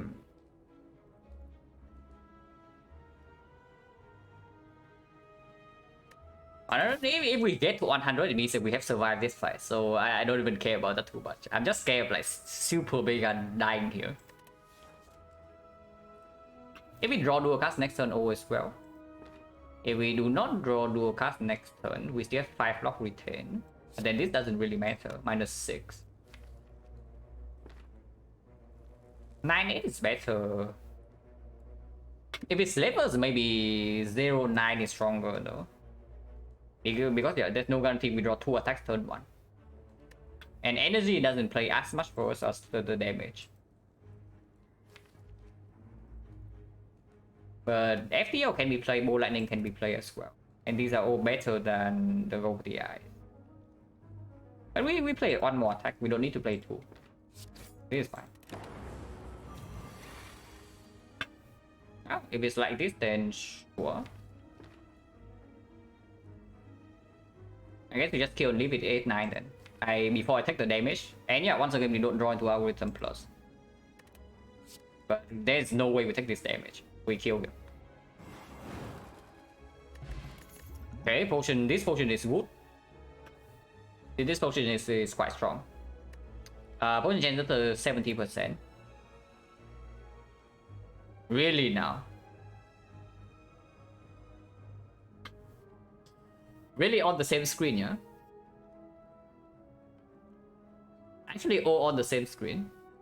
And we do need a recurring frost if we actually want to block collector with the focus potion. So this coordinate instantly becomes slightly better than before.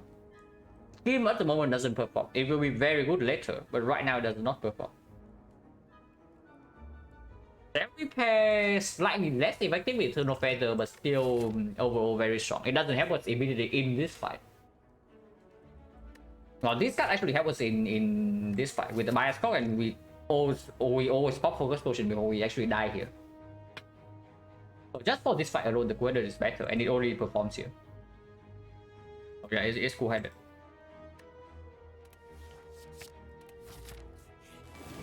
Strength moves are big.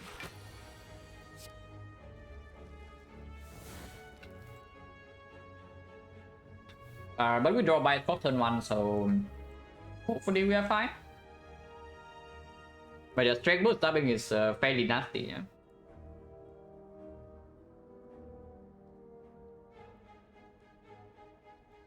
Okay, I know that we actually play bias clock. And I probably also know that we definitely play the co-headed. So we can start with those first.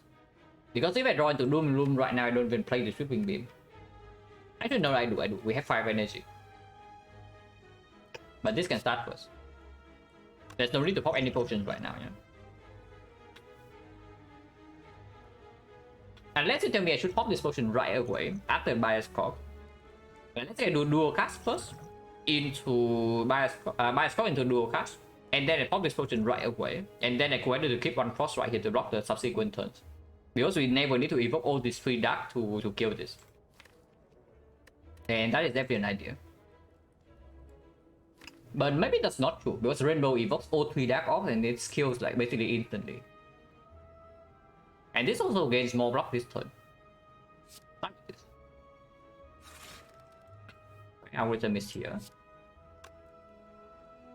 Start with this. Continue with this.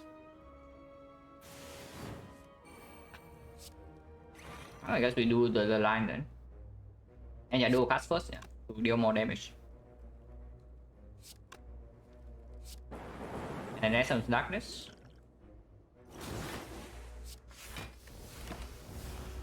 Losing all the block exactly, but well, we die next turn unless we kill him with this draw.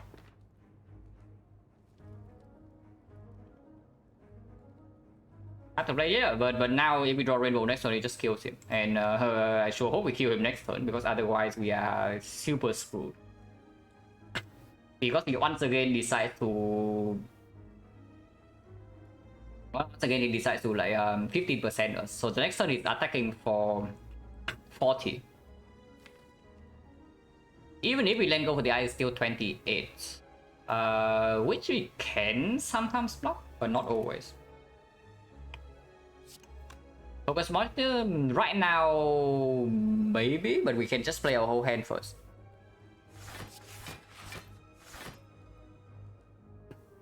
It goes to 27 each, yeah. And let's say next time we don't draw into this, because we draw into this, we win instantly. And let's say we can only evoke 2 orbs with the less amount of damage, which is Zap and Chill, like for example.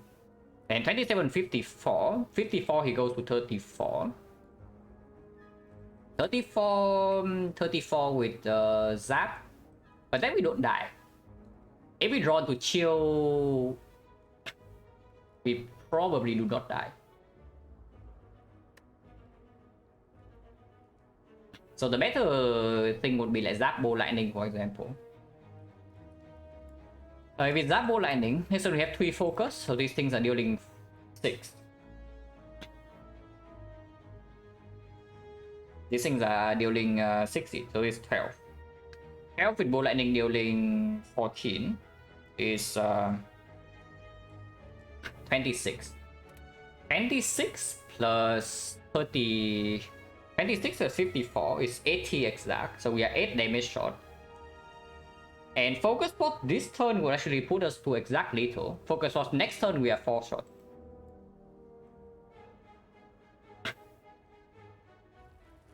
Like, it doesn't make a difference. No, that's literally the case that we die next turn without the Focus Spot, and we do live with the Focus Spot. But only Focus Spot this turn, not next turn. Is that we draw into like Zap Bow Lightning. But we also need to miss. Okay, so the thing about that is that if we are 4 shot next turn, yeah, then any of these will also kill. Like Deep Cell, Double Go for the Eyes, FTL, all kill. This lives. This lives. This lives. This kills. This kills. And every single one of these kills if we are in the scenario that the Focus Spot makes a difference.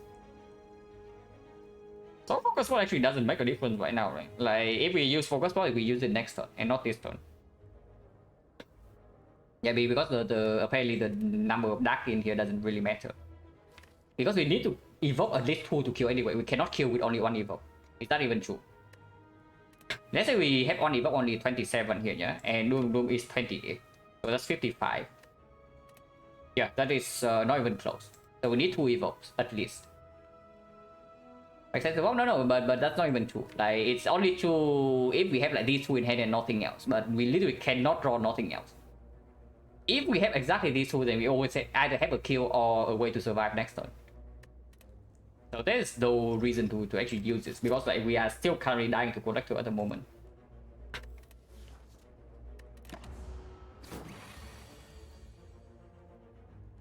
We are alive.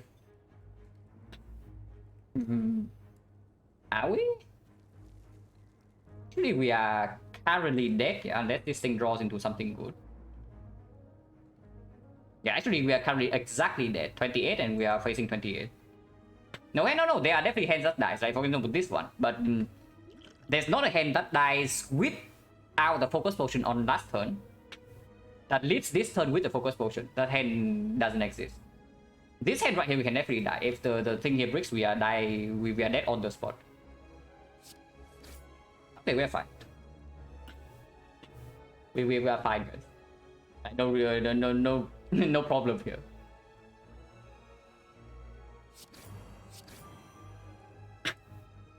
But yeah, bolt lightning zap is where we still need focus potion this turn though. I think 54 14. Actually no, we don't need because it's 7 damage. for this one, yeah, almost. If the FTL drew into like beam cell or the curse of the bell, yeah, we are dead. So the chance of dying there was 1 out of 3. After drawing this hand, because there was a lot of hands just killed. But yeah, now we are fine. Like lightning is dealing 6 each. So that's 12, 12, 19, 19, 54. It kills. So we don't need the potion. And yeah, Essence of Darkness coming like just at the right time. Exactly when it is needed.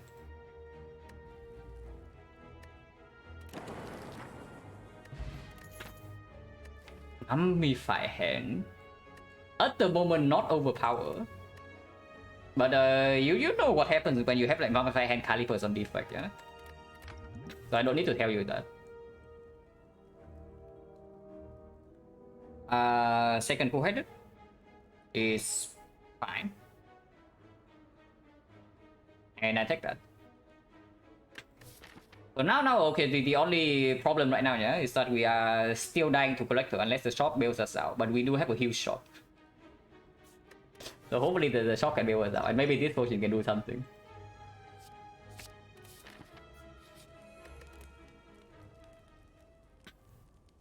So auto shield is definitely going. Do we ever rest here? Like the next thing is only healing us for 12 again, so we have like 46. There's no way, right? There's actually no way that we rest here. Yeah, further upgrade is good. The rainbow upgrade is good. But maybe not as good because we already have the Doom and Gloom Plus for recurring dark. The rainbow is a lot of burst block though, if we actually have a permanent source of focus, which we do with the focus pot. But probably still not good enough. But yeah, further upgrades into... After the shop, things can change. And maybe I want to upgrade double energy if the shop has a lot of draw. But for now, further upgrade is probably the best.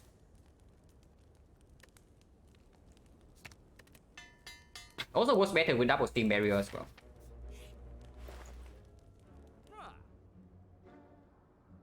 Apotheosis? Like okay. We can mirror the bias clock. If we mirror bias clock, maybe we have enough fat load power to kill collector. But that is slightly weird because we don't actually have an electro. Apotheosis 100%. Please elaborate. Why is it 100%? When you saw just now, yeah, our upgrades in the fire were complete trash.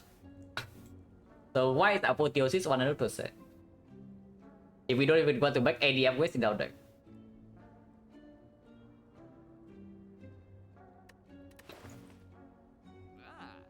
I'm telling you right now, the only reason I want to actually buy this Apotheosis, yeah, is that it, first of all, it does perform later on. And secondly, underneath it can be a Panacea. But before I do that, I probably just buy the Halo Go instead. to see so much card not upgraded. No. The real problem right here is that you see like what does the what do the subways actually give us? Like how many cards do we have not upgraded? Like yeah, triple defense. Yeah, okay, cool. That upgrade is like whatever. It doesn't really matter. This upgrade doesn't matter in the like any way. This upgrade doesn't exhaust, but we don't really have real focus. Yeah, so it's not even that good. This upgrade plus 3 damage. This card is gone because we are removing it right now. If we have gold left over, and if we don't have gold, then it's also like awful. Double energy exhaust, and I guess it's okay. This upgrade is really decent. We double commanded. Steam battery upgrade plus 2 block. Yeah, okay, cool. And then what? How much does apotheosis improve our output?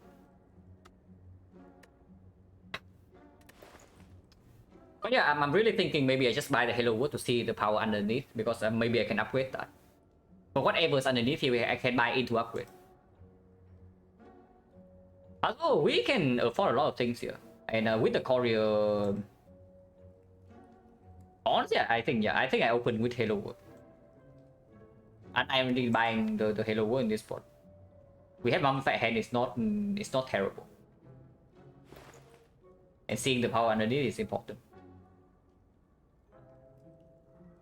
Upgrade the custom future. Yeah, but that's the thing. There's no future first right now if we die here. And the chance to die here right now is fairly high.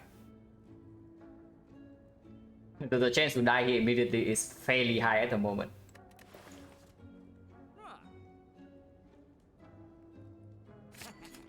Yeah, he thinks we can absolutely take. Loop. Okay, if we buy all the powers, yeah, then we can buy apotheosis. If we buy all the powers, we can buy apotheosis. So that's the thing. And maybe we do that. Yeah, maybe we do that. Recycle? No, we don't have an actual draw yet. So no point doing recycle, we don't even have a hologram. I think I just buy like a lot of powers into apotheosis here, and that's our line to kill collector. If that's the case, then also I also want the puzzle. If that's the case, I also want the puzzle. All powers into Apo brick some hands. Yeah, absolutely, it can brick some hands. But if no hands right now actually win, yeah, then I accept the bricks for potential. Because at the moment, how do you think we are killing collector? Like with what? Even if we draw perfectly, like you look at this deck. You look at this deck that draws extremely perfectly. How are you killing collector? Yeah, exactly. I don't see it either, which is why I'm doing this. And yeah, sure. Loop is not that terrible. Okay, this one I don't buy. This one I don't buy. But yeah, suddenly we have the echo form now. Apotheosis? Is it actually good though? Because echo form doesn't need an upgrade. Halo Wood doesn't need an upgrade. Loop? It's okay, and his thing is fine. But after we play all the power, this upgrade also doesn't really even play.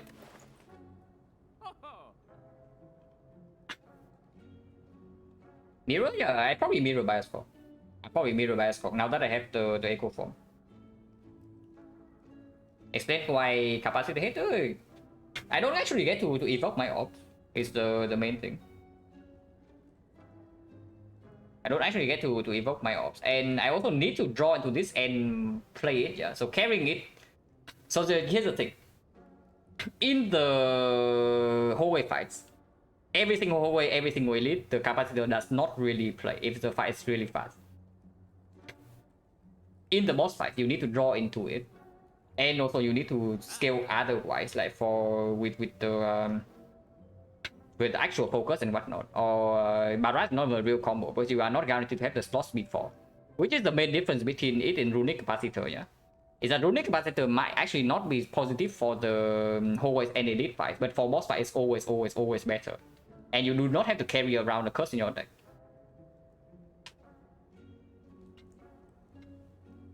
Awoshi, copying algorithm right here is very greedy.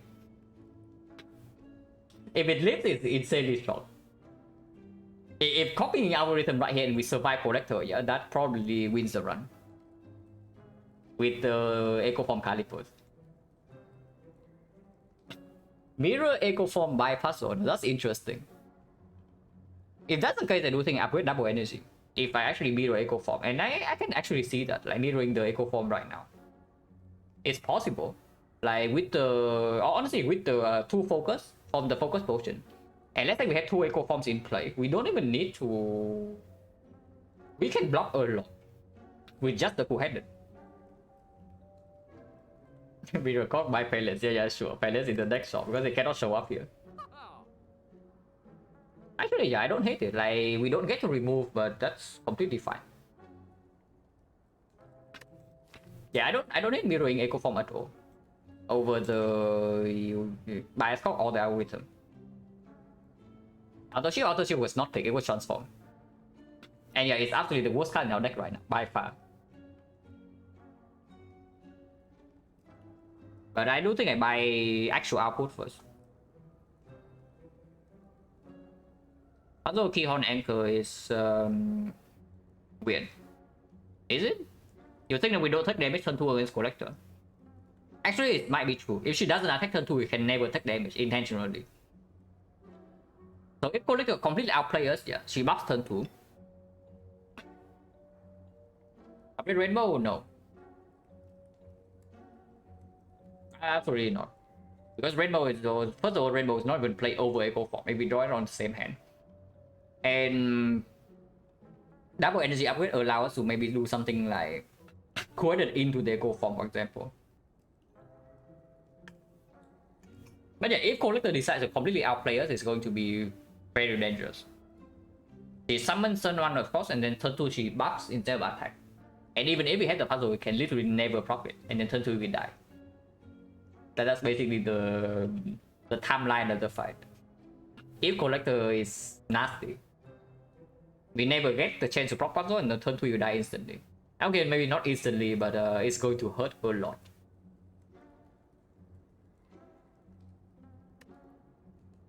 So yeah, puzzle for Act 4 very strong.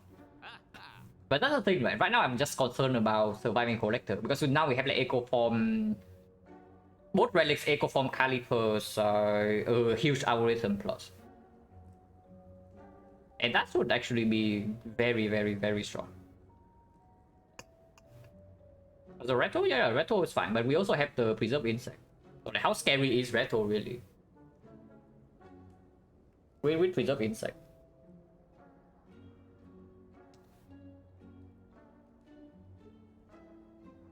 When he thinks no. I need to not miss Echo Form.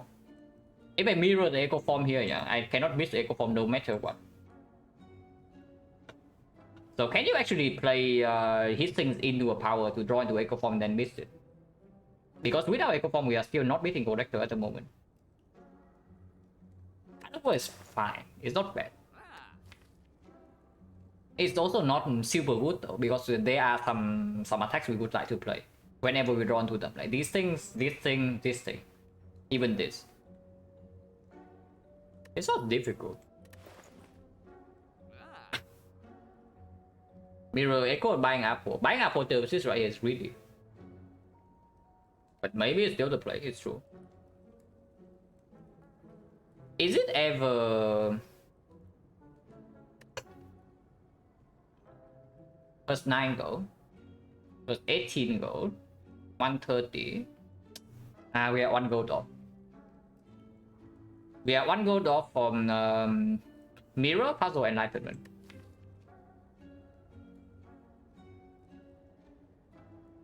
So I cannot even do double Echo Form into Enlightenment for the puzzle turn. I bet Loop is the probably the last of the possible upgrades here. It's a potential upgrade. It is possible, but it's like probably the last one.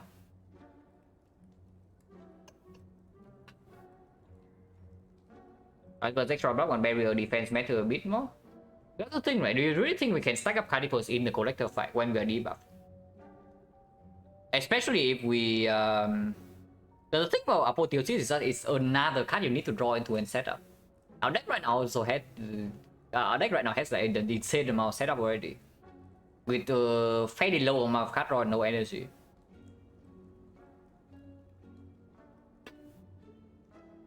Rock, thank you very much for the massive raid. Appreciate it a lot.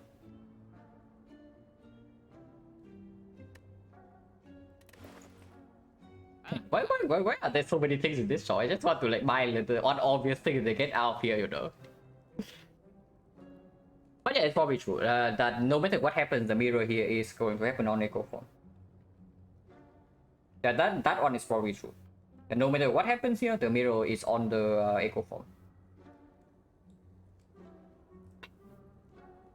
And this also gets fish gold, so we can do that first. And then we can see what's underneath. Maybe underneath is a relic that we would actually like to buy. Yeah, like this one.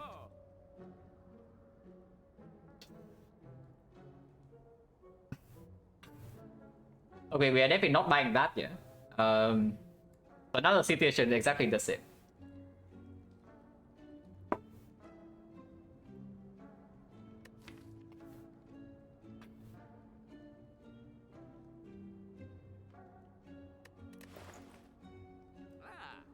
Cannot buy an expensive card into removing.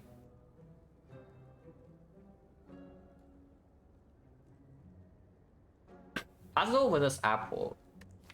If we buy the Apple, we are also upgrading the Apple, most likely. And then early turns, we cannot draw into double energy, draw into Echo Form. Claws, oh, yeah, sure. Scaling damage, exactly what we did.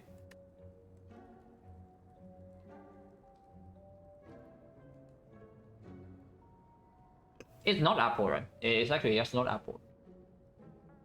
Auto shield, yeah, auto shield is really a curse, but is removing a curse really better than buying these things? It's the main question here. And it's true, auto shield is basically a curse. Especially, okay. The funny thing about auto shield, yeah, is that turn 1 it doesn't work because of anchor. Turn 2 it doesn't work because of horn clean. Any turn we have Calico, it doesn't work. And after we have Echo Form, it also doesn't work. So you don't really see a card that doesn't work in like so many ways as this one right now, but it's here.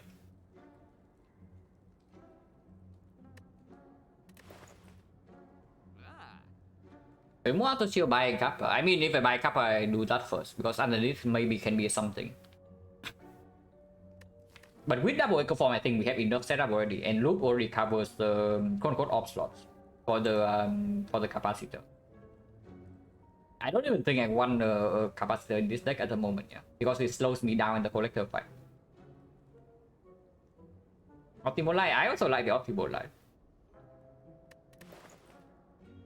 But why do you like a capacitor so much? You really think this thing is positive? In the collector, I'm not saying about later. After we leave the collector fight, then sure, this is positive.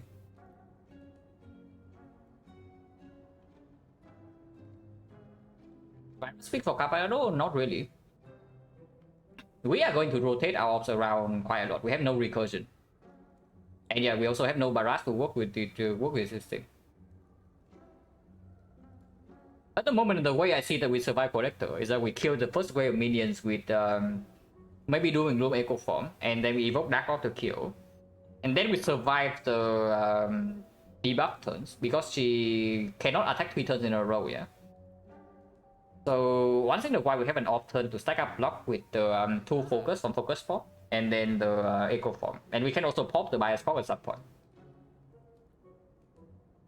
Recycle only upgraded. Recycle minus doesn't do anything. And we have Mummified Hand already.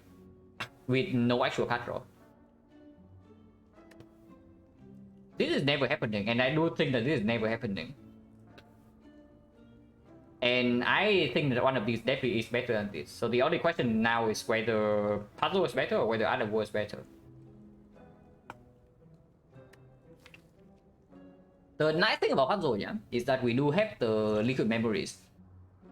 So even if we draw double energy turn 1, we can make liquid memories it back to get 6 energy for 1 turn, and then we can do double Echo Form.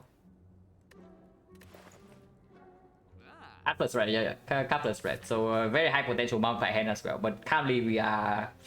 I wouldn't say like we are dying here right now after buying the things in the shop. But we have a chance to die here and do not want to die here. Enlightenment, I thought about Enlightenment, but I don't think it actually plays because we cannot afford this and this, like one gold off.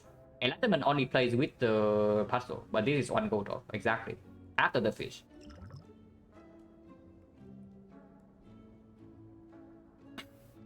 It's puzzle over Iron World, right? It's puzzle is 3 gold cheaper, and yeah, it's true. There are, I talked about it like right at the start. There are many attacks that we need to play on site. The FTL to go for the eyes, I mean FTL does not need to be played, but if we don't play FTL, then it's like basically a curse. And then yeah, Doom Plus needs to be played. Beam Cell, not Beam Cell, but go for the eyes needs to be played. It's just puzzle. Yeah, this is just puzzle. And I do think the upgrade goes on. If we don't buy Apotheosis, I was thinking that we do double energy upgrade. Now the loop upgrade definitely has higher potential, yeah. That we can do Echo Form first into double loop and with 2 focus that blocks for quite a lot. That's like 16 free block every turn. But it is slow. It is slow.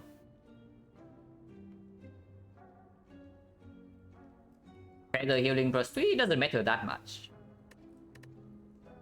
But yeah, it's true. Buying Apotheosis also gives us plus 3 HP.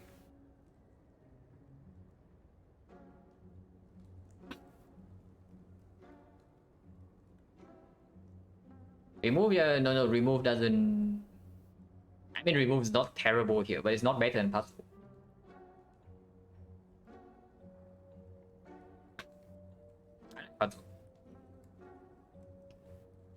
But yeah, I talked about it like right at the start.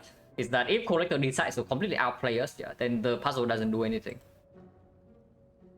If collector decides to outplay us completely, the puzzle cannot be useful. Which would be very bad, by the way. But we just hope the collector doesn't outplay us. And maybe like for the first time ever, you see that horn click can be harmful if you get outplayed.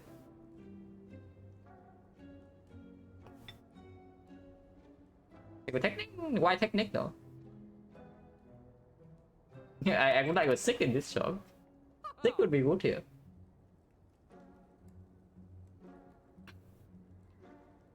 If we can choose a colorless card though, I would like Panacea. Panacea is probably by far the best one. yeah. You. It's true, it's you. Panacea is by far the best colorless card we can see here. Puzzle is probably just the buy here. If collector outplayers, turn 3 is how much damage? It's like 12 and then 26. It's 50. And we are healing for 15, right? 49. So yeah, we don't really die unless we have literally 0 block. And I sure hope that after 2 turns we have some block.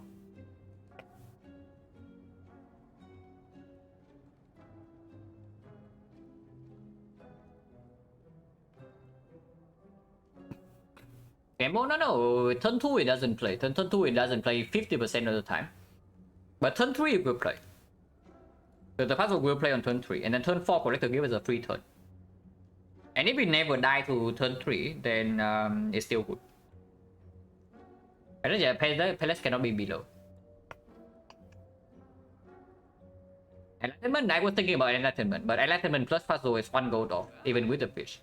We need 94 gold here. And we have 93. So I cannot actually do this line.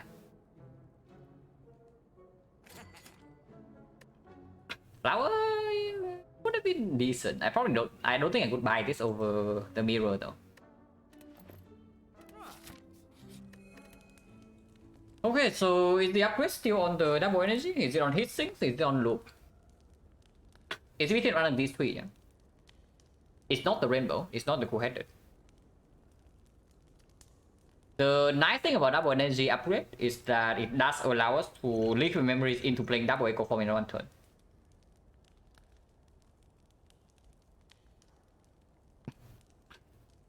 If we are dying to collector after playing 2 echo forms though, we should upgrade the loop. So are we dying to collector after playing 2 echo forms? We only have 2 frost cards here, but Halo World can give us more. Halo World can give us stack. And stack with Calipers with a big deck like this is blocking an insane amount. Hologram works, stack works. There's no way, right? Because we still actually need to deal damage to collector with some orbs, like maybe lightning, maybe dark. We cannot always put the frost in front. Whether hissing, because what we are lacking in the collector fight is not really draw after the echo forms are played. The draw is only useful to get the echo form in play in the first place, and the draw doesn't cost energy with the puzzle. So even if we draw into echo form, we don't get screwed over.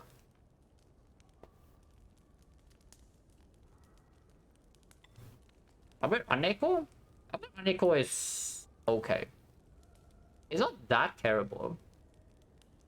But if I do that, I probably just prefer to upgrade double energy. Because double energy upgrade also plays better after we leave this. And it still performs on a couple of scenarios. Halo World seems best. Now that's a hot take. Upgrading Halo World right here is the Giga Chat pool. Which I don't know whether I would do that or not. But it is quite a strong pool. Strong personality, that is.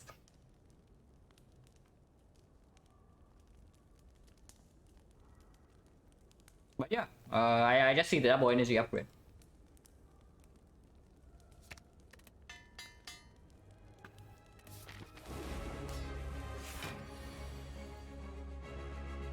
Top deck echo form is quite cool. Do I want to...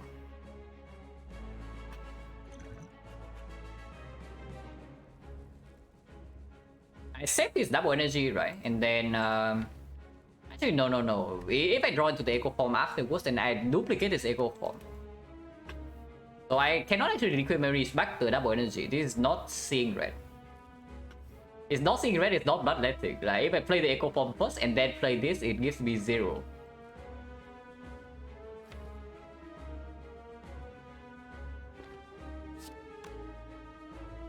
So this is still good in the draw power though, so I do not want to actually exhaust this.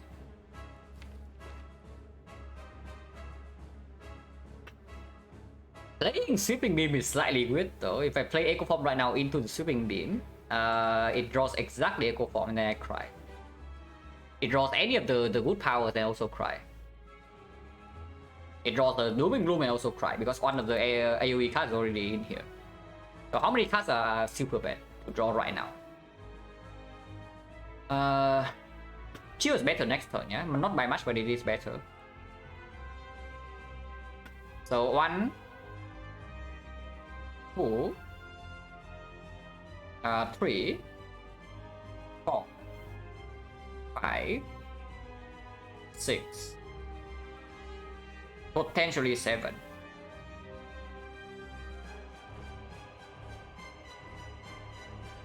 Yeah, with 2 Echo Form, the chance to draw on turn 1 is not that low.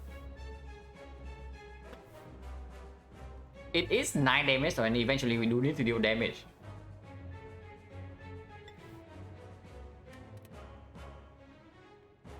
Is it ever double energy right now? If double energy never plays afterwards, then double energy right now means that no matter what we draw into, we can play that.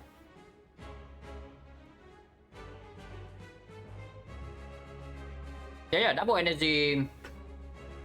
7 energy with the liquid memories, I can do it with the puzzle sometimes.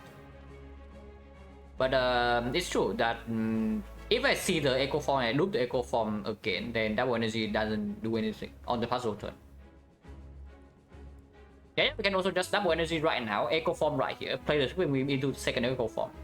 And that's fine. That's what we are doing.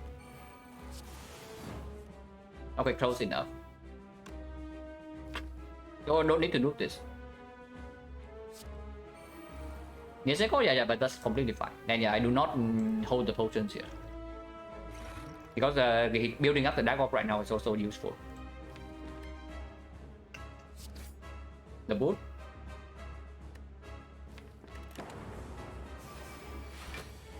Okay, she doesn't upgrade, so that's good. Is it ever bias for immediately? No way, right?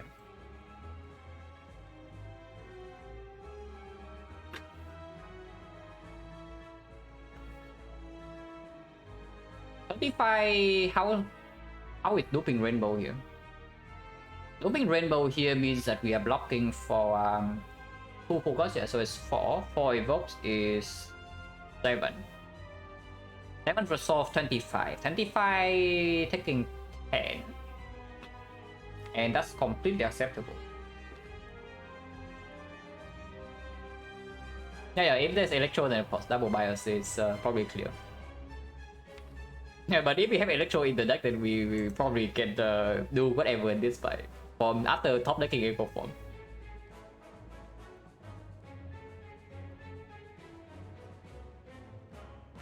Yeah, without even with Calipers it's possible though, but here probably not.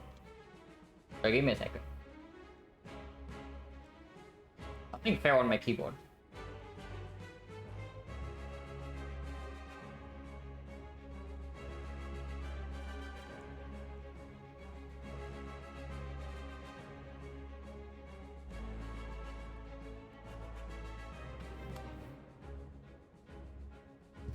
First looping Rainbow into playing cool-headed does have a risk of drawing into Echo Form right away, but I guess that's fine, we take that.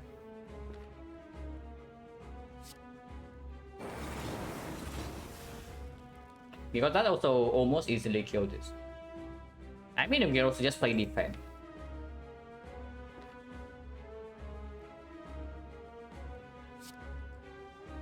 On Echo Bias, no, it doesn't make a difference. Like, if you play the bias, of course you want it to be Echo Form.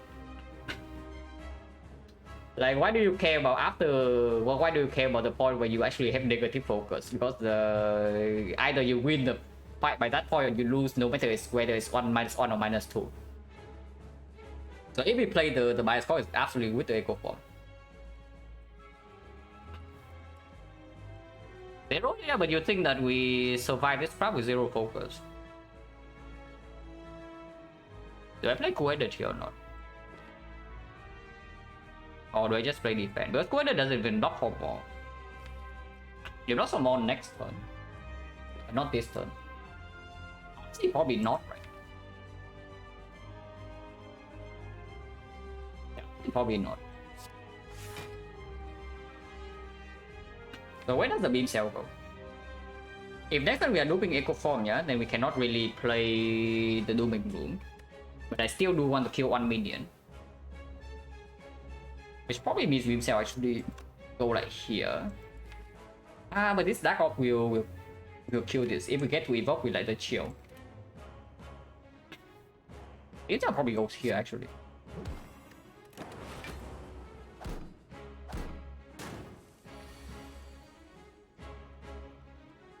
Okay, did not run to Echo Form. No Echo Form, no algorithm, no loop, yeah.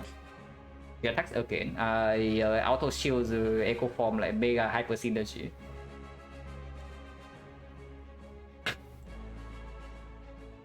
Now, if I do go for the Ice Loop here, I can Liquid Memory Spike and attack to get Nunchaku energy to play the Echo Form. We're drawing to it right now with the cool-headed. Or I can also just Liquid Memories right now for the Sweeping Beam and play the double Sweeping Beam. Double Chill is blocking for quite a lot. It kills the Dark Orb and they also kill this. Afterwards it gets weird if I want to play cool-headed though. If I do not play cool-headed, these turns are looking a little bit strange. Honestly, yeah. I see Liquid Memories, the double Sweeping Beam right now. There's no reason not to. There's actually no reason not to. That way, if I play the chill after, I still get to keep this Dark Orb. And it draws faster into whatever crap is here.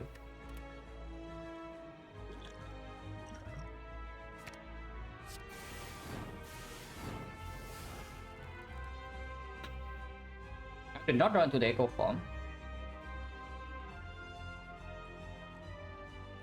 but that's fine.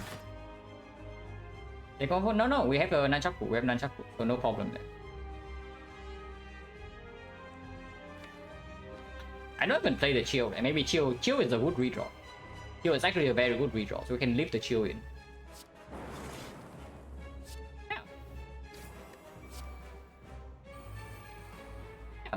Very nice, right? We don't get to have 3 eco form stacked here, but 2 is fast enough, and we advance we advance the fight by 1 whole turn.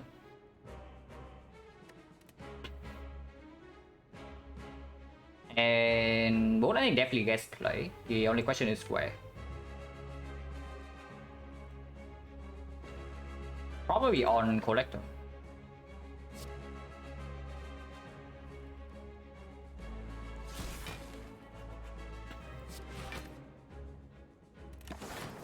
If not here, it doesn't matter, because next time we can just loop the loop. If she resummons next turn, but this can randomly kill.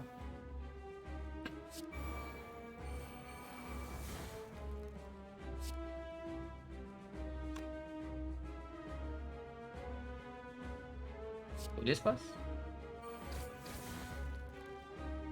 Maybe that was bad. It's fine, it's fine. Doesn't matter that.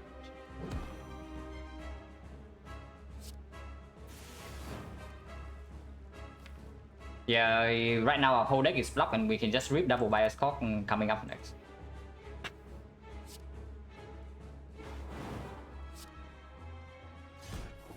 Do I want the dark in front or not?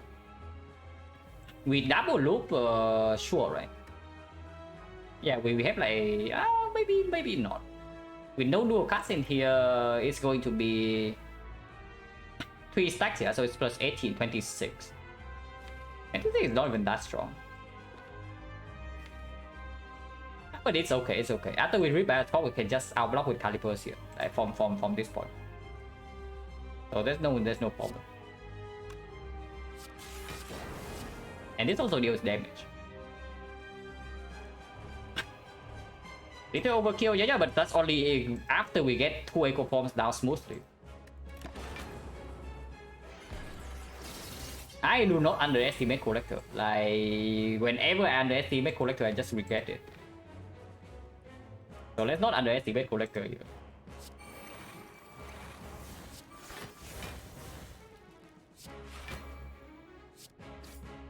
Good.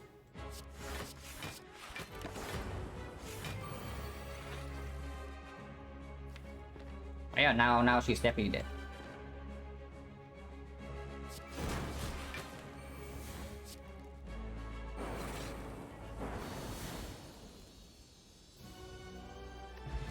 Because you can also see, yeah, if turn 2 she's buffing instead, yeah, instantly the fight becomes like a lot different, and it gets weird. And even after the turn 3, not doing double sweeping beam also means that turn 3 we drawn to the 5 cards in the draw card, and then turn 4 potentially we get echo form. It's bottom deck. And then turn 5 is when she's already attacking us for like 40 something, and that is when we finish setting up. So that is slow. Yeah, they are definitely situations where it could have been ugly.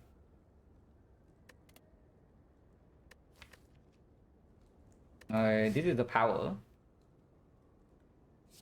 But honestly, Vision is probably super good.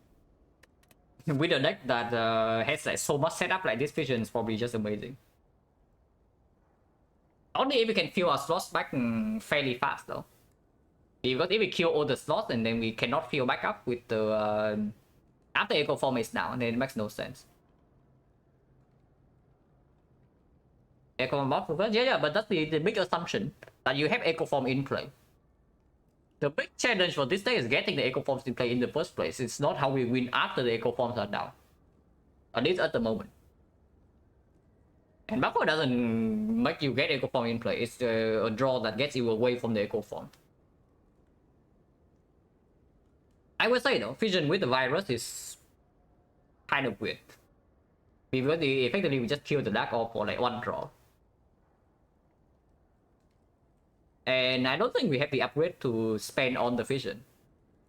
At least at the moment, we definitely want to upgrade the heatsink, yeah, and then we potentially want to upgrade the loop.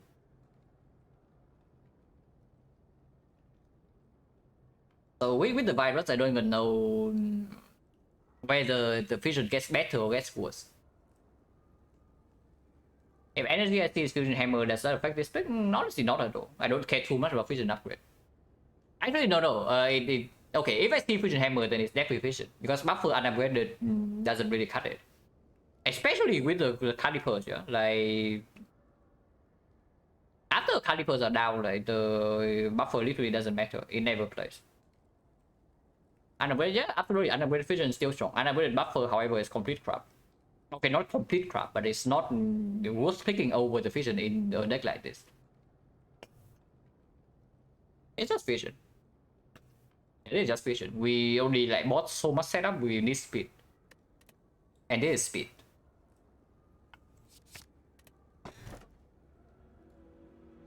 Wow, first key. Whenever you open the chest, also gains a bunch of gold. Almost medium and take a snack. Yeah, but we are not good enough for that. Like you can see right here, there's no circle. Now, Blackstar is cute, but energy just plays better. Energy also means that we can reasonably upgrade the Gwendolen at some point, if we have an upgrade to spec. And it makes the heatsink stronger as well, yeah. Because heatsink draws a lot. But whenever it draws into Echo Form, we better have 3 energy to play this, otherwise it gets weird.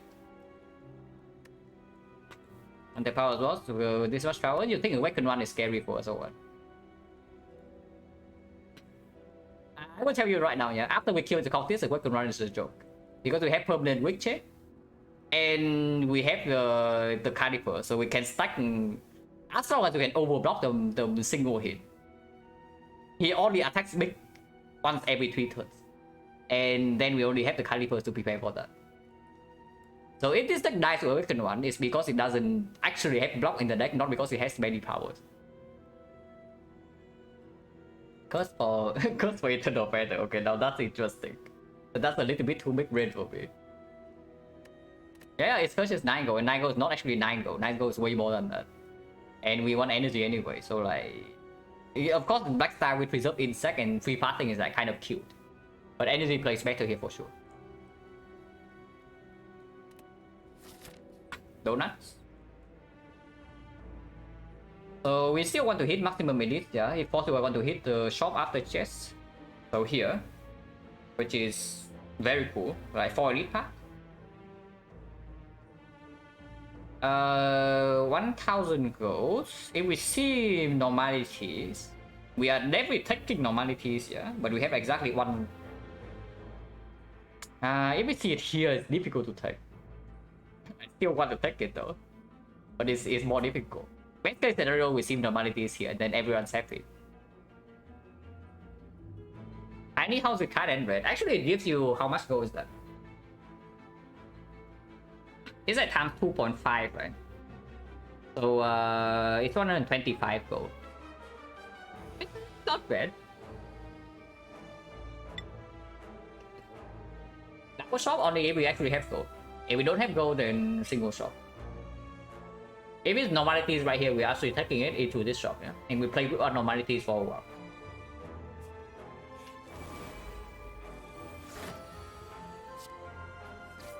Wow.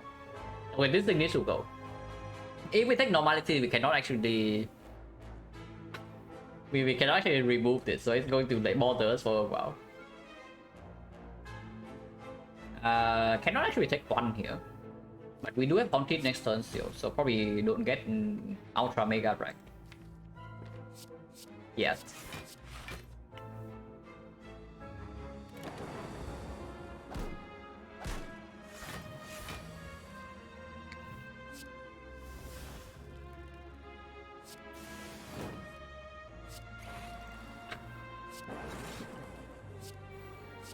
Okay, now I pick any scheme, yeah?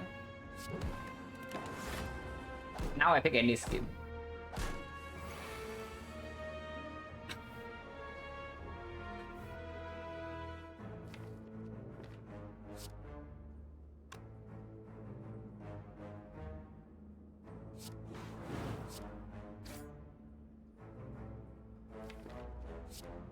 Do this first and not the hit thing. Because I don't want to draw into algorithm immediately.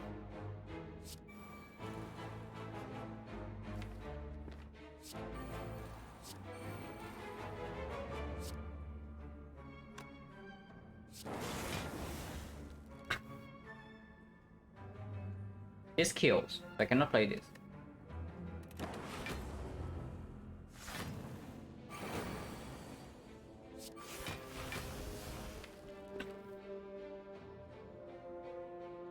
Oh yeah, stack blocking a decent amount.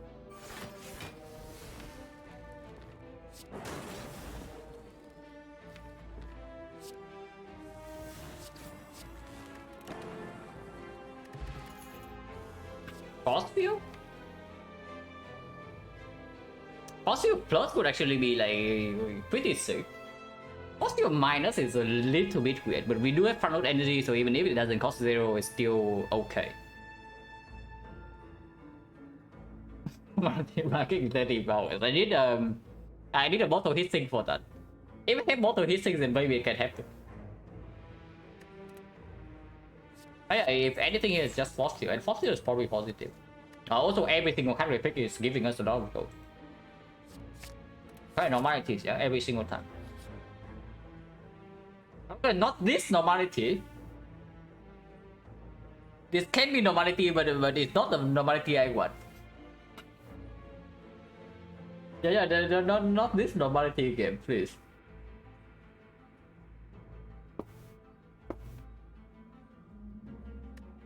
I mean, it's a medium chest, and it can give us gold, and eventually we need to open the chest. If the curse bad enough, we just remove it right away. If not, we don't even need to open this chest. So it makes no sense to skip this.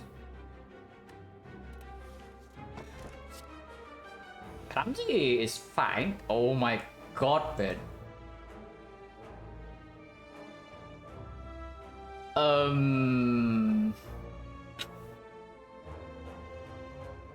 Okay, maybe we are playing with 2 curses.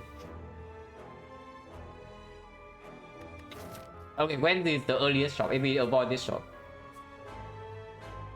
Like normality is here or here, yeah? And then still have to fight like at least 2 edits. And then we get to the shop here and then we go shopping. Okay, what can possibly go wrong, guys? Nothing can go wrong. I don't see anything that can go wrong. The actual play is probably going here right now, but yeah, no. We go left.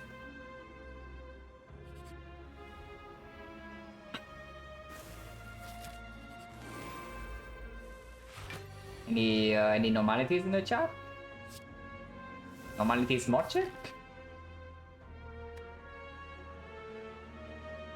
94 is more than that. We have the courier as well, but there's also a shop here that we have to open this chest now because I picked the frozen deck. So we have to open this chest, and I want to be able to remove here still. So Vision first and then Rainbow.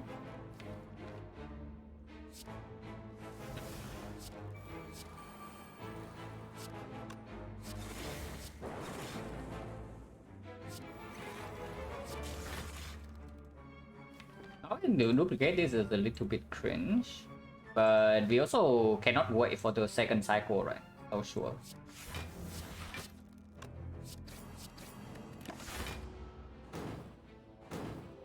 Oh, the boss don't Renekton, but that doesn't really matter too much.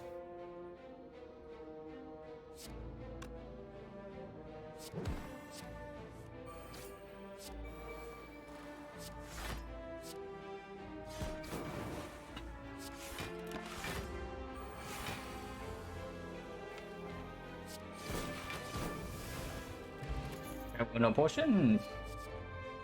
Ooh. I mean, one of them is green, and I have a feeling that after we get set up, we don't care about too many things. Yeah, one of them is green, and we have plenty of energy now with the double energy plus, with the Kurski, with the Mumfire and with the Fission. And yeah, of course, the fish is very happy now.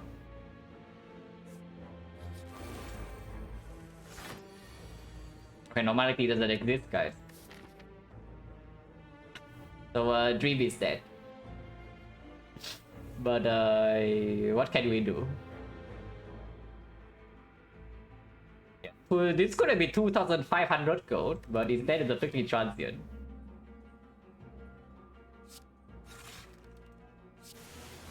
That we are not even fine against, by the way. If you think that we are fine against this guy, think again. I can do kill this loser. I don't know who's killing who. If you are actually seriously telling me to kill this guy, I don't even know like, who's killing who here. Do you think that we are like super premium in this fight or what?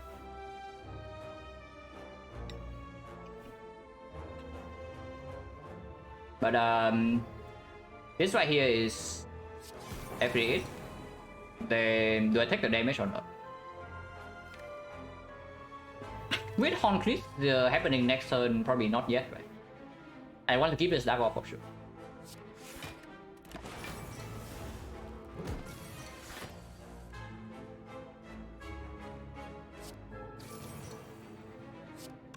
And yeah, waiting to do algorithm right here is probably very stupid, so let's not do that.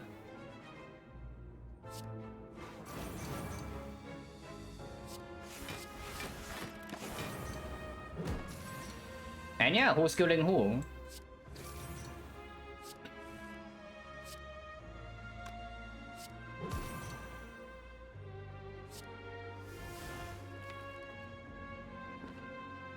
I think it's not in play yet. But Rainbow first and then Fission.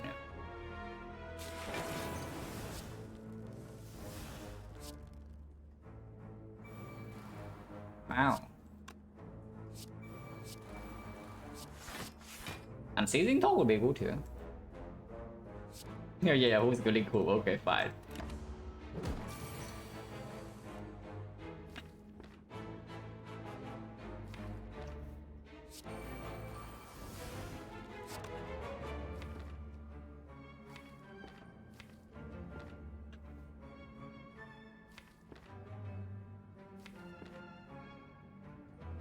The line here. Cool-headed into... No, go with the eye first for energy, right? And then cool-headed.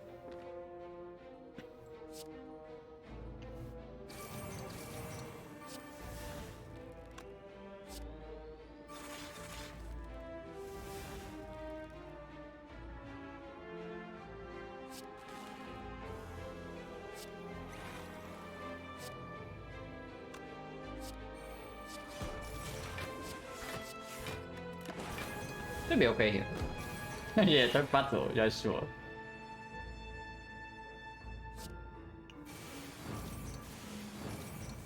We have 3 stacks.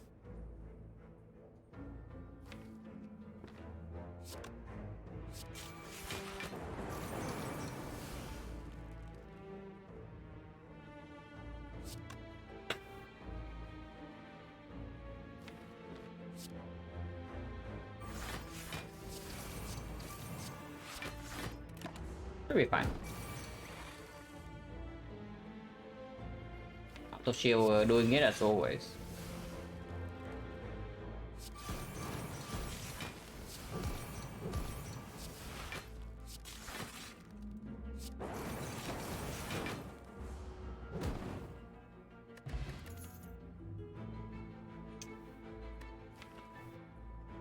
It's not good.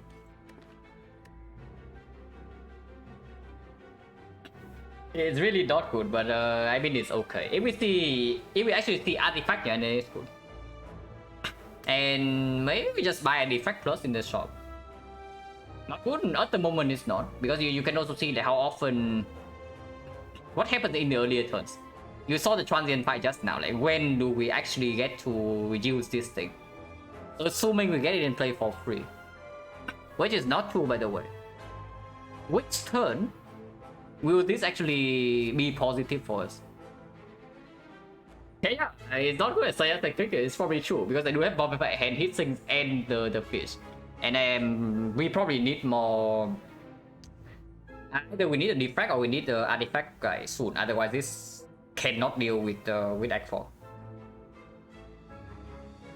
Draw one on it, bottle hit sync, that's coming. Yeah, bottle hit sync, we are fine. Bottle hit sync, we click any power. Okay, maybe not any power, we click most powers. No potion, by the way, yeah? So 1, 2, 3, 70% again. And yeah, like... I was saying that we are fine against Retromancer, but we still fine against Retromancer, we take this garbage. No potion to bail out, yeah? No self-repair. So we still fine or not?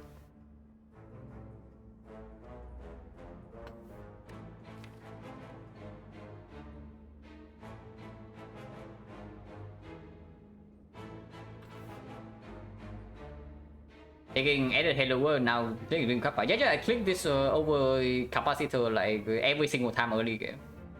Like for sure. Especially in a deck that doesn't have that much card draw.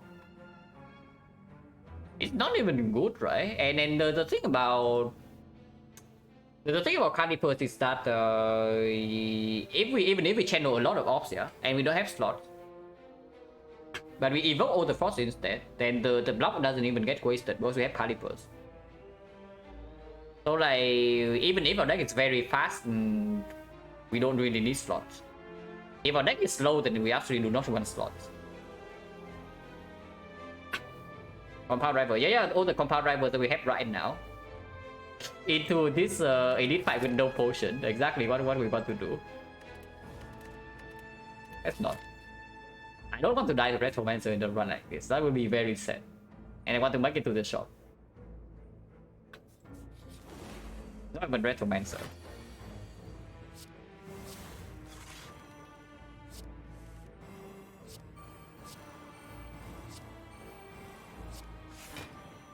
This fight we can leave the double algorithm. If we get 2 echo forms out turn 1. Ruling, yeah, ruling capacity I would do it because I can use the slots here. The slots are still positive. No matter how much I trust stock them, the slots are still positive. I just do not want to draw into the capacitor itself. At least not at the moment. Before I have his sync plus and more actual draws in my deck. I need real draws. Before I add some garbage. I don't even play Beam Cell here, right? Because of the thing. But not a lot of card draw here either. So anything doesn't really matter. Anything doesn't actually matter.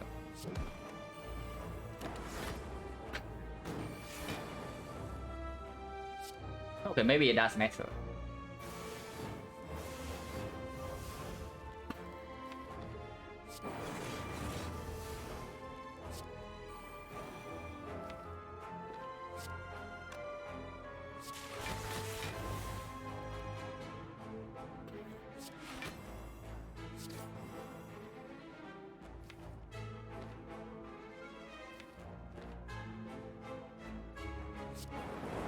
To loop the frost.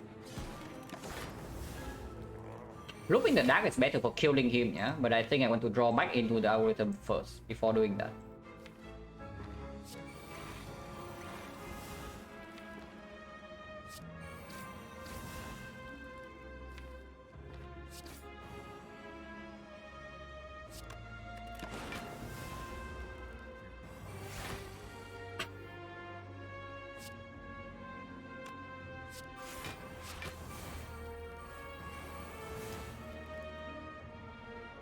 Really now?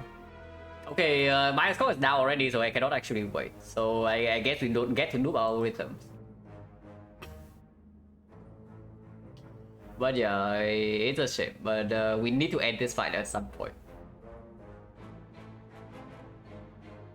Oh, that's really annoying. Because this not getting to noob this with 2 echo forms in our deck is really impactful with the Carnivores. But what can we do?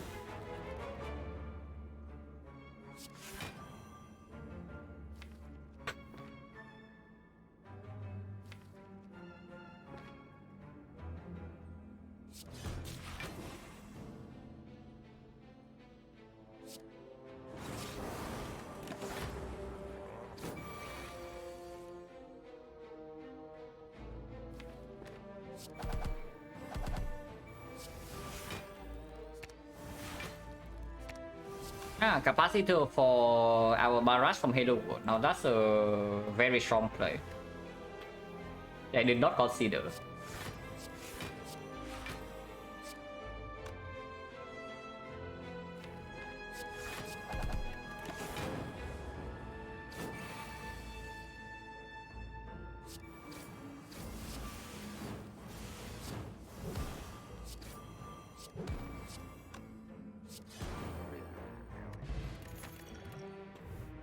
Okay, fine, we do get a compound driver. But yeah, of course we pick this.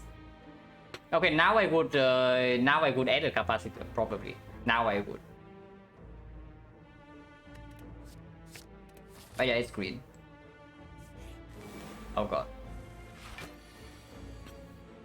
We can also just take the curse for more gold.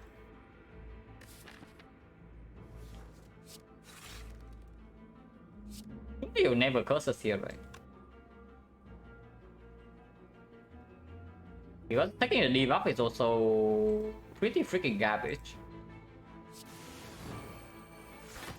Yeah, he'll never curse us.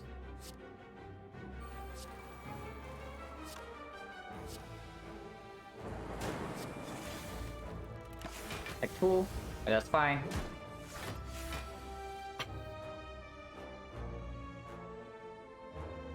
That's so cool. It's good to say, but yeah. 18 is not 18, it's more than that. It's times 2.5, so it's actually 22.5 gold. Not bad. Maybe I should have done the regen port, but we can do it here with Nemesis.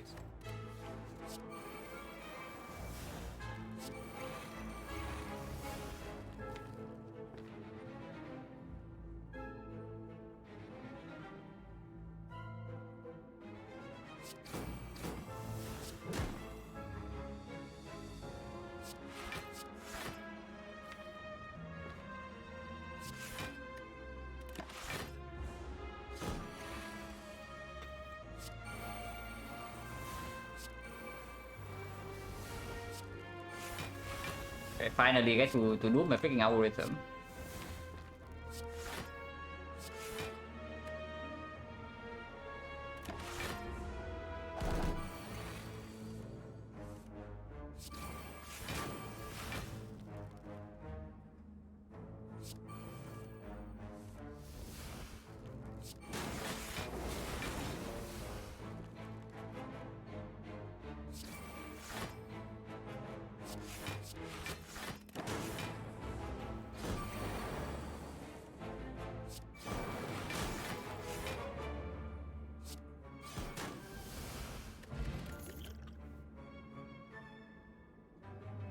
I mean, it's green.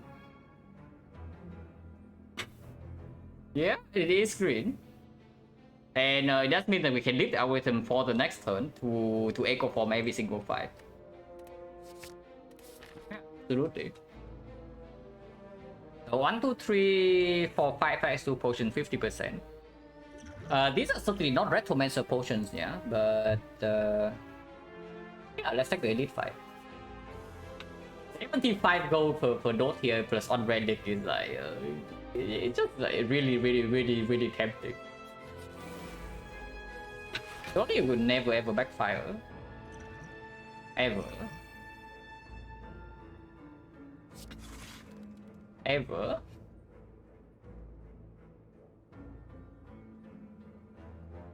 So I can vision right now. Insect, yeah, we have the insect, but we can also just die, probably not turn 2, but potentially turn 3. Vision right now kills the compound driver. Does that matter? We can still take the puzzle for next turn.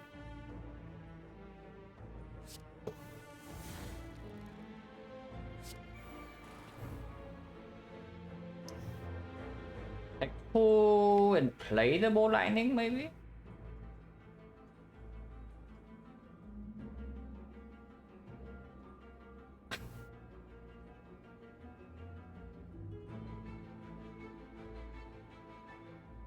Definitely take the puzzle this turn, right?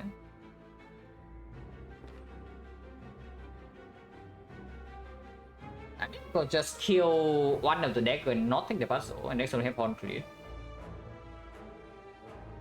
And Retro is going to be weakened. Because even if we take the puzzle, we still need to kill both daggers next turn. And then this needs to be played, this also wants to be played. We can take puzzle for turn 3. Yeah, we can take puzzle for turn 3. Let's kill one of them right now.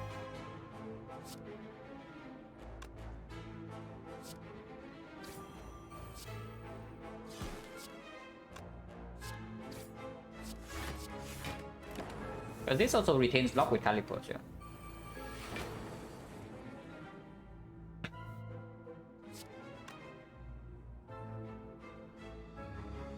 I don't really care about dealing damage to Retromancer before the fight's under control. So Beam Cell definitely goes elsewhere. Like here.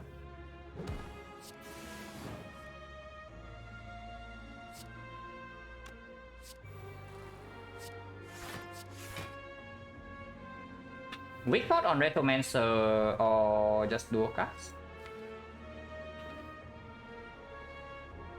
Dual cast, even if it kills this, we are still taking 11, which is not terrible.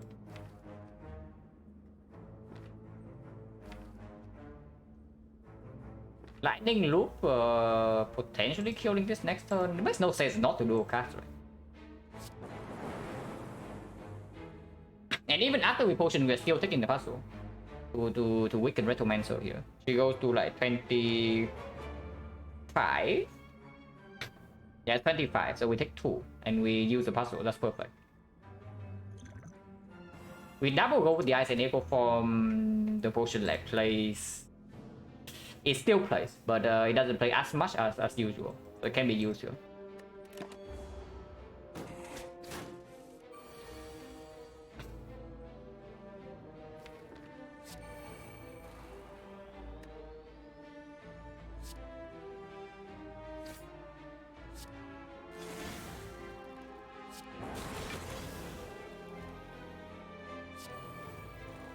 Wow. But the algorithms are coming next turn with double echo form, so this is like whatever. And we are looping the Dark Orb, yeah, which is fine.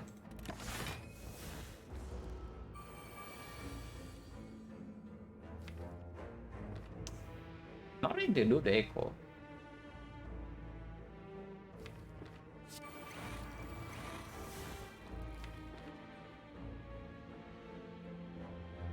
Not getting to loop the algorithm either. If I play this echo form right now, we draw into the algorithm immediately. But I guess we live with that.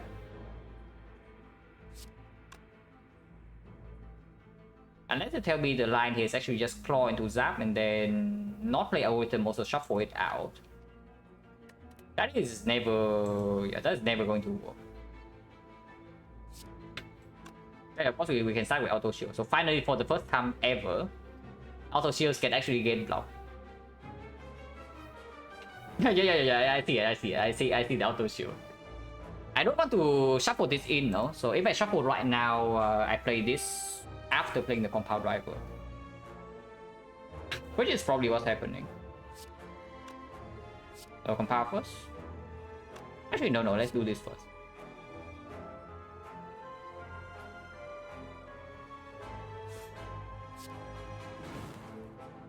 Compound driver.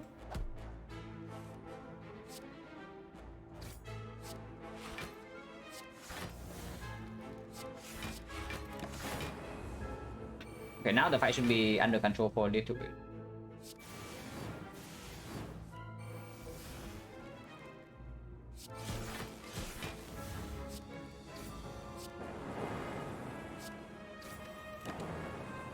Yeah, we are fine.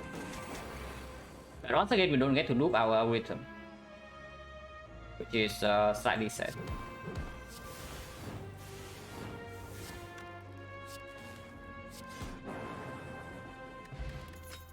I reckon that's like okay. It's decent damage, but it's not what we need to win this run.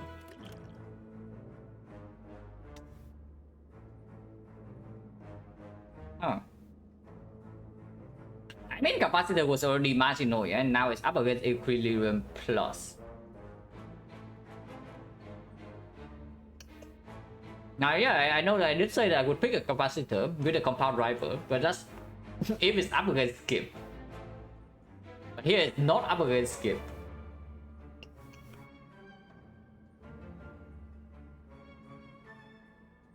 Is it twice? No, I have already skipped this twice. I did not buy in the Act 2 shop, I skipped this once in Act 3, so that's already 2 times. And I can do it a third time because the next 2 is a much better cut.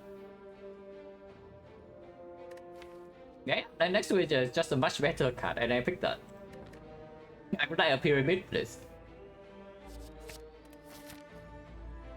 It's not recommend, so you can just take the edit, right? Even with the curse. The curse can never kill us, come on. So the curse can never ever kill us, right? Surely. How many curses do we have already? 1, 2, and 3. 3 curses do not kill us, right? Surely the fourth one will not kill us. Yeah, it's definitely never killing us, yeah, absolutely not. And it's not like this fight is even easier, you know.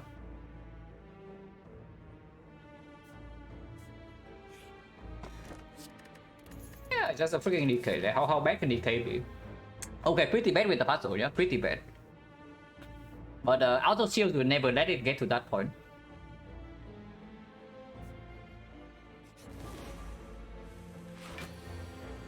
Nuvodo, I would also like to know. Where is Nuvodo?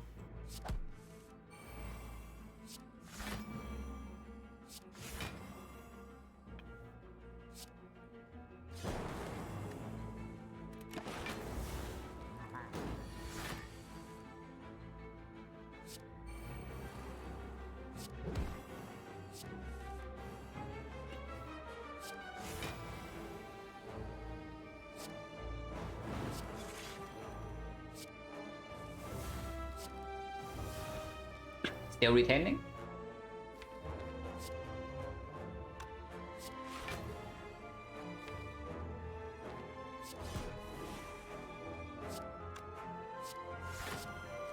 Don't need to play this yet.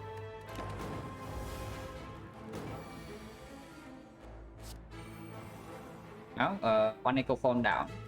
And let's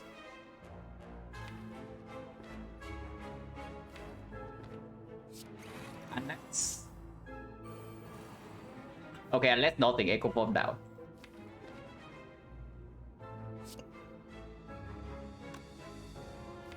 Do I want to draw or do I want to play algorithm right now? So another fight where I don't get to loop this.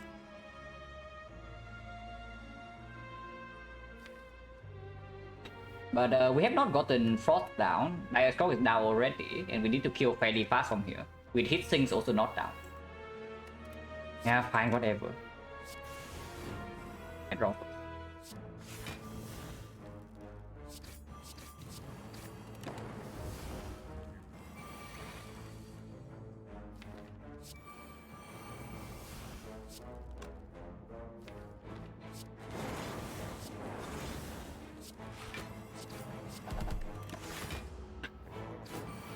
But yeah, our block is running out like very, very fast. So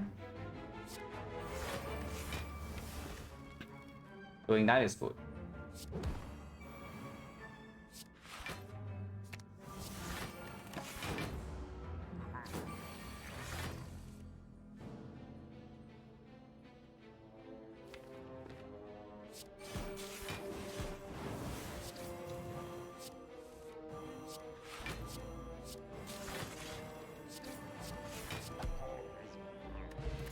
He says fine.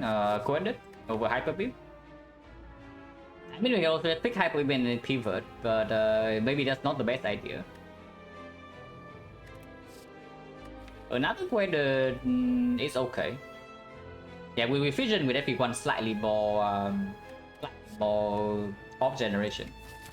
And again, yeah, it's 25 gold. Like this fish has been insane. After picking this, yeah, the fish has given us 233, and that's times 2.5 is 500 gold. Okay, so already, here's Apotheosis, you still want it, and here's Panacea, oh my god. It's a hitting plus. Oh, we are shopping, guys. Like, this is certainly a shop. This is definitely a shock was. So honestly start with Hissing Plus, right? This is probably the I wouldn't take 3 Hissing in this deck. Oh, we start with already wide though. I mean, it doesn't matter, we are buying both anyway. We can start with this to see the relic underneath.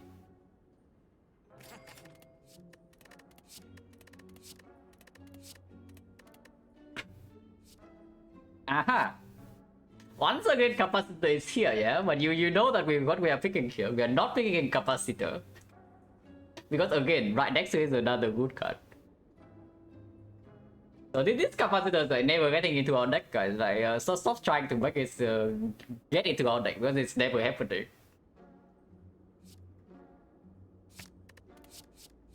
Beam Cell Plus I don't really care about. Wood Sequence is okay. Slightly worse with the anchor, and we have no hologram. Another camera blind for click power, yeah, sure. This already is kind of bad, by the way, yeah? It's actually kind of bad. We can pick another Quended, but with Glacier, I don't really want Quended minus. Never happening until it's right under Hissing Plus. Okay, maybe under Hissing Plus I would click.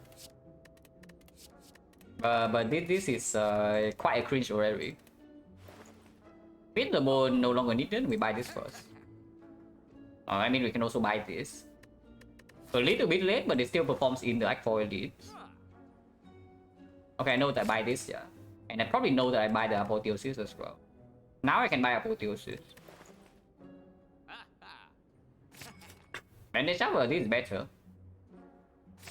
Okay, sure. Okay, we stop here. We don't take this. So yeah, now we remove a card.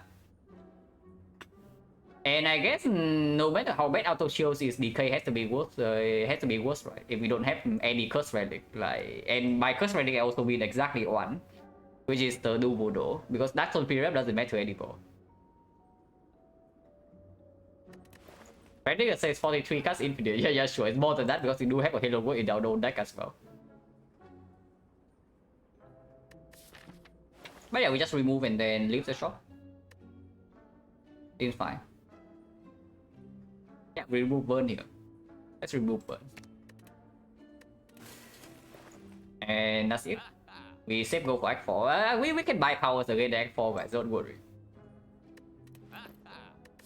Upgrade still goes on Apotheosis first, yeah, and then we upgrade the Hissings in Act 4. If we get to Act 4. Hopefully we do.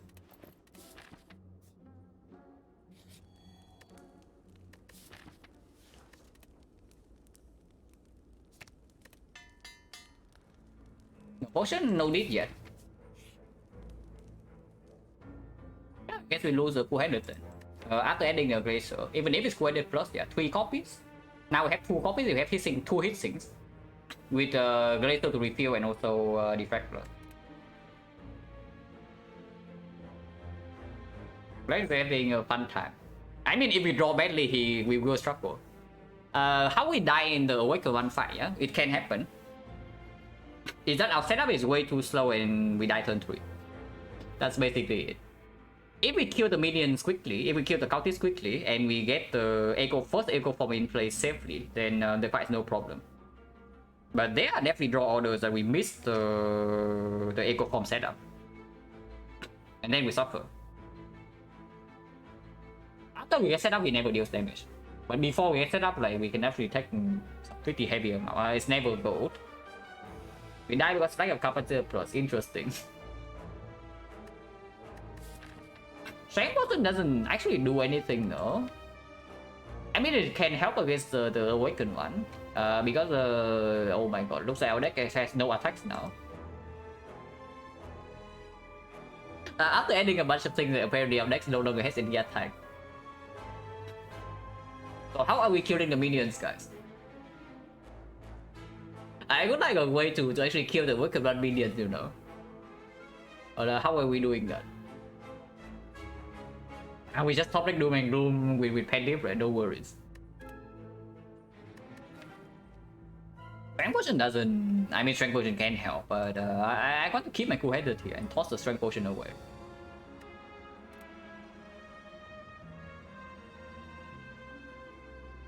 Wow. Oh god. Okay, I actually did not know yet that we can actually have a rematch with Rectomancer here. Maybe I should have, because this was Giant Head. But for whatever reason, I was thinking that we never face Rectomancer here. Ah. Okay, interesting fight. Then we do have Echo Form with Defect turn 1, so maybe we are fine. Eternal Phase as well, so we don't need to look to Cell Repair. Not playing Vision a little bit weird, but we also draw extra next turn with Echo Form in play. Puzzle again, Giga performing. I mean, we can also just do Vision this turn. But yeah, Puzzle is good. Puzzle is very good. Normally, I would say though, normally my deck doesn't have this many powers. Normally. It has a higher draw density, it has consistency cards, and yeah, it has maybe 3 or 4 powers at most. This is way too many powers.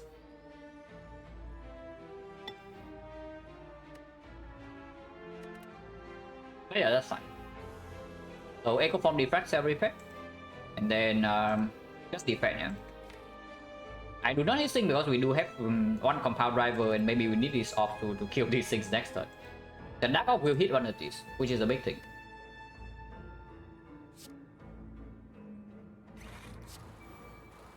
I play this immediately. And we can also wait. It doesn't make a huge difference. Yeah, maybe it does.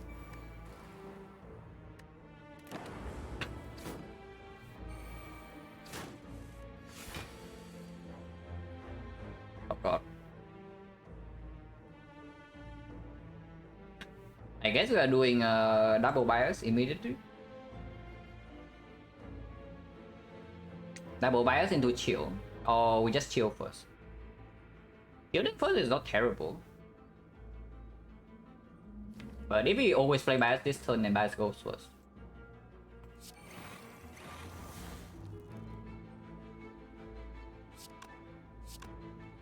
And this kills this immediately.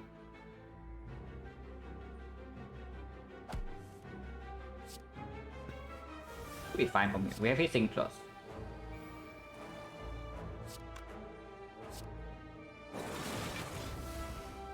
Yeah, we are fine.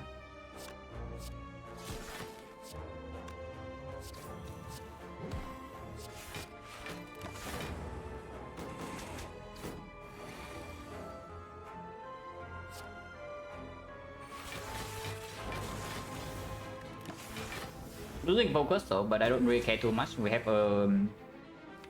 yeah, we can block this debuff for like 4 turns.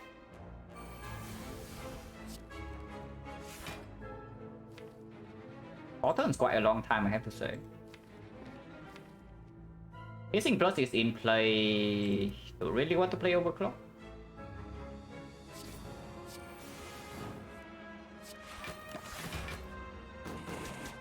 Oh god. Rectomancer just debuff for 2 focus.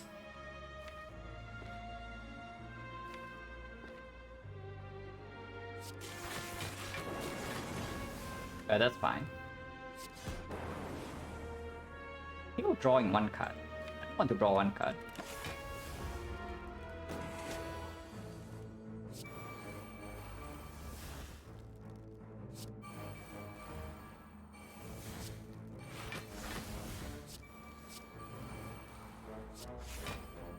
And now we are super chill.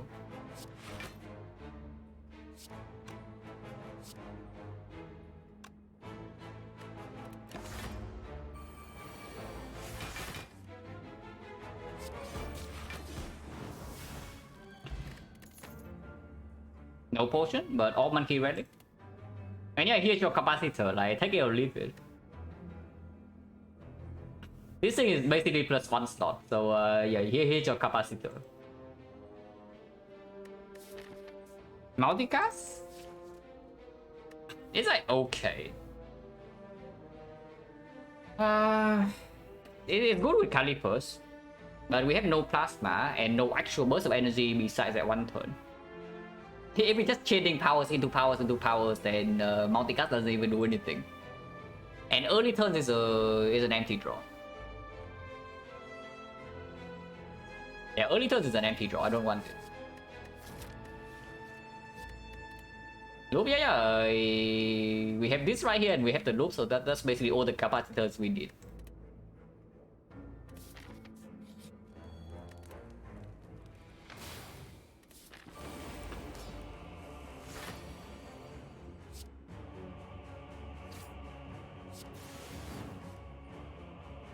Oh. At least we heal 20 every fight.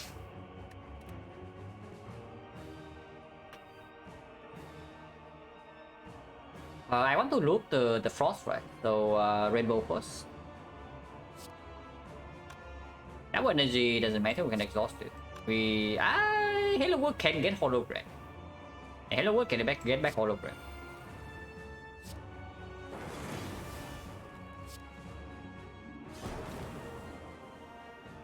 Single loop or do we wait? Single loop is fine.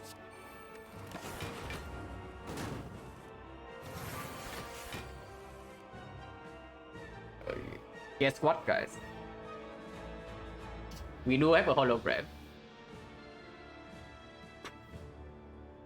Now, equilibrium in here gets a little bit weird. I mean, I can hologram the double energy right away when we go in with compound driver, which is probably what's happening. That's probably what's happening.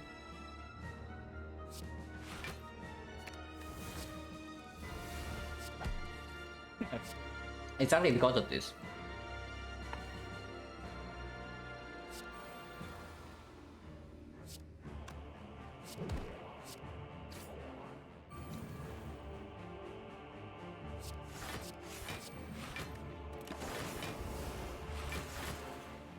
Yeah, now the fight's under control.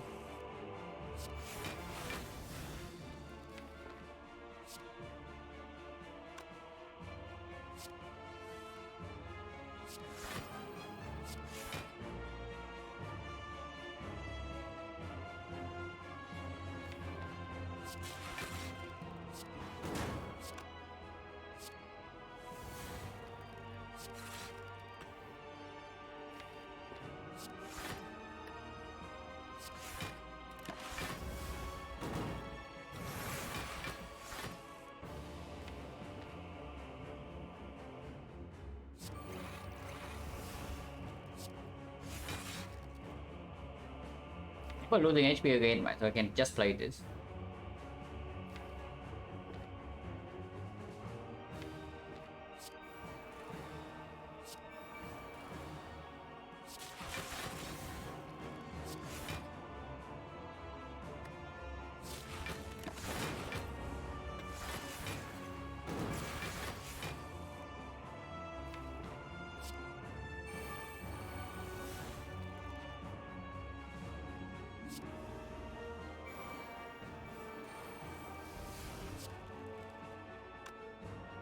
Does it matter if I loop this or not? I can still play double by score.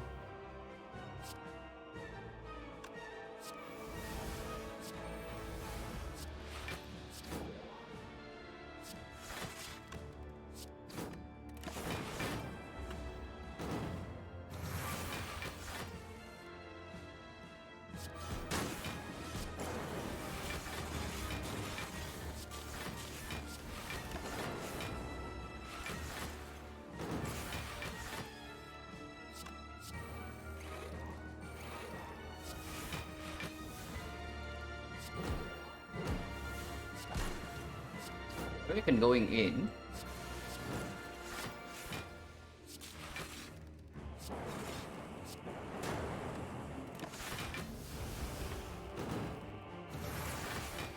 I do want the relics to be set up for the awakened one though.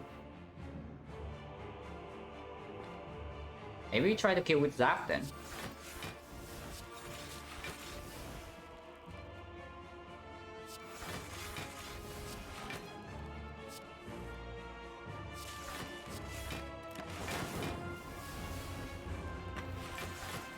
Yeah, the relic is fine.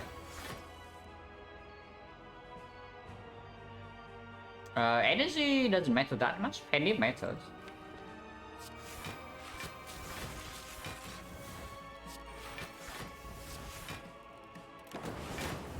We just loop this thing, yeah?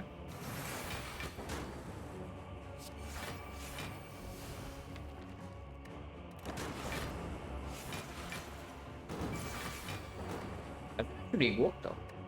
Probably does.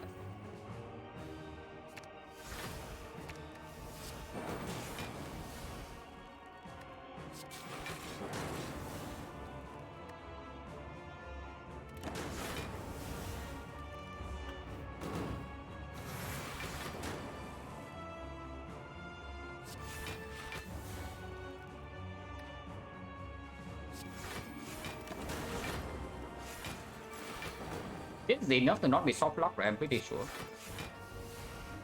At least I hope so.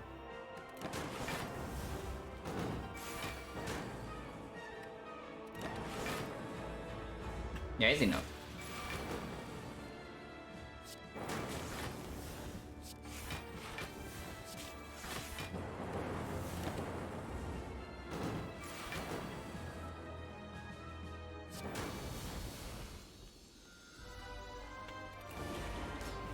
I mean so.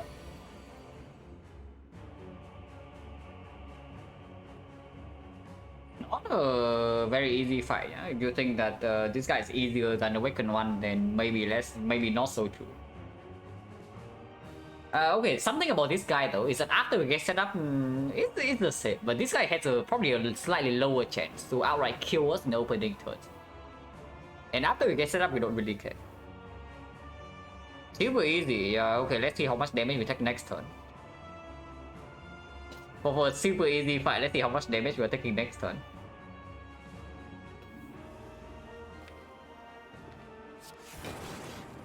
I'm never playing this. We have Panacea in the deck. Okay, not that much. Not that much when we do draw Echo Form.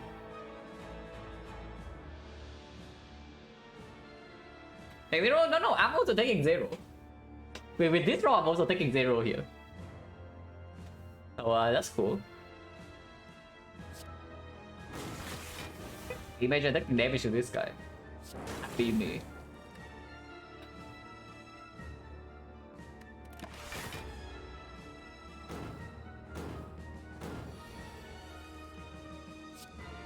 We also draw into defect immediately next the turn after, so should be fine from here.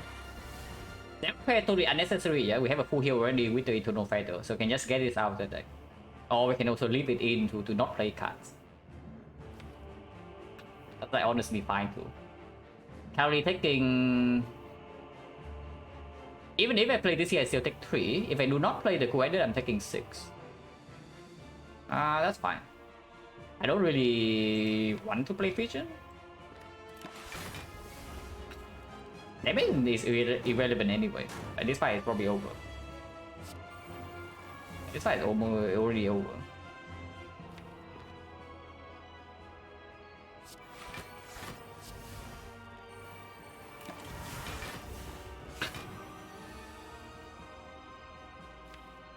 Need to draw to these things at some point.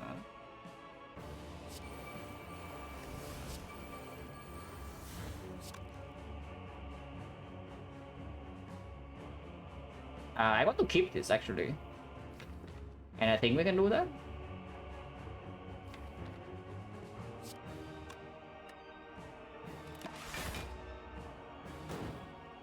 Log a mid.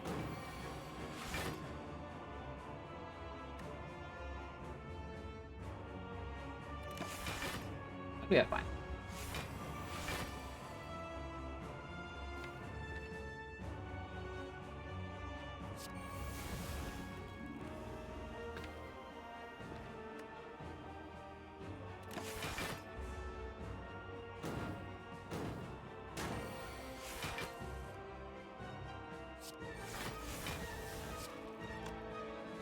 Does this actually... It blocks 3 debuffs, right? So maybe just doing the annoying thing. Like the drawdown. It actually kills the bias core. I guess we don't even need to do it right now.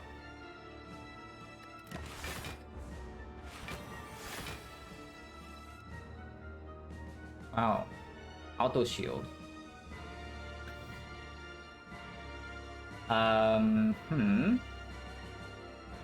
think I can also kill with stab. I do coordinate first into coordinate is fine.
Slightly, yeah, slightly.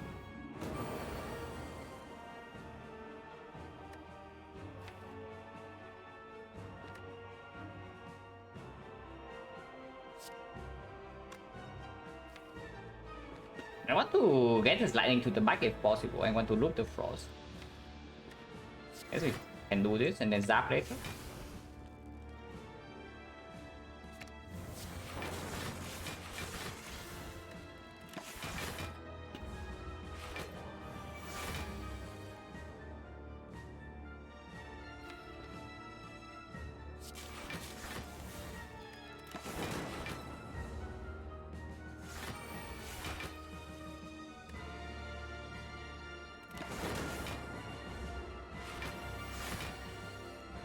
We did not play a single attack in this fight, right? Because yeah, we had this set up like beforehand, and yeah, I'm pretty sure that we never actually proc the first Danjaku. So that's cool.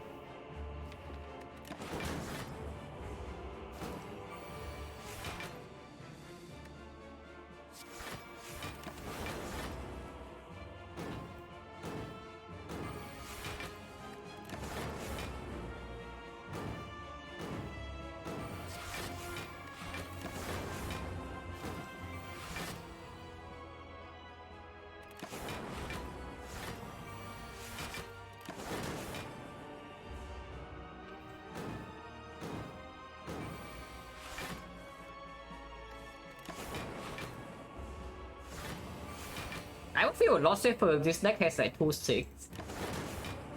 It did act 4, but I guess we'll have to make do somehow.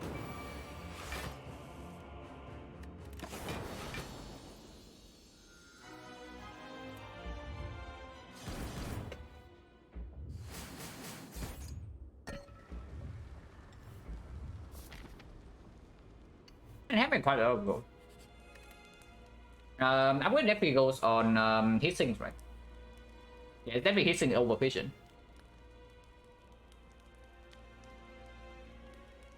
Let's just tell me loop is important, but I don't think so.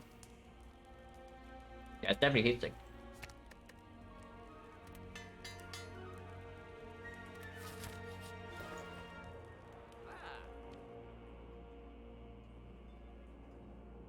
I see Pocket Rush for 138.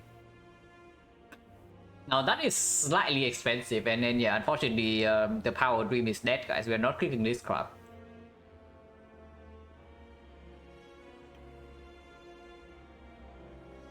This is just Entropic Brew. See what's underneath, and then maybe open Entropic Brew, yeah. And then afterwards, that game is actually just Power Potion Entropic Brew remove, and we keep the Entropic Brew for the hut because Entropic Brew is healing us for 15. I think Panic Button is quite strong with this true. Panic Button is quite strong. I do not want to waste my artifact charge though. I have exactly one artifact with the with the Panacea, and I think I want to spend it on Bioscope. If not, it's vulnerable in the hard fight. And it's not on the panic button.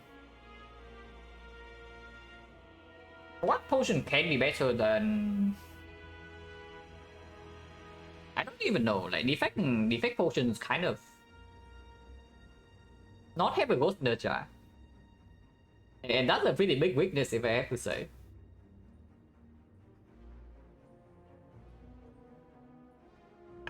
Probably buy I think I always buy Entropic, yeah. So we can probably do Entropic first and see what's underneath.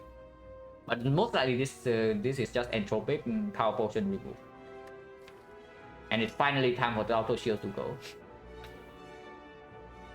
At least I think so. But definitely not this. Yeah, we just remove them. There's nothing else here.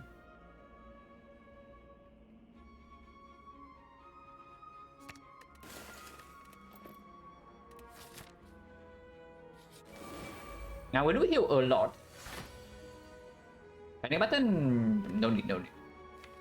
Potions are definitely stronger than panic button like for once, and panic button versus remove is interesting. But yeah, I do not want to spend the artifact if possible. I cannot play Quedded here though. If I play Quedded, I cannot take a puzzle. How bad is that really? Because if I play Quedded, yeah, I draw 2. -3 draw next turn, I get 2 draw this turn. So honestly, yeah, how bad is it? Is it -1 draw at most, and it makes the compound driver potentially stronger next turn? It makes the vision stronger. And yeah, of course, if I don't draw right now, I float like a bunch of energy. With Hissing Plus already in play. Yeah, we have energy, so we just spend the energy. Spend the energy. Yeah, exactly. Draw into this so we can keep drawing.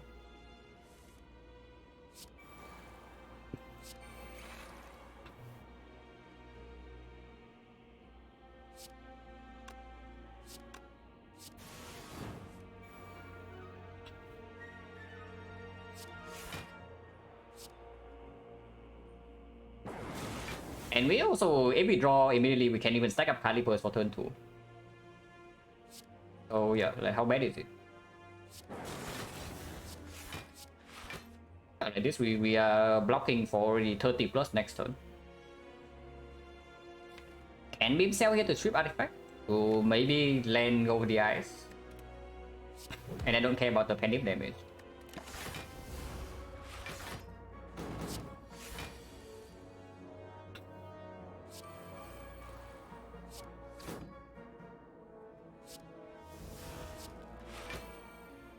We are not even taking damage this turn. Yeah. Wait, is that bad? It's probably not bad. It's probably not bad. Even if Echo Forms are not in play yet. Next turn we draw 5 cards, and Double Energy is still in here. Hissing Plus is in play.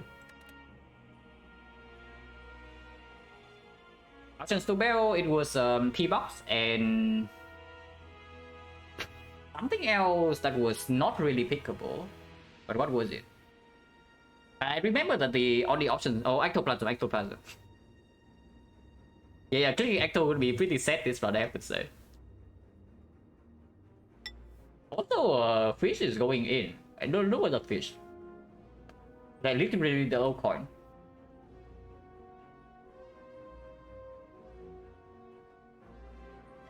We are holding this hand. This currently is full bulk already, right? It's 65. And we are facing exactly 65. So I can hold these 2 for next turn. And maybe I can weaken here. No, not happening. Unless Halo will give me something. And I draw into the other of the eyes. This cannot be weakened next turn. But it doesn't matter, right? We don't have other no Echo Form in play yet. Minus on focus, kind of rude. It does actually give me artifact strip.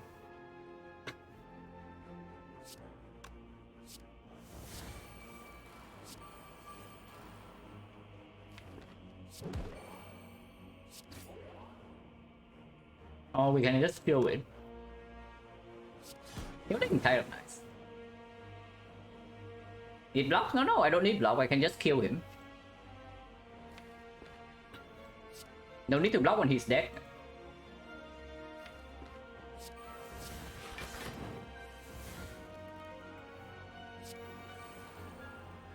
$69. I kind of don't want to play it, but I think we do. Yeah, we just play it next time. Yeah, this fight is already over. But that's cool.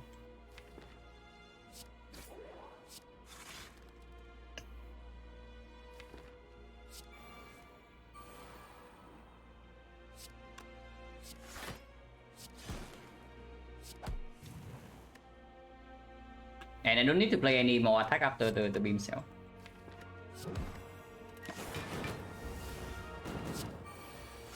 No, I can't beat it. Yeah, sure.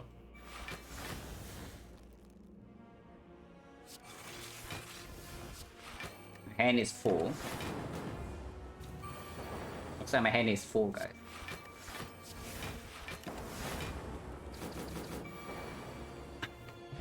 That opener is fine. Not good, but I mean it's not 2-6 when I asked for it, but one is good enough. I mean I did ask for 2-6, but I would take one. I would settle for one. One is fine. I cannot panacea the bioscope unless, yeah, unless I open this right away. Okay, fine. I'll take an echo form, I guess. I guess I have to settle for an echo form. Like, poor me. But what can you do, guys? Sometimes you just have to get stuck with an echo form. Bây giờ we go in, yeah, immediately.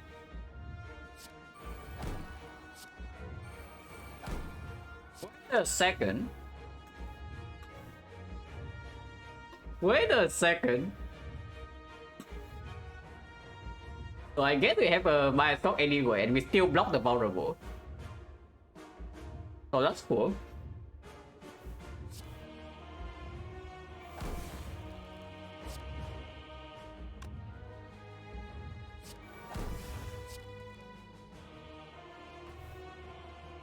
So definitely getting bias, yeah, and then I think I want to get laser.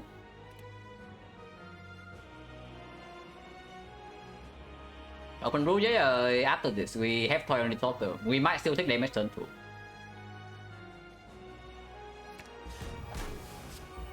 I mean, we're taking damage turn 1. That's fine. Whatever, right? We don't care about this.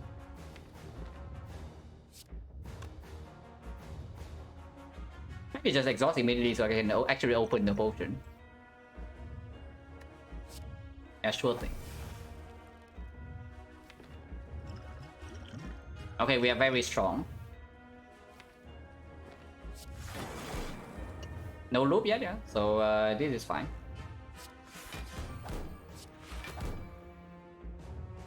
Cosmetic, yeah, basically cosmetic damage. I honestly, I don't even think we want to use this. I think I want to save this for healing later. If I do zap immediately, we do get a little bit more block with the cable, but I guess we channel, we evoke this anyway, right? So sure. It is fine. I didn't even play more attack. I think I want to. Vision now is probably okay. It's not bad.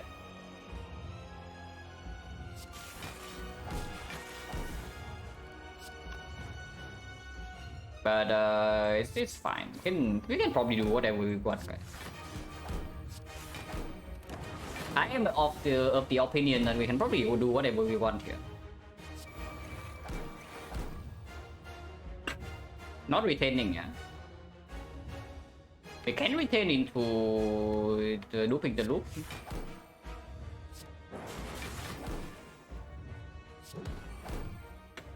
Okay, wasted penny. That doesn't really matter.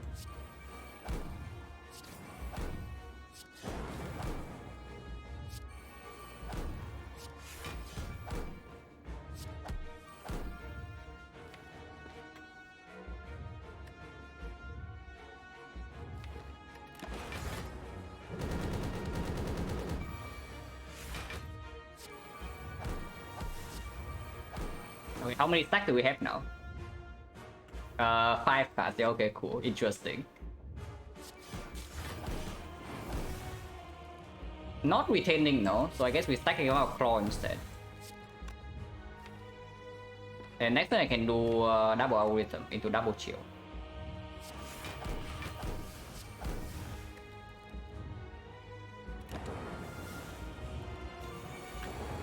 Five echo is kind of okay, acceptable. Could be better. Could be 6 echoes.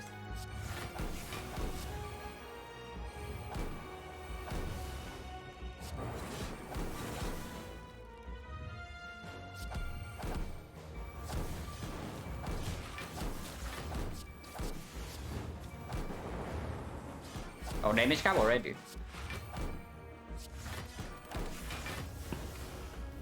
Yeah, capacitor would actually save the run here.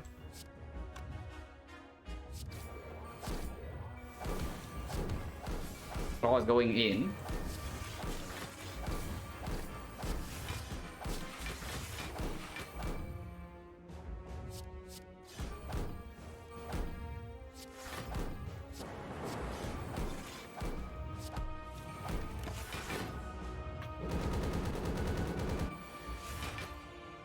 Yeah, sure. We can also use potions. But yeah, if this deck draws well, then it just wins. That's basically, if this deck draws well, it cannot lose. It needs to draw well, and we do well.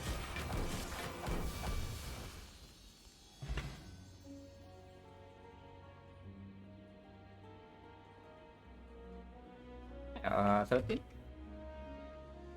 No, pretty nice.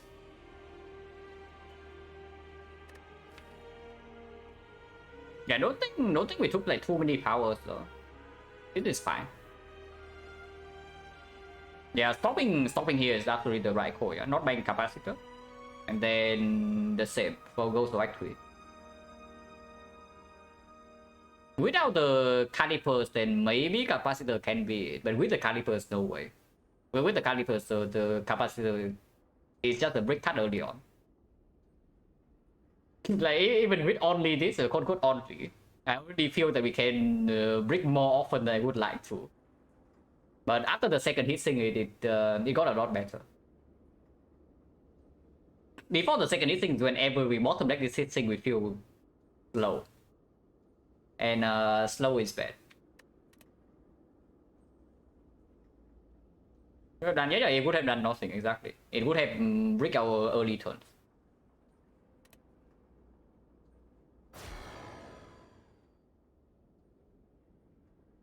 Act 2 boss already was Kursky. Over Black Star and what was it over? Tiny House. Oh yeah, whenever we have hissing in play, we draw to the entire deck. That's just how the Mum Fair hand works. Whenever hissing plus is in play, and you just draw to your whole deck. But we need to register the hissing first.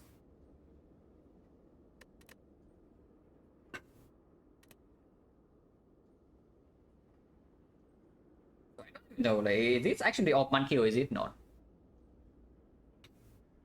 Because this seems like a power monkey rather than off monkey. Power of block is still genetic algorithm is a thing. Like, even with so much focus and frost. This alone is basically half of block. Yeah, one of the 5 is upside down, and being able to pick algorithm in icon into upgrading feels like so freaking good. That the start is good enough to enable something like this. It's like really nice.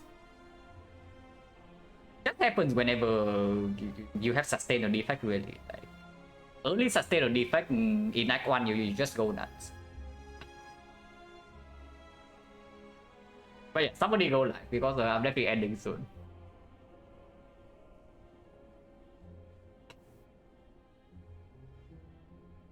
Yeah, Bell over P-Box was probably fine too. Maybe P-Box would also win the run instantly, but otherwise it would maybe suffer here. I mean, we are still suffering here, yeah, 20 damage. But here it's not so bad. But it's stronger than burning move stopping by the way. We took 0 damage from burning moon stabbing, killing it in 3 turns, and we took 20 damage against the birds. Like with friends, I can play it, but I don't think I would stream it though. I just want to chill now, but I can play Strike with friends if anybody's down.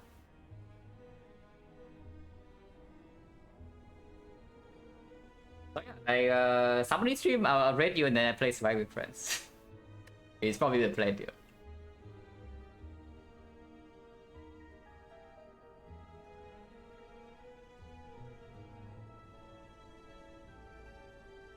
I mean, I'll just preemptively send you to Papa. Surely Papa will be live in a couple of minutes. Surely.